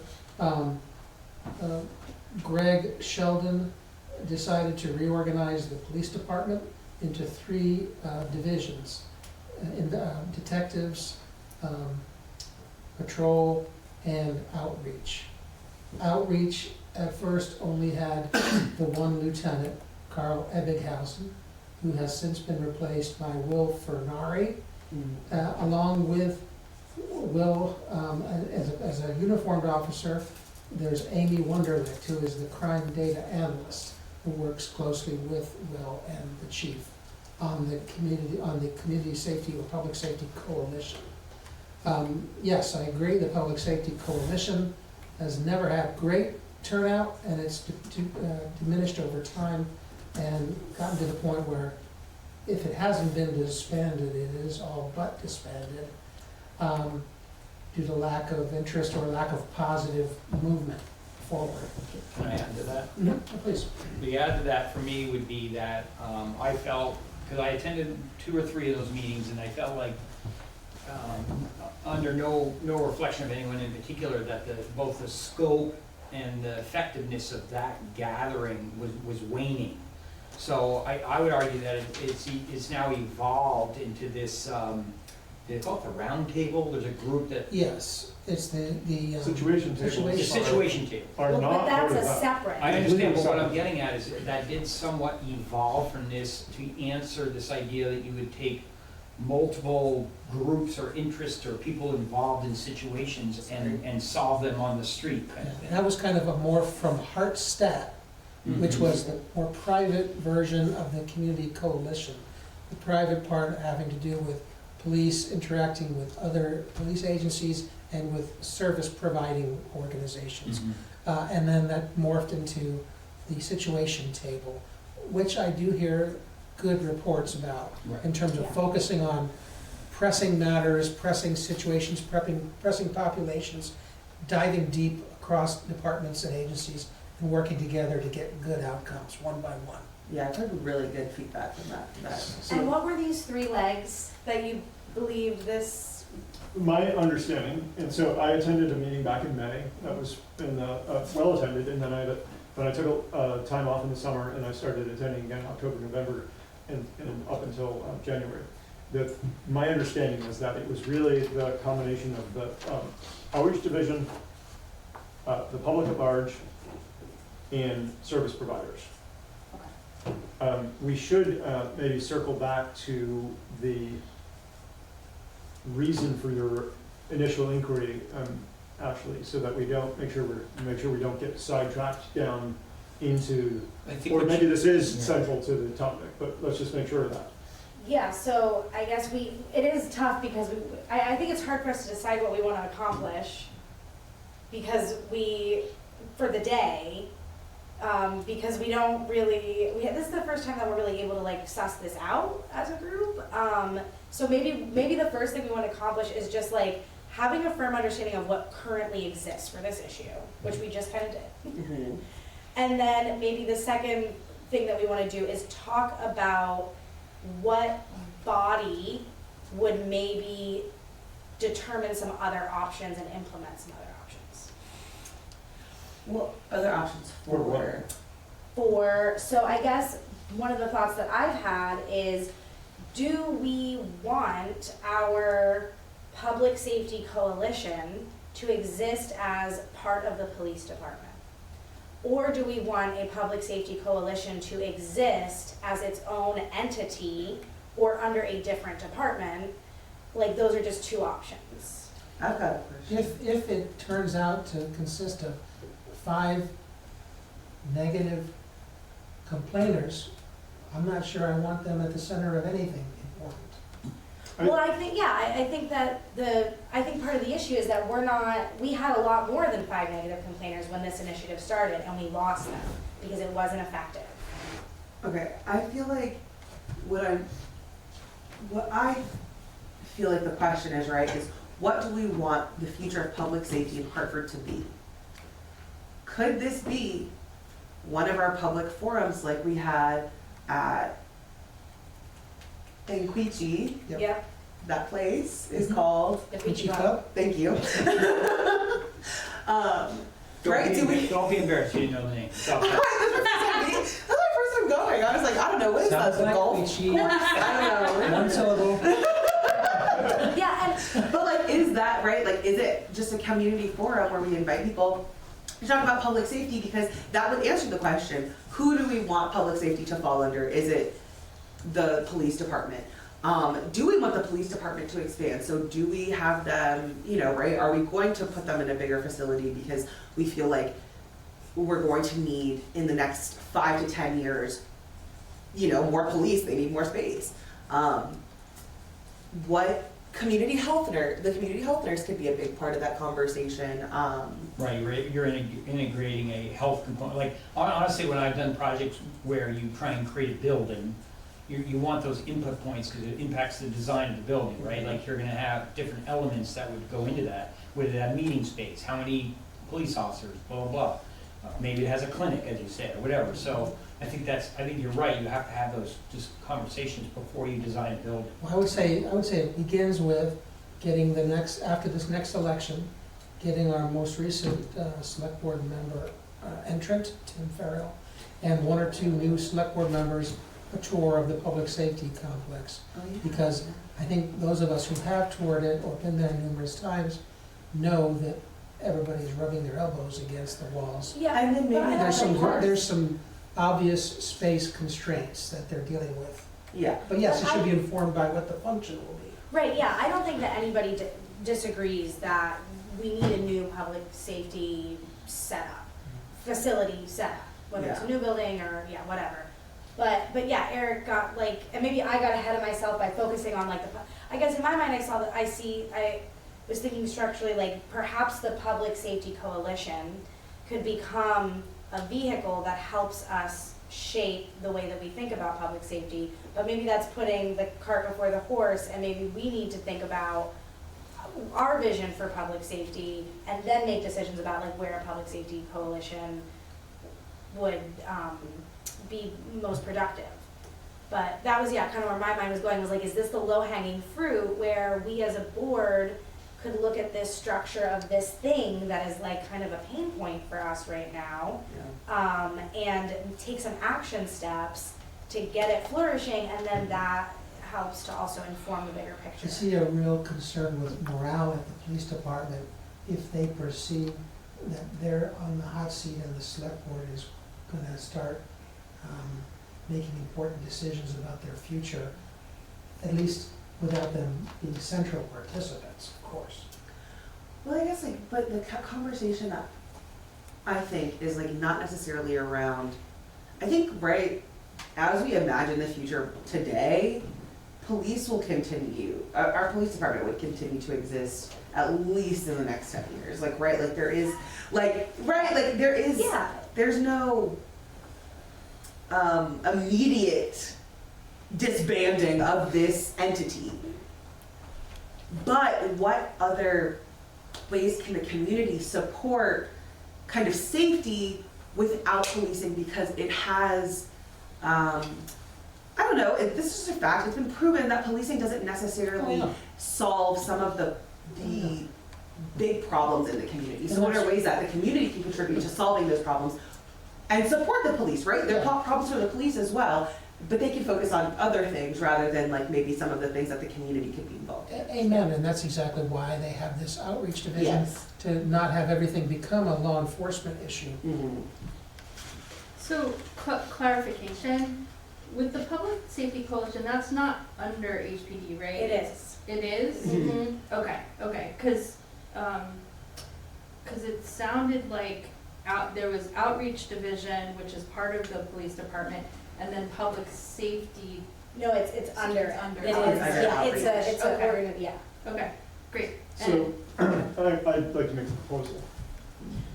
I don't think that the Public Safety Coalition is the right forum to carry this conversation forward. They do have a role, there is a need to revitalize that, but what I think we should do is, like we did with Bugby, we should spin up an ad hoc committee that takes on, that we charge with,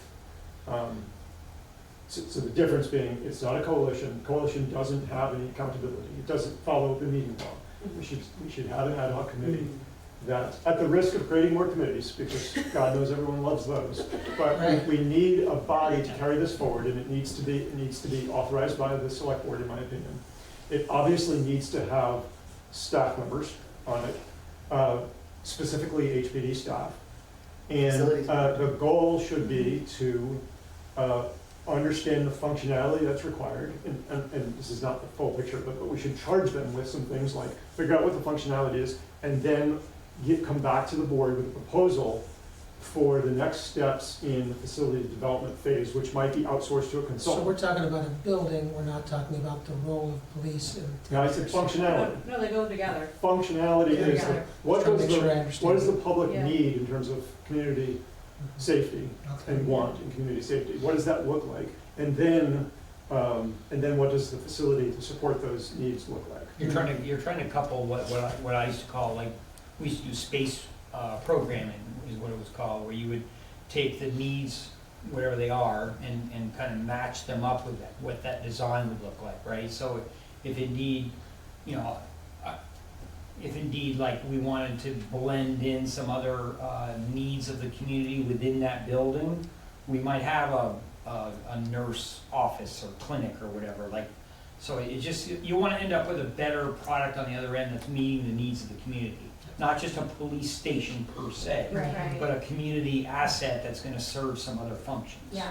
So if we just started with, like, literally stepwise, we took the ad hoc Bugby committee charter and just copied, pasted, Yeah. edited that, and used that as a framework or starting point, figuring out what the Constitution is, what the mission and charge is, what the deliverables are, at least the immediate deliverables. That might be a starting point. That might get us to the next phase of the conversation. I think that's a great idea. And then we get to the point where the board gets to appoint some people. And I hear you, John. It has to be members of HPD involved in this, because it doesn't make sense otherwise. And it's Because then disenfranchised. it becomes, what is the select board, what have the select board identified as the problems in our wonderful department?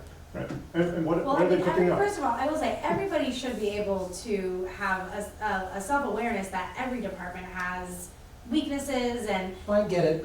I'm not going to pretend like they're doing a perfect job. No, and I don't say that they are either. I just get worried about a department, worried that a select board, which is probably more progressive than them, what kind of schemes they might have for my future. Let me try and put another lens on this. I think what we have to, the angle that we should be genuinely approaching this act with is strengthening and improving something. Yes. You know, like, and honestly, I could honestly pick any department in our town and do that same work, right? Mhm. You would do a reflection of what work you're doing in the community. I mean, we should be doing this anyway, right? Every group, and I think Scott Hausler does some pretty great work there, right? Like outreach, surveys, how are we doing in the community? Are people using our I mean, and his is interesting because it's like, when you have a pay-to-play kind of situation, you get a much better barometer on, like, is this working? Right. Whereas like water and sewer, maybe not quite as sexy, right? But anyway, so the idea for me would be, you know, these audits of our organization and how are we doing and are we doing good work should happen anyway, right? And it's not a top-down thing, it should be more grassroots, like within the culture of the organization. And I think, honestly, our police department, here's a comment I heard the other day. Somebody who had done work in, up and down from Brattleboro on up through multiple communities, indicated that Hartford is one of the best-run police departments of all of them, hands down. So that was really nice to hear, right? But there's always room for refinement and improvement. So as you say, like, where does this work sit? Who works on it, and so on. So I think Eric has a good idea that, you know, let's create a group that's going to do this work, and they shouldn't feel threatened by that. They should feel like we're trying to strengthen and enhance their work, you know? I just want to echo that, for the record, and for you to, you know, also feel at ease, like, it's not against HPD that I think that we should think about this more broadly.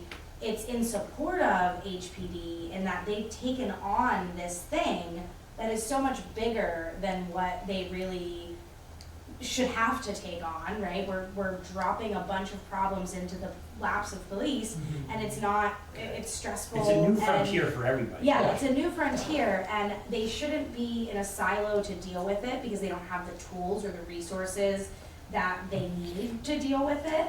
But we also shouldn't just solve that problem by funding more and more and more patrol positions or even outreach positions, right? Like the goal should be to get it at the roots and see if we can spend less money to help more people. And that's why it's good news, we have Claire Martin and HCRS coming back on board. Yeah. So April looks like a possibility of maybe, you know, there's a little slack in the April time period for agenda items. What about an agenda item that is select board review of Constitution in charge for ad hoc public safety committee, facility committee, whatever.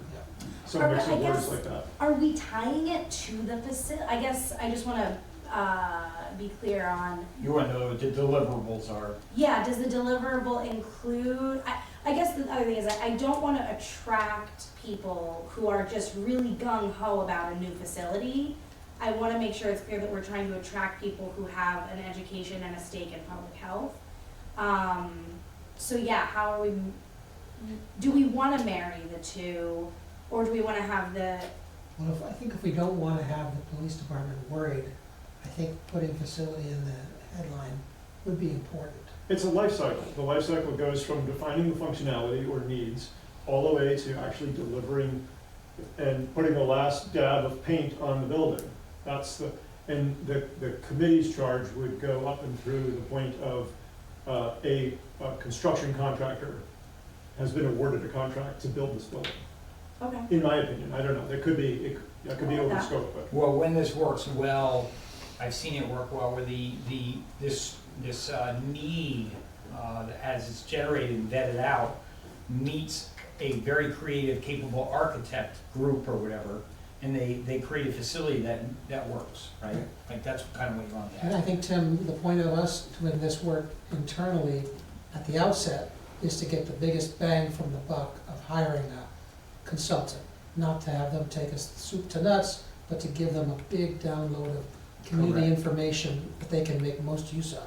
Yeah, so if we get the process at least started in April, by the time the new fiscal year comes around, you maybe, I can't remember if you put out, if you try to hire people for the fiscal year in order to start as soon as possible, but you've got your facility manager, you've got your HPD staff, and then whoever else we decide to bring to the table for this committee, and Yeah. it's moving forward. So at least if there is a study that needs to be commissioned, or, whether it's what Chief Kelly had in mind or something that's slightly smaller, we're ready for budget season to talk about that. And so in the next fiscal year, it's funded in the next Right, not- step. And just broad strokes, from what I'm hearing, Fire is perfectly happy in their facility and probably would be happy to expand into an empty out police portion of the building. Fire is overseeing the community nurse at present. I don't know if that's needs to be revisited or not, but that's what's happening now. And then the other challenge around that I understand is the dispatch component, Right, because they obviously both use it. right. It's integral to both. So it's like, how do you, locate and design? Each chief has said they want dispatch. There's gonna be a I paper, bet. rock, scissors situation. Right. I mean, it seems more I would think it would be more cost efficient to just let dispatch. Let's take not do over the committee's making- work now. Yeah, let the committees will figure it out. So in April, somebody, maybe a couple of us, will John. draft, so I'm happy to do the cutting and pasting from Bugby without names associated with it, but just, That seems Okay. like a good template, actually, to restructure a Bugby to become a, right? And Yeah, unless we have a real template. I mean, to address the concern about that it's not only facility, what about some kind of phrasing like from needs to facility, yes, right? To yes. encompass that it's a pathway. public safety. Do you, Me. would you be willing to collaborate with a board member on defining the charge? Of or course. yeah. Yeah. Just before, to get the draft Yeah, for the of course, board? yeah. And I've With seen. select Do board you have members. anybody in mind, any particular volunteer? Sorry. Sorry.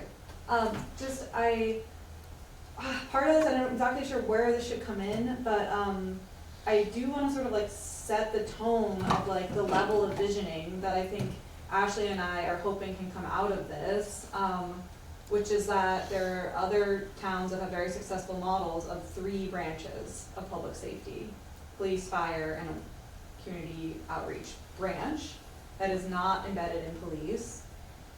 So, I don't know, I just want that to be communicated to people that we can, I think it's appropriate to dream big, and Amherst isn't the only town in the US who's done that, but they have done a ton of work and have really thorough reports on all the community engagement they did in order to get to the point of funding a 3rd branch of public safety, and this was in the last 5 years. This is recent work that they did, and they have a separate director that's not the police chief, and it's not, so, we have plans to talk more, and I know that maybe there, we can actually talk more directly to those people, but the work we've done so far has just generated someone sending us a ton of like documentation of what led up to their process that, could be an inspiration or just a resource to people that are part of this committee, so. It sounds like that's good information to read before we draft or finalize the charge and scope of the committee. I mean, I I love, bet you have that attached to the, whenever we create an item for this, can we attach those documents? Well, would you send this to Eric? Yeah, I love what you're saying in a sense of like, you know, let's call it the police, fire, health, right? And what would be interesting to me is to literally go on like a field trip of what is it starting to look like on the ground, right? Like, has Amherst taken some of their buildings and tweaked them in a manner where this health leg is getting met, right? Like, what does that look like? Is it a collective building, or is it like a community center? Or so I think that, for me, that kind of gets very powerful when you start to see like, oh, wow, this community moved it this way by doing this, you know? So, Yeah, and hopefully with having representatives of HPD being on this task force, they'll be part of this process, and it shouldn't feel threatening to say that we want to add more tools to the toolbox. And so, yeah, I guess I'm just like, I'm hung up on, like, John, your take on like, Well, I'm even more troubled after hearing from Ida, but nevertheless, I act at your guidance. Why is that troubling? It just seems, again, we're looking at another very progressive community, Amherst, that might be oil and water to the real life world of policing in Hartford. It just, and the way it's described is,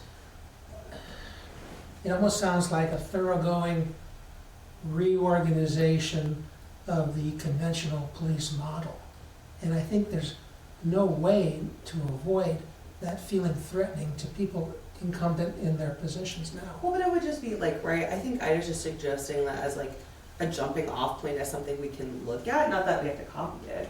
Just like right, that might not be something that Hartford does for 20 more years, but like, right, this community is doing something that's like really, I don't know, advanced, progressive, whatever. Yeah. And Yeah, I like, guess we could that- look at it as like, what were some of their pain points to learn from? What are some of their like, yeah, just I think just a reference document. We could right? pick some different peers, guys. We could pick Winooski, Rutland, and we could pick You know, Rutland's more, you know, I don't, Brown, that's not, we can do more research and look Yeah. at other models. some of our too. points, Or the committee should. Yeah. Yeah, also, I don't know, I just, I don't know how else to, when we talk about community engagement and staff, maybe it would, yeah, I don't know how we can engage the department on this, but it is, if I hire a new position at my company to help with the workload,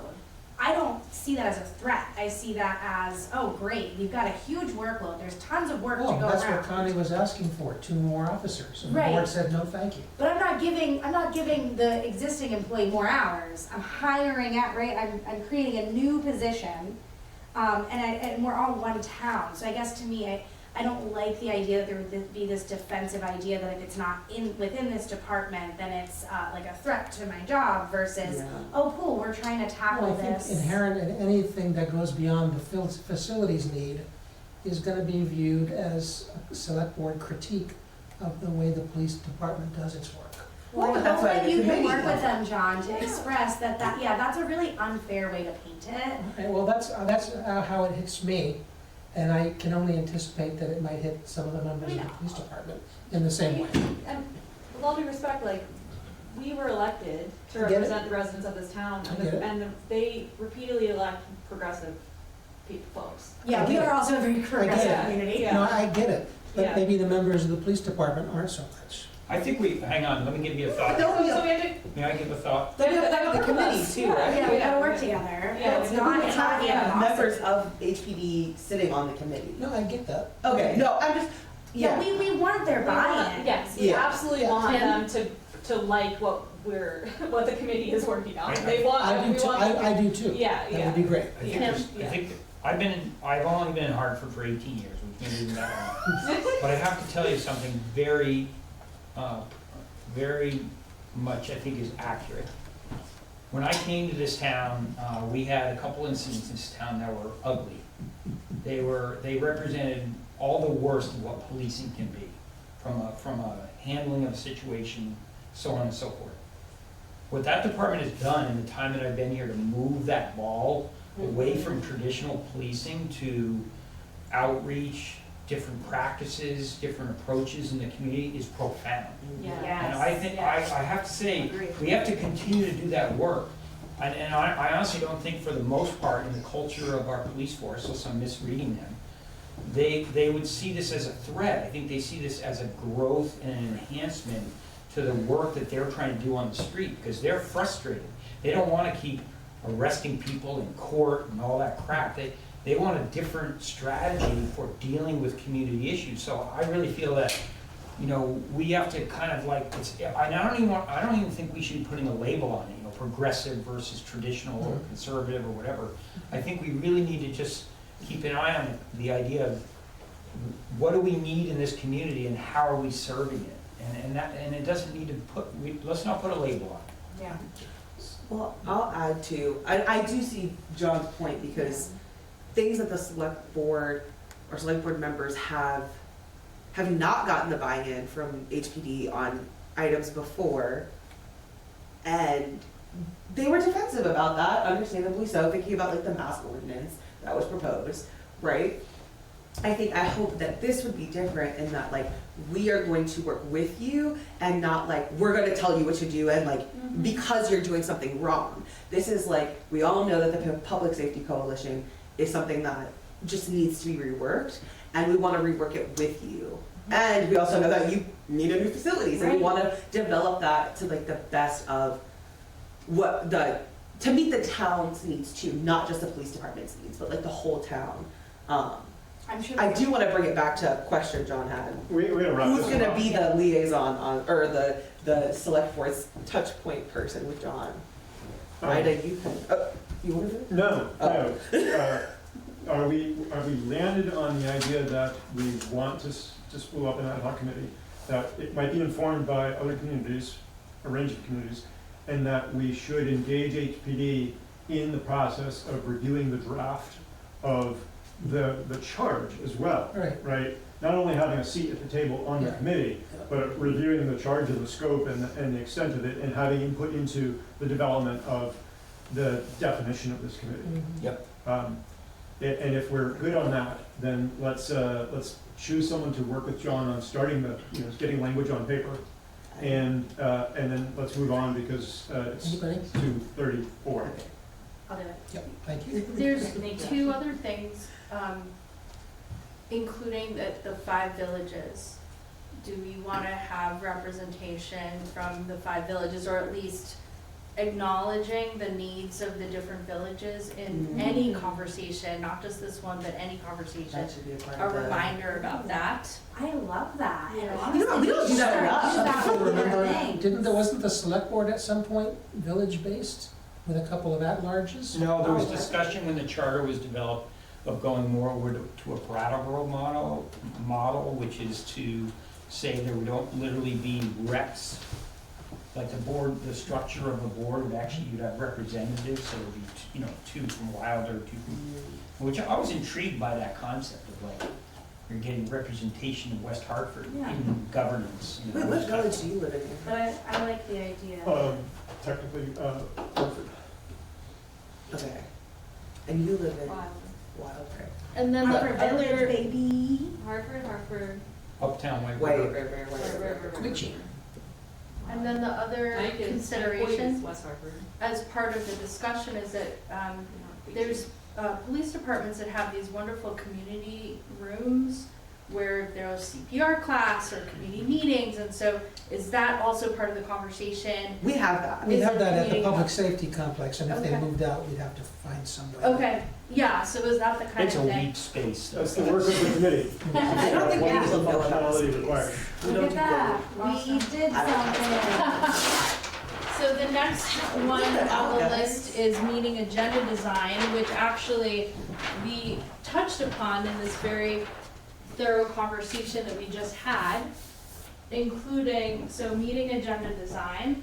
So there's been some touch points that have already come up, including to be asking the question, what decision needs to be made at this meeting, right, to help figure out priorities for the meeting. What are the big rocks versus the smaller ones? Consider having a timekeeper role. The timekeeper, their job is not to make decisions. It's only a time prompt to say, hey, and Ashley, you can keep writing if you. Yes, no, Okay. I'm listening, I'm grabbing an agenda. Okay, so it's a reminder to check in. It's not a decision in of itself, right? These are some components. I have the word essence here. Yeah. Essence. Essence, big rocks, priorities, right? That's something that's come up. So you want to have that built in. The community engagement aspect, how does that look in different agenda items? How do we uplift the work that has been done that came up? So it may or may not be relevant to a specific agenda item. Staff have incredible perspective. Is staff perspective being considered? And then, as some of the report outs too, has anyone heard of BLUF, bottom line up front? Yep.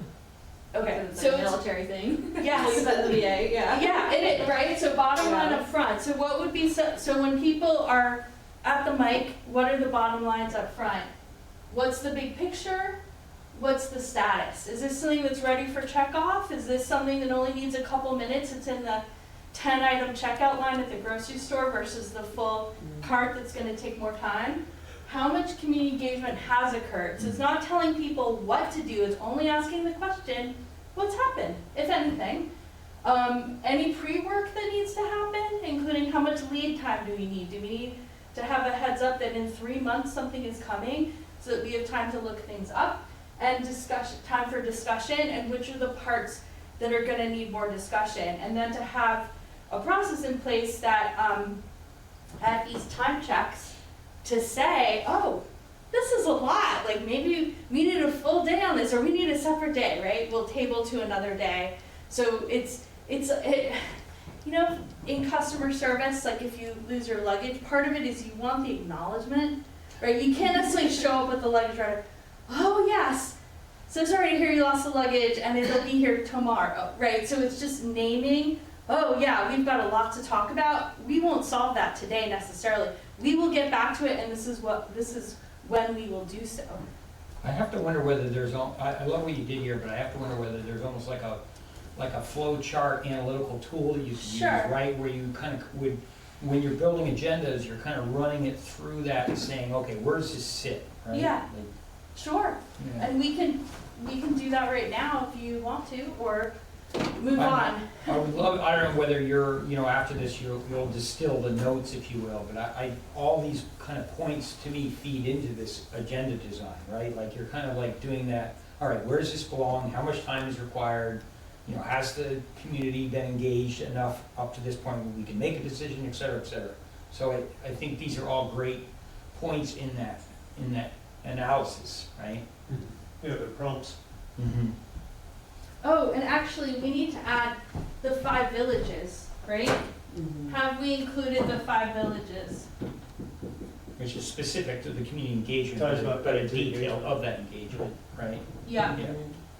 Yeah. Anything else that we want to be thinking about with agenda design? Oh, yes. Convenience of participants, Okay. that's been identified. If somebody is coming in from Montpelier, can we get them Bring them in in and front. out quickly? Yeah. Yeah. Or staff, if they don't have to wait and hear somebody else droning on for 3 hours before they get to their matter, can we orient the agenda to get those people in and out quickly? Yep.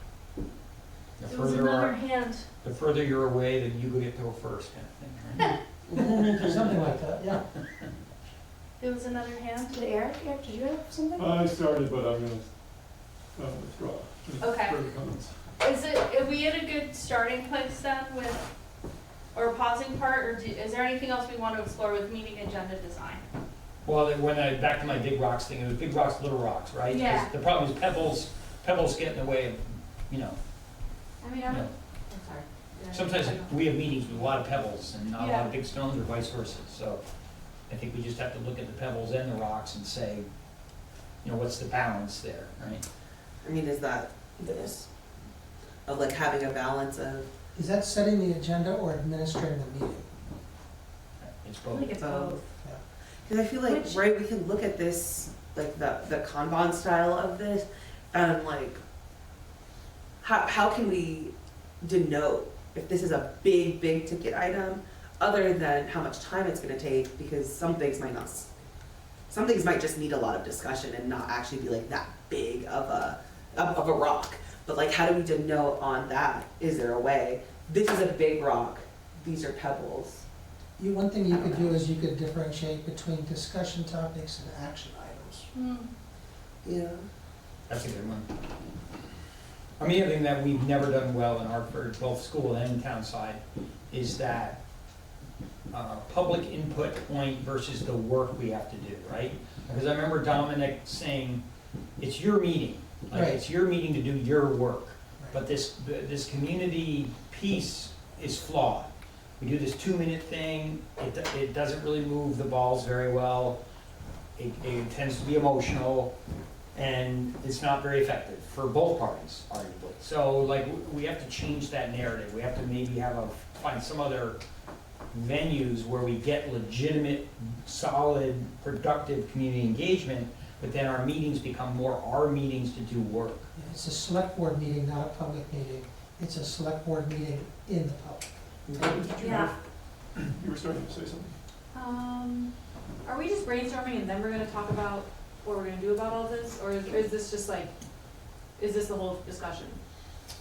Sorry. Why do you ask? What do you have in I was mind? just curious, okay, cause I had a more fine-grained thing about like, can we talk about the timekeeper role and who's gonna do that before we move on from this whole? Yeah.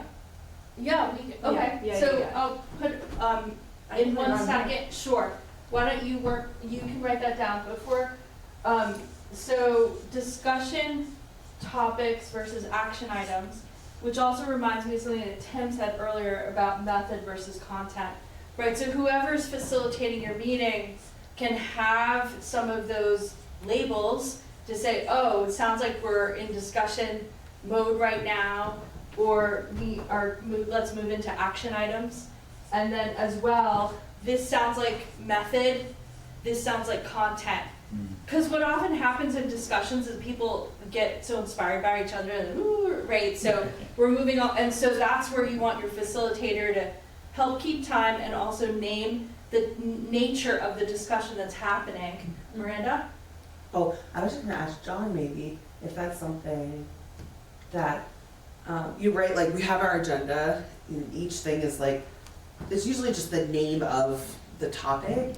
Maybe it's discussion and then colon, blah, blah, blah, blah, blah. Or like decision, colon, blah, blah, blah, blah, blah. We could segregate them out, we could have action items and discussion items almost with like.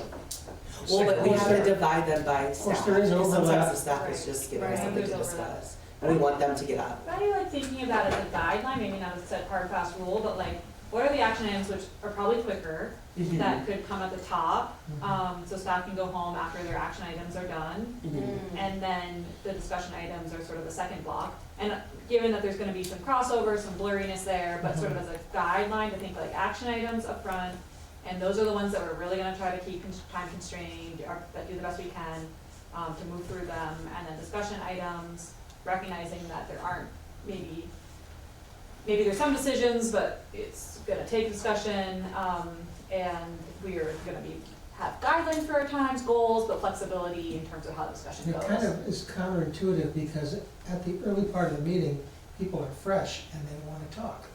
It's only by the end of the evening that we worn everybody down to the point where they no longer How do you know we want to don't want talk. to design? met this group? We've been talking all night. How do you know we don't want to design fatigue for that situation? So. Well, yeah, and then we won't be dealing with decision fatigue when we have an action item as item E on the agenda after we've just Yeah, talked for 3 exactly, hours. exactly. Right. Yeah, I really like that I think idea. it'll help move the action items quickly if they're first. Yeah, I think it will. And it ties into, or Hoyt's rule of two ties into that approach. So if it's something that, there are items that will most assuredly take 2 meetings. And so meeting 1 is the discussion, and then meeting 2, it gets elevated in the agenda, and it's a decision. And I did try to take from staff prompts and just my understanding of things and do description : action. So Nice. here, there's contract approval. Other places, there's project presentation, which is delineates it. But Okay. I think, I keep coming back to Mike's rule of, he said one time, like, if it's this sort of a big topic, it's gonna take a while to get our arms around. It doesn't even make any sense to put it on an agenda with the expectation we're gonna make a So the decision. key on is it. not to use the second meeting on that to just rehash everything that happened in the first meeting. That's a good point. The key would be between those 2 meetings to be willing to come to a plan to. And there might be some things in a big, right, in the big bucket, there might be pieces to grab. Maybe it's too big of a topic. So is it, are we talking about method, are we talking about content? Are we talking about a specific village, right? Like what are some ways to break down? Boundaries, Sorry? put boundaries around. Ish.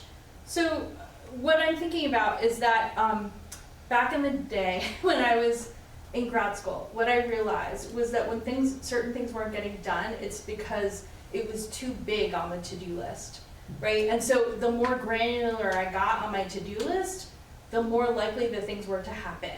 And so if something keeps carrying over on the to-do list, it's because it's not specific enough, right? So for example, make chicken soup is but if you literally say, go to the grocery store, get the chicken, get the pot, get some water, all the things, it's clear to check off.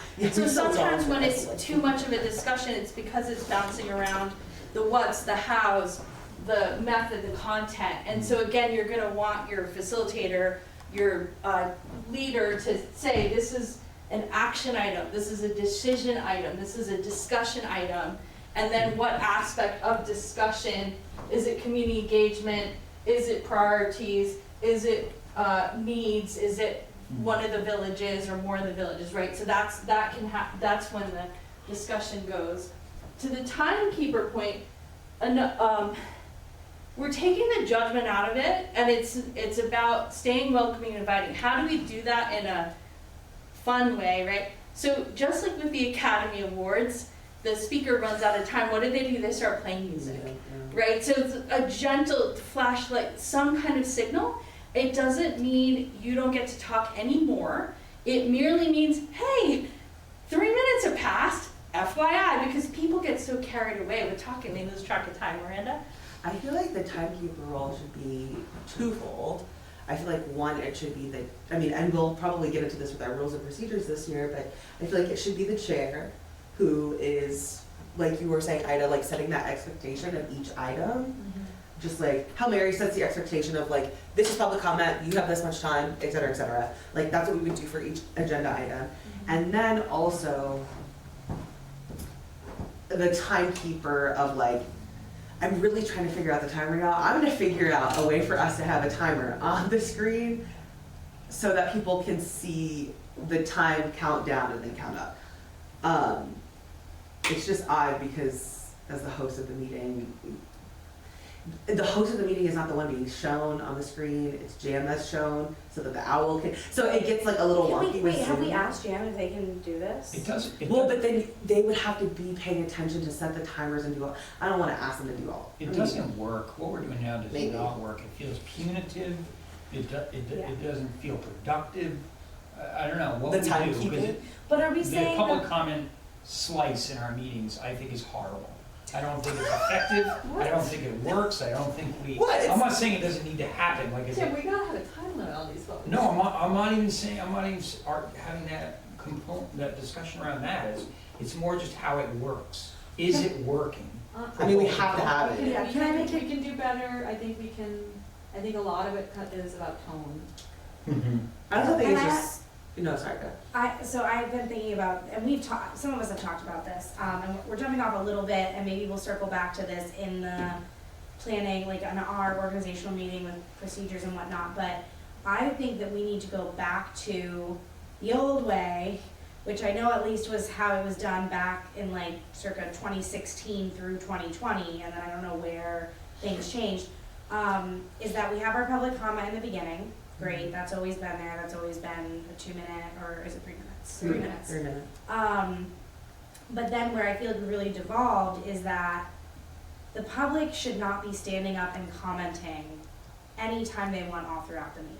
Yeah. It's not productive, it's chaotic, it's confusing to the public at home, it's confusing to the board. And so the way that it always used to be was that when we have an agenda item, the first thing we do on that agenda item is open it up to public comment. Are there people here from the public that have comments on this crosswalk that we're putting in? People come up, when all the people are done, public comment is closed, and then select board discussion, and then a decision.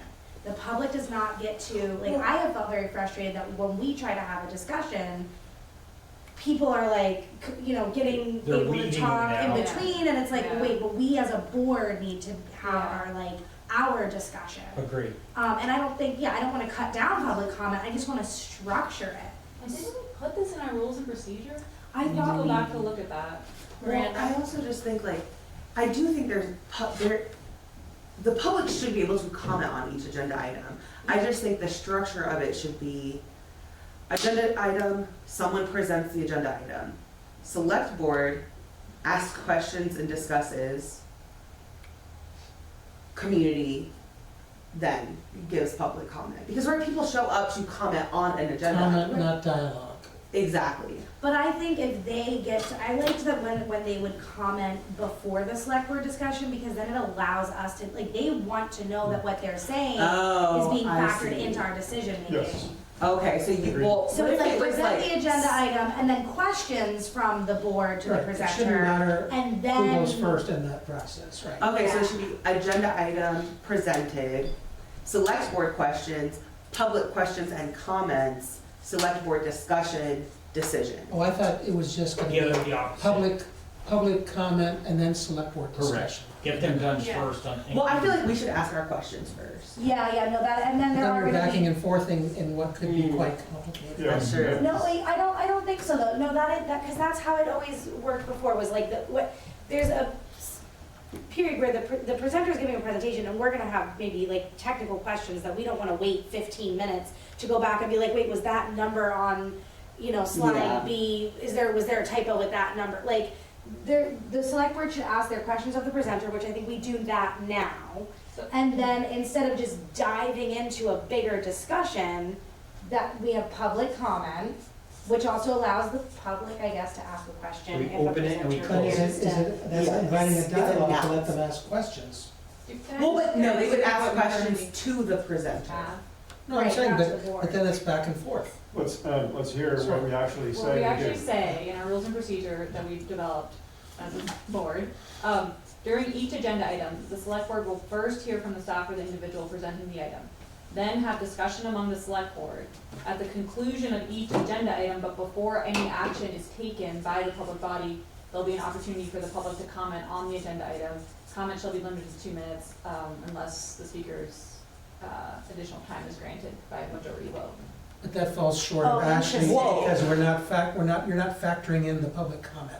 So it's almost superfluous. We don't really care what you're saying, because we're not gonna react to it. We're not making a That's not very decision public until after the public. General comment. public comment. Well, that's Only on right, an agenda item. Right? yeah, but you're not then discussing it. Oh, Right, interesting. yeah, which there could be value to that. So this is kind of what I'm proposing, Mm-hmm. that, Yep. select board asks our question to presenters, open it up to public comment, and we can decide, and the future chair can decide if we allow the public in those times to ask a presenter directly a question or not.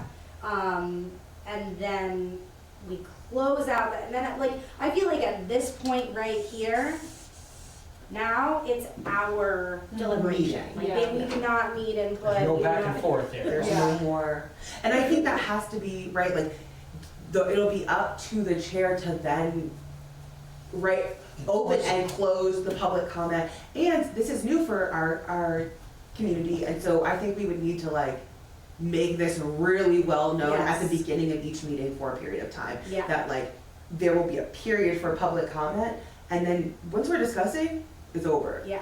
Because And I think- it opens it up to too much dialogue, I think. Yeah, and I think the tone is, I think, you know, Ida hit it right on, is like, I Yeah. think that the community will appreciate this structure. Clarity. Mhm. And that it's clear and that there's a Consistent. process and it's Consistent. consistent. And it doesn't seek to like, not allow them to comment, it just Yeah. seeks to like, focus those comments in a certain period. I will say, sorry, No, go ahead.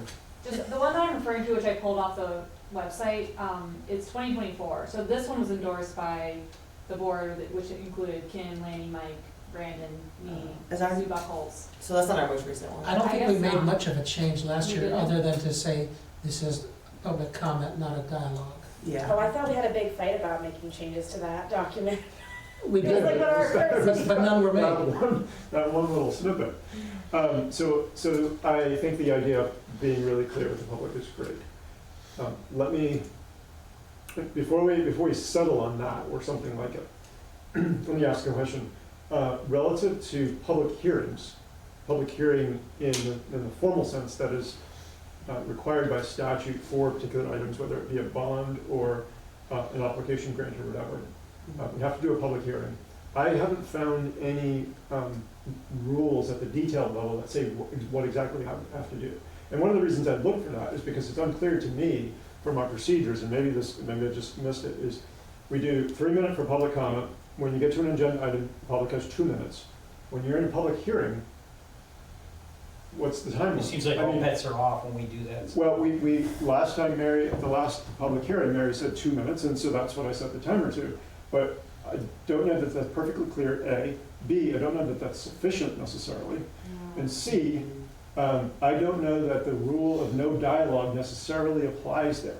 The whole point of the public hearing is to make damn sure that the public really understands and appreciates and gets to submit all of their content, Correct. right? And sometimes you need a question to do that. Yeah. And so the idea that we in the last meeting, I think there was a bit of a conflation between public comment at the beginning of the agenda and public hearing comments. That's correct. And so if we outline what with a public hearing, I think what Lori has told us is we hear a presentation, we hear a presentation, we open the public hearing, I think. Yeah. We hear everything from the public. The board doesn't say anything necessarily, but it can say things, as I understand her. Then we close the public hearing, and that's it from the public, and then we move on. The one potential is to have the two processes similar so that it reduces confusion, right? If you do have some alignment, then you potentially, the public is just not trying to figure out, wait, am I in a regular agenda item or am I in a public hearing Yeah. or whatever? Question. Just food for thought.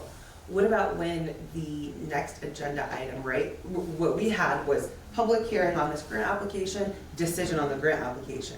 So we had public hearing, but now when we're going into the item, it's kind of like public hearing again because we would have Public comment Public on that comment, agenda item. or if there's a public hearing related to an agenda item, all comments must say public hearing, and during the item, there will be no more public comments. Well, Because I feel like that drops out of the, right, then we don't have the confusion of, We could have saved We're ourselves gonna 2 hours continue. at the second meeting of Twin Pines. we won't have more public hearing essentially. Because that's essentially what we did, is we had 2 public hearings. yeah, I hear you. There are requirements around Yeah. public hearings or whatever, and when we're done with those, then we can revert to it as a regular agenda item. And really, one of the things that, in terms of like setting the tone and expectations, that I think we're lacking is letting the public know if we've already heard an argument, we don't need to hear it again. And that's easy for you to say. It's very but easy will for me the to say. public adhere to that? right, and it's also like, it's my case, not their case, but if the cases are really if it's really the same stuff, like from the board perspective, it's not really, I've already heard the argument. Yeah. And I don't know how to thread that, right? That's tricky. I mean, I don't know, but, you know, I weight arguments more if more people are making them. You know, I mean, ideally they're concise, I agree with so-and-so, but like, you know. That's a great point. But like, I don't know if that's one person who really feels strongly about that one thing and they're on their own little island, or if there's some consensus in the community around that topic, unless I hear from more than one person. I suppose it's content. specific to. Yeah. We Sometimes a should- very persuasive argument Yeah. is, if from one person is all I need, but I guess multiple data points might be equally compelling. So maybe we should withdraw that, but the point that I was getting at was that I think at that point it reverts back to a regular agenda item, because you've already done your statutorily required public hearings.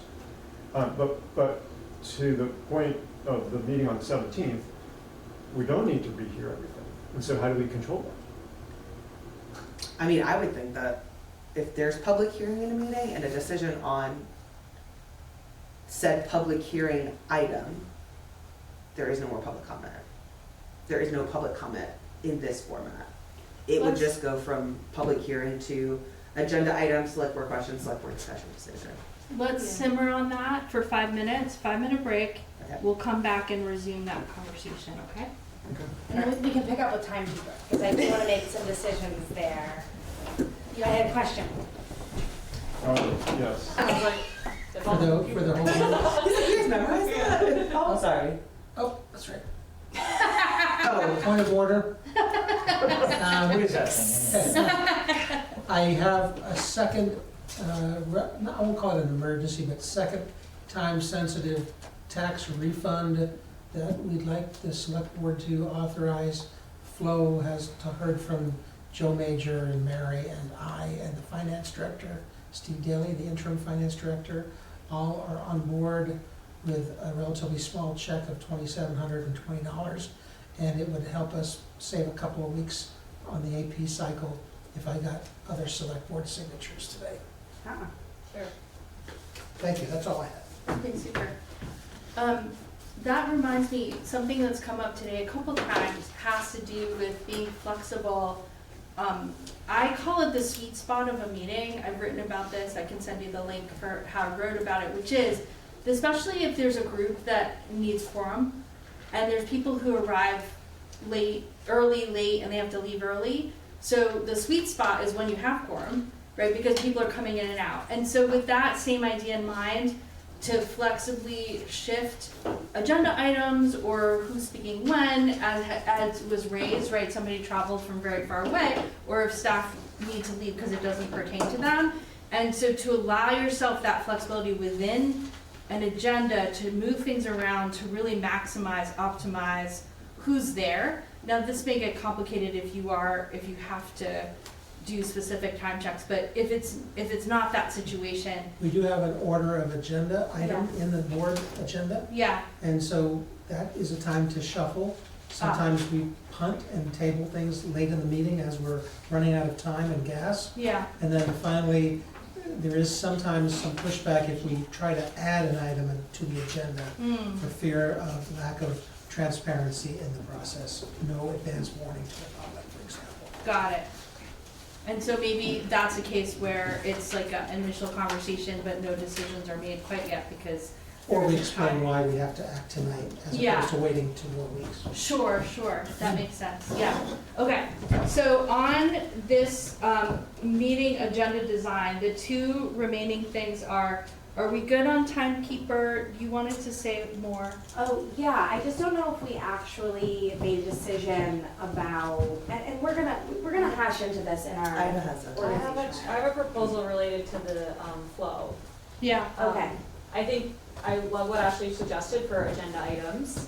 I think to keep it as, like, minimize confusion and when it comes to public hearings, I think we could have the same flow, but essentially just replace the word comment with hearing. So the public hearing could go presentation, select board questions, open public hearing, have the public hearing, close the public hearing, select board discussion, decision. And a caveat to that would be that the public hearing part would look a little bit different than public comment in an agenda item, because as Eric pointed out, it's gonna be a little more fluid, a little more back and forth, a little more time given to people to make sure all their, voices are heard, because it's a hearing, not a comment. Eric, really quick, is there guidance on the public how the public hearing, like, you know we have rules and procedures for our meetings, is there rules and procedures for the public hearing? Not that I'm aware of, but we should clear that up. Mary had asked the LCT for some clarity, and they were as clear as mud, according to Mary. Cool. But I can take another shot and see if they have a good checklist or template for us to use. Yeah, and it might also come from, like the VCDB grant is, comes out of the Agency of Commerce. And they have some rules in terms of timing, but I don't know if they have any rules that drill down into how to hold the hearing. It's just when to hold the hearing and the number of days before and after and notice periods and so on. But, so I don't know if there's any more information that we can glean from the state or from Lori because of her, I mean, a lot of these things end up going through her department. Yeah. My comment on that is that it's twofold. One is that my understanding of public hearings is just a display that you've made the effort to vet out a topic or issue or whatever in the public you know, you've received that input. What I find, and again, this is more as a sitting as a citizen, not as a select board, is that I don't think the process always works, and the reason why is because when you do indeed go down to select board discussion, it does for the public sometimes bring up new questions or concerns or issues that I don't think it's always fair to cut that off. I think that, I just don't think it works. I think if you're truly doing a public hearing, it should be sort of an open back and forth, and I realize that's hard to manage and it's not always time efficient and so on. But that's not what a public hearing is. I also think that can be part of the public hearing. Yeah, we are allowed to We're talk during during the public hearing. What I'm getting at is this idea of cutting off, like. We do close it though. We Yeah, close you the have public to hearing. close the public, sorry. Not just- No, but what Yeah. I'm getting at is that when the school board, when the select board is discussing the matter later, and you say, public comments have been cut off, if I'm sitting in the audience and Eric suddenly brings up a very important point that I feel very passionate about as a citizen, and you've cut me off, it doesn't work.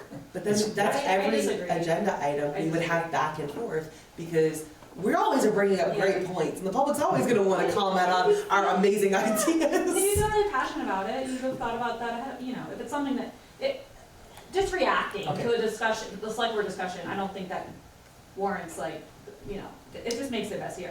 And I see where you're coming from, but I also just think there has to be a line drawn. Mhm. And actually, if I can give an example, Tim, like during the creation of the welcoming Hartford ordinance, the meetings were run in this way. Simon was chair, and I was on the other side of it. I was a public commenter. And, you know, public comment would be done, the select board would be discussing, and I'd be sitting there like, Simon just said this thing, but I disagree, and actually there is this one reason that that's not the case. And I couldn't say anything, but I also was like, okay with that, like it is frustrating sometimes, but it was also something that like nobody in that group of organizers was ever like, this meeting is inequitable, and like they're not letting us talk enough. Like, we all felt like we said our piece. Sometimes it was hard to like, wriggle in your seat when comment was over, but like, we lived with it, and we were fine, and it felt good to have Clarity. Like, clarity on like, well, no, we know where we Yeah, can't I talk. think that's the tell. I Yeah. think if we stick to this, like, 'cause we kind of have it, it's been a little sloppy. I think if we stick to it and we're Yeah. consistent, Yes. then I think it'll start to work. Yeah. Exactly. I also think like the bigger hot topic issues are like usually never done in one meeting. Like, right, like welcoming Hartford ordinance is an example of that. That was not done in one meeting. Yeah. So people can email us after, they can come to the next meeting. Mhm. Like there still is, like Still it is, vetting going on. yeah, like, right, like Yeah, that's fair. for like the bigger issues where people would feel like, I really need to tell them something now. Like Yeah. there's a probably more than likely another opportunity for you to. Yeah. That's fair. In a way that encourages more thoughtfulness and less reactivity, too. Fair. Yeah. Yes. What about having, if it is the 1-2, that each person in the first pass gets 2 minutes max, and in the second one, just 1 minute max? Would that help at all? Are you talking about public hearings or agenda? No, if we did another public comment. Yeah, Oh. to Tim's concern. Oh. I know you've come around with it, and I'm asking the question, if the worry is the back and forth, do you have a 2 minute max and then For everybody The to have their discussion. say once, Yes, and then a exactly. second opportunity or 1 minute. Yeah, they get 1 minute of, don't forget the blah, blah, blah. I do like that idea, only because I also feel like if we're gonna follow this, I would also like us to follow, you can talk one time. And so maybe you're the first to give public comment and you talked one time, but then everyone else talked, then the select board all talked, and you're like, hold on, I got something else to say. And then you could have 1 more minute to, because right now what we do is, some people do get to speak more than once, and then they get full 2 minutes, and then sometimes they speak 3 or 4 times, like. I think, so my preference would be, my concern is that would be confusing to have the time, confusing for them, for us, have the time Yeah. shift. My preference would be to still handle it in one block, but to be more diligent about saying, okay, if people are speaking, if there's anyone who hasn't spoken yet, they Yeah, I go. love that. That's There you go, like, make sure that only, like, if we're getting to a point where someone's coming up to the mic for the second time, say, is there anyone who has not spoken yet Yeah, who that's- wants to speak? That's key. And then if we feel as a board that we still want to continue the public comment, then we can say, okay, second time. And but I still think keeping it just the same 2 minutes. Well, but the second time you go up to speak, are you getting another full 2 minutes? Yeah. And when do we draw the line at I that? think Because that's- people will continue to keep getting up, and then we're having a Whatever public we give hearing. them, I think it's up to Yeah. us. What? Whatever you give them, they'll take. Well, I think it's up to us to manage that, to like make sure, to do that check-in, to say, okay, so everyone's spoken once, who wants to speak? As a board, do we wanna let folks speak again? Arguably, someone's gonna be then- pretty self-conscious by the 3rd time, right? Well, but then I think if we say, do we Have you want met to? our residents?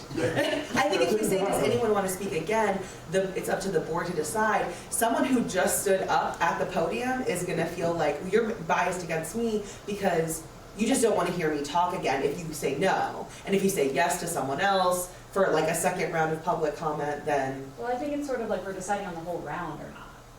Like, but then I think, it'll be dependent on someone who's already Who's given there. comment to stand up at the podium, and then we're like, oh, we're at the second round I now. mean, most of the time, I think I would be open to a second round. I don't see us cutting off that, because we don't have that many discussion Yeah. points that are like, da-da-da-da-da. You know, this happens once in a while. Yeah. And I think the really hot button ones where people want to have a lot to say, yes, I'm gonna want to hear people speak again, after we get through everyone who's spoken once.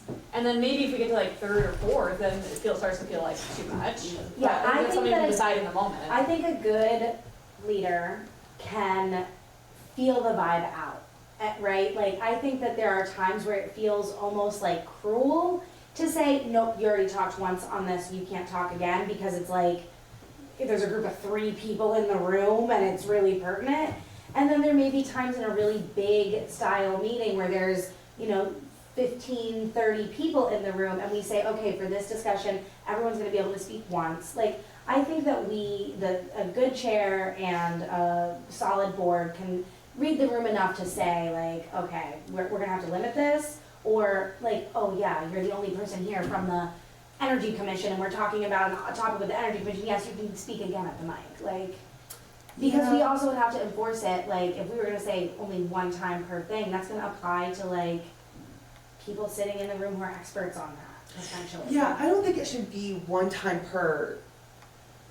I think the deciding on rounds is what I'm like concerned about, because Yeah, I It don't like the really- idea of rounds, I think Yeah. it's one, but yeah, I don't know, we like this. What do you mean by rounds? So they're saying like, if everybody that wants to make a comment has made a comment, but then somebody who's already talked comes back up, then we say, okay, you can talk again, but you only get 1 minute. And now we're in like second round of the same people coming. I just feel like it's gonna come up so infrequently. yeah. don't I feel like we think shouldn't time decide on the round. Right, I agree, the time shouldn't change, it's just too Yeah. much. too Yeah, many things and to I also talk. don't think we should decide on a round though. Like, I think it should be, hold on, you're speaking for the second time, does anyone else have, Yeah. who hasn't spoken, say anything? But then we should still just let the public comment until we Okay. have our timer on the board and we say, okay, I'm so sorry, but like, I think we've exhausted public comment because we've been discussing this item 10 minutes over the allotted time. Yeah, all I mean by rounds is like, say everyone speaks,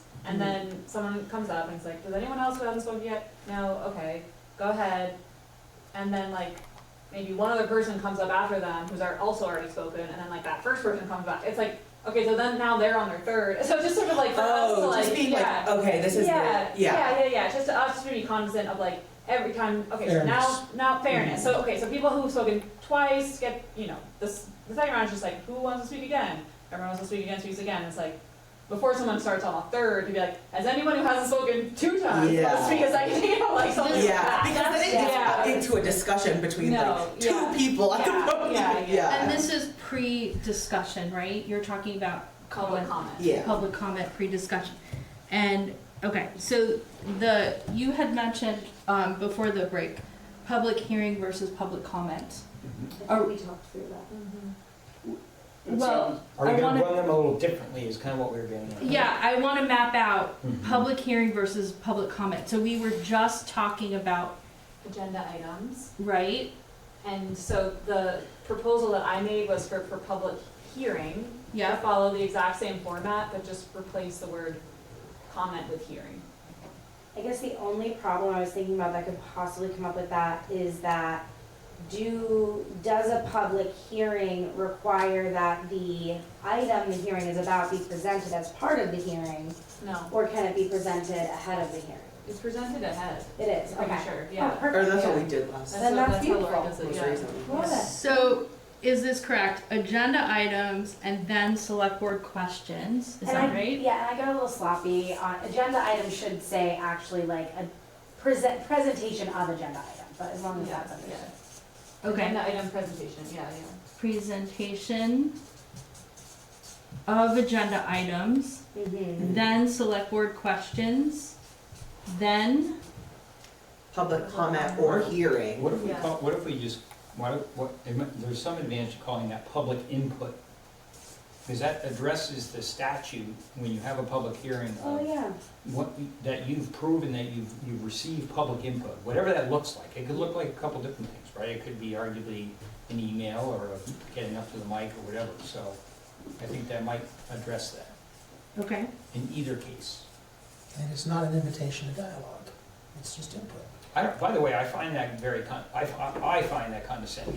Yeah. Well, I hated it since the day we put it in. Also, because we Wait, discussed We have a thing, Right, we say, we it's can't help not a place for ourselves. dialogue. If we have Oh, a I question, we hate have to answer. It is Yeah. dialogue. Why are we doing that? I don't get I mean, it. it's not supposed to be a back and forth is what the point was. It's not for them to ask us a question, we answer, they ask another, we answer. Right. It's a place for them to Statement. ask a question or make a statement, and then like, maybe we have an answer for you now, maybe we email you later. But usually the best answer is thank you. for your Yeah. input. Yeah. okay, and so the public input and then select board discussion, right? Yep. And then decision or more input?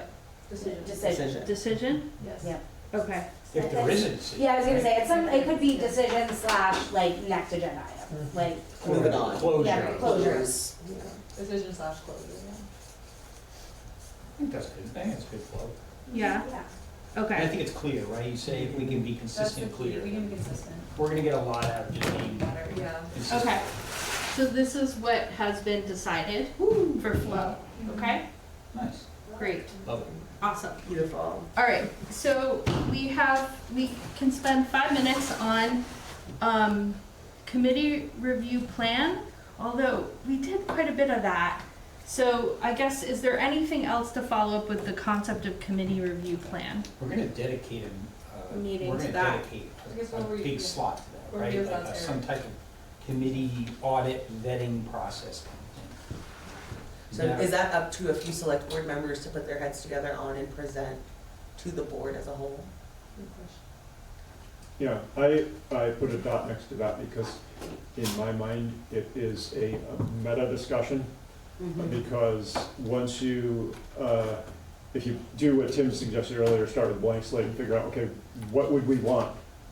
And you start laying that out, including, dealing with solid waste, dealing with public safety and so on. It sort of, it lays out a structure for us to be able to then delegate, right? And so I think it's integral to getting throughput and work done. How to go about that, I think it has to be a dedicated meeting. Like this. Yeah, and the question is, who else should be at the table? Well, and the other component of that we've always had is this concept of a liaison, and I'm not even convinced that role particularly works well. in the sense that the work of that committee, that liaison is picking up on that and reporting, like, does that work? I think it Has it worked? depends, I think it depends on who the liaison is, right? Like, I'll be really open and honest that I don't have as much time to really give that role all it could be as maybe like another board member who, you know, has more time to give. But there is a statement in the liaison policy about the fact that it can be a resource, but that doesn't define what that role has to be. Some are quite involved in their committee's work, others virtually never attend the committee on the theory that they know how to reach me if they have a question. You know, your question is a good one, Tim, and I thought about this as well. It's like, you know, is this, what's the value add, right?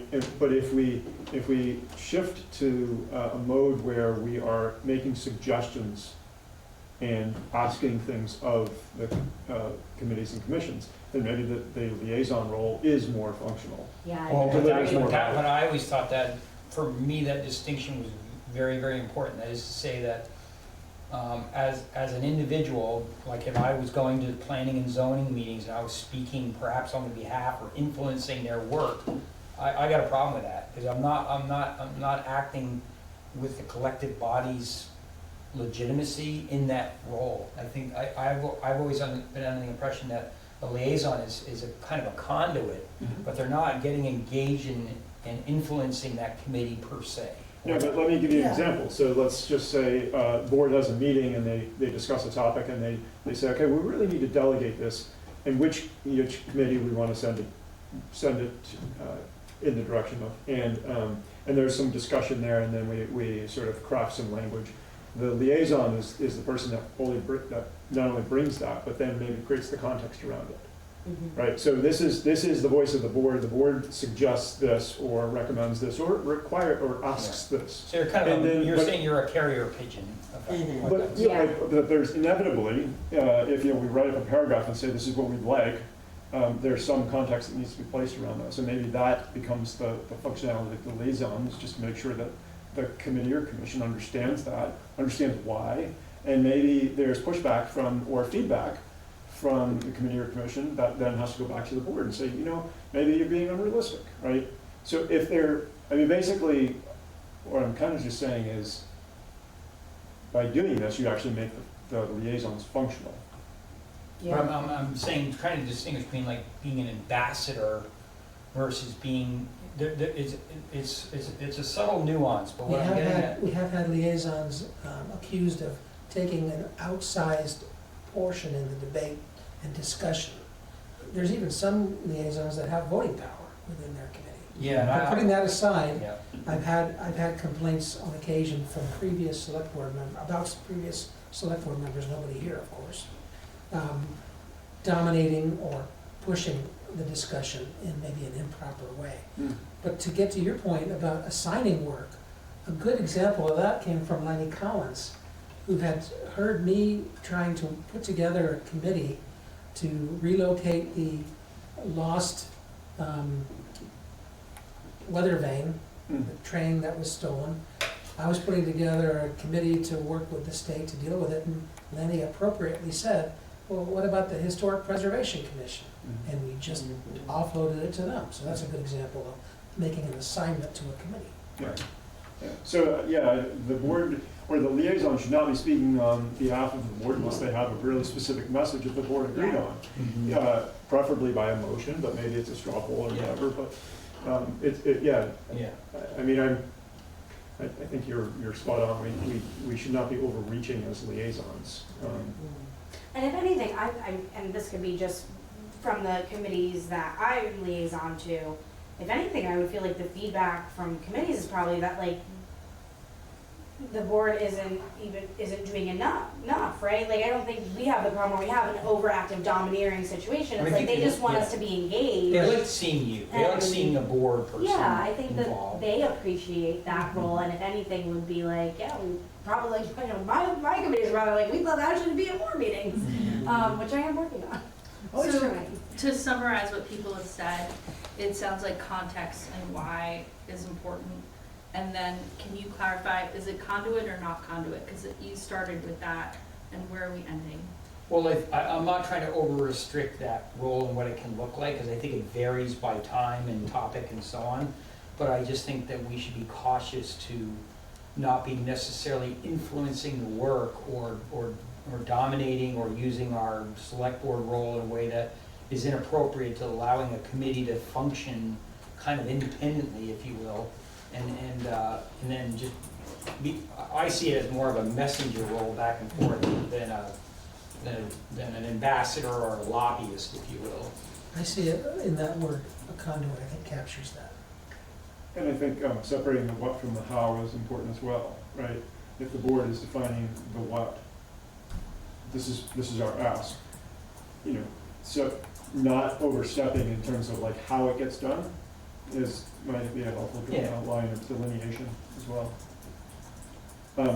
So circling back to the question of if we were starting with a blank sheet and we wanted to create committees and commissions, and you know, which ones, I think Anna used the words sunset and Right, or any obsolete or Right. stale. Consolidate. do we just want to put a placeholder for like a workshop to dive into that?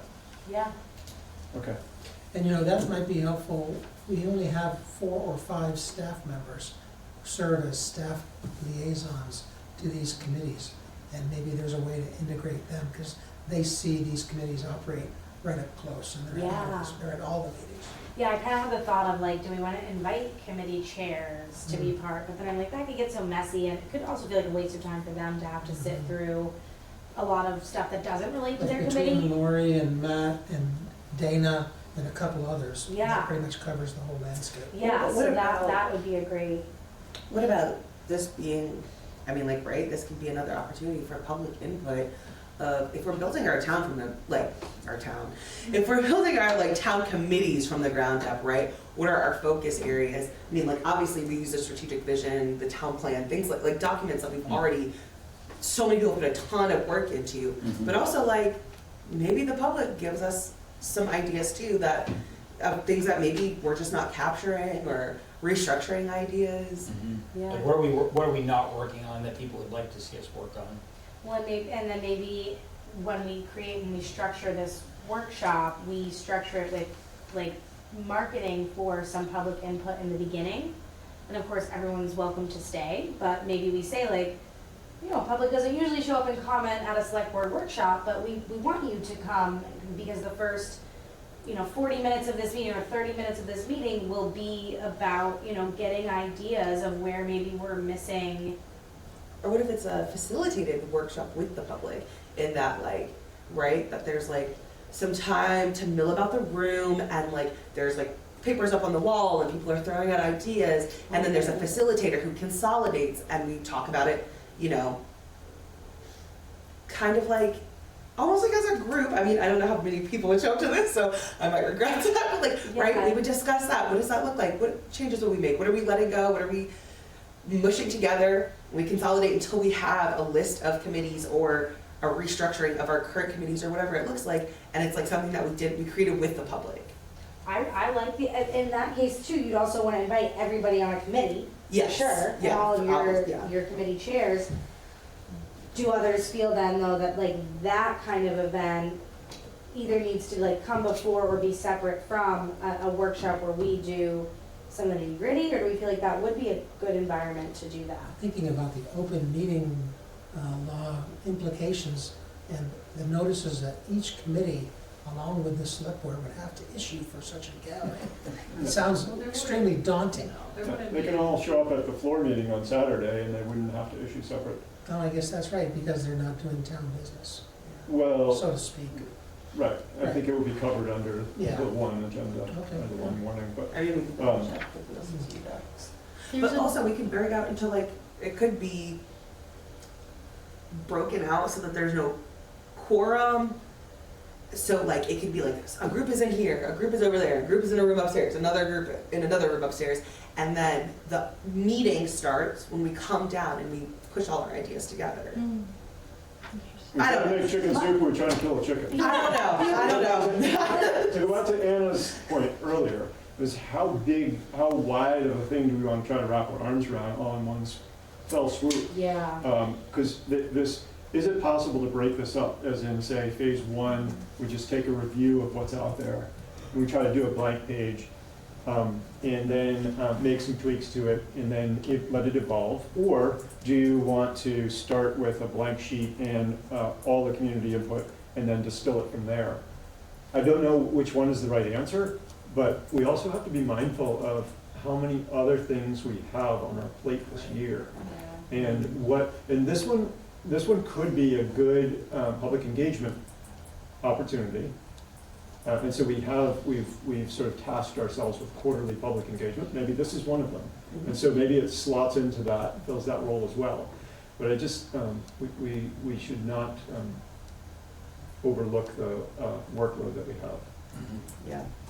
All right. Now, put it down, Ron, your idea. No. I'm not dejected. Yeah, I just like, No, it is a big lift if it was It could that. take a good chunk of the Yeah. board's time to sort through all this information and figure out how to distill it and then launch and redefine the committees and commissions and recharge them and update charters and all that. Like, there's a huge amount of work potentially there. I mean, it So will how do be we regardless. deal with though. that in incremental, like, we might have that picture of where we wanna go, and we might blank slate it to begin with, but can we get there incrementally? Mhm. Well, clearly, what an ambitious group that cares so much about getting work done all day here on a Sunday. There is a phrase also in the strategic vision, culture of appreciation. It's in the top paragraph. Stimulate community excellence through a culture of appreciation.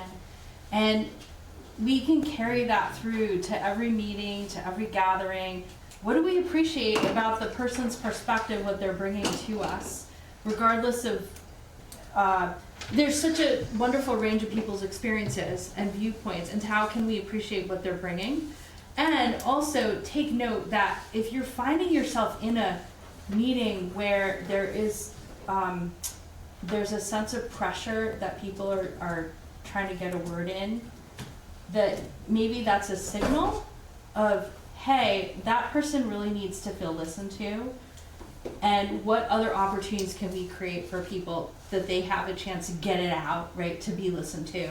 It might not be the right match for a meeting when there's a time crunch, and what are the other places, right? So that would be something to be thinking Right, so about. just to touch on a real example of that, our Twin Pines thing, classic example, right?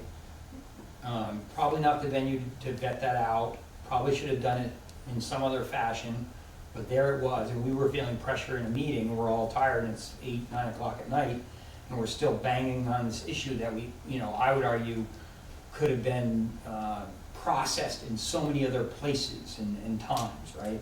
So I think that that's why that kind of like got stressful and sort of blew up, because it was like this pent up, concern that people felt they weren't being listened to. We had a lot of issues to deal with, and we're kind of like sitting there as a select board, wait a minute, I thought we were just gonna click through a grant here, and we had all these other layers that were coming at us, right? So it was a, that's kind of a telling point to that.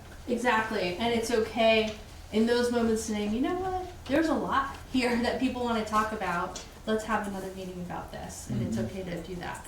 All right, we got a lot of work done today. I would like to move to officially close, if that's okay. Yes, there's a warning. Before we officially close, on each of the dots that we have up there on that, do we have some accountability? We have somebody as a point person that's going to be carrying it forward. We had on the public safety, we had sort of a plan, and you signed up with John? That's me and John.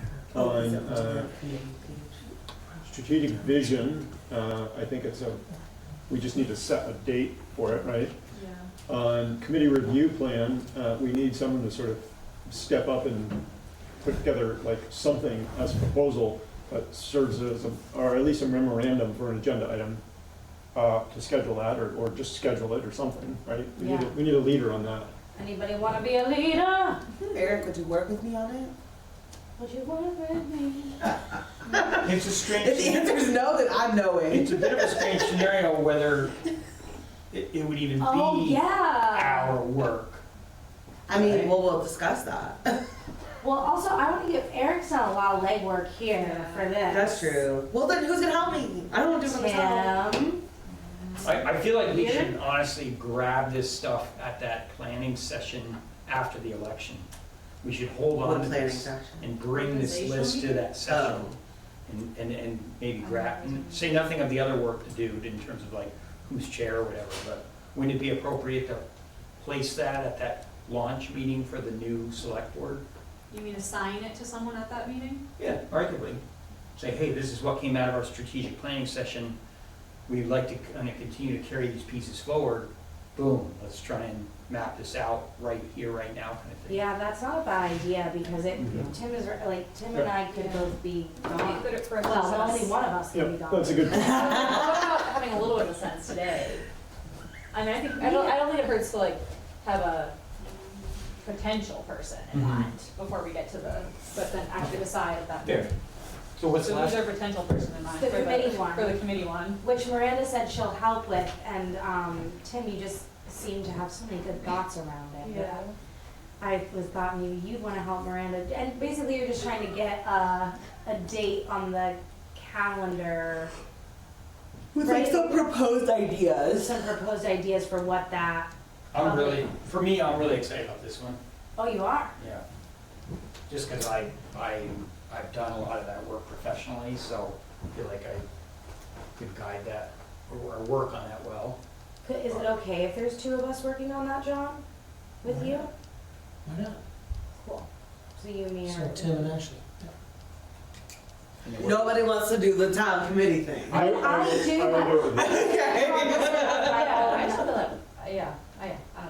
I will work Do with you you on want to that. do the My hesitation is just about like, I feel like I'm a little overwhelmed could do the public engagement. with just the scope of stuff that we have going on, but I It will. seems like you have a very clear sense of what it needs to be, and so maybe Eric has a the clear sense of initial- everything. The initial mapping out of even re-articulating what you said today about it, and then from that, there might be new people who want to jump on that too. But the key is that we're all responding to the fact that you have a clear vision of it, and so to help write it down, Yeah, we'll to set work the on, stage. I will Yeah. help Miranda craft a memo on that to the board. And as Okay. far as having a clear vision on everything, I think there are a lot of people that might disagree with you, Miranda. All right. Anything else before we officially close? I think Do we want to assign accountability to the resident engagement piece? And that would include like picking some dates for our listening sessions, or yeah, what would that one look like? Or just figuring out when are we gonna talk about that again? Yeah. Too much on this first You know, year. like, so it just doesn't get So they pushed kinda aside. Right. Yeah. Mhm. Watered it down. Because it came up a lot today, so I feel like it is definitely Yeah. something that we. We didn't get, I think it's more like the design too, right? We talked about, okay, yeah, find outreach meetings and. And I think, I mean, I have, and like thoughts on surveys is like real quick, like, from my survey experience, it's mailing a paper survey is a lot more legwork, but it gets a better response rate. And like, if we mailed a paper survey to everyone in town and then had something at the bottom of that to say, if you want to participate more regularly in other surveys, like, give your text information and we could and like get a broader base of people, you know. yeah. Say, Wait, I know, we have people who are signed up to receive our newsletter. Yeah. So we have a town newsletter that we could get. Yeah. I'm saying, I don't want to poo-poo the whole survey, I'm just saying, I don't want to poo-poo the whole survey concept, I think it is challenging to do it well, but there are ways to. Delegation versus Well, implementation, let's separate the two out. Who wants to follow up on top? arguably you're offloading your role, which is to interact with the public and represent them.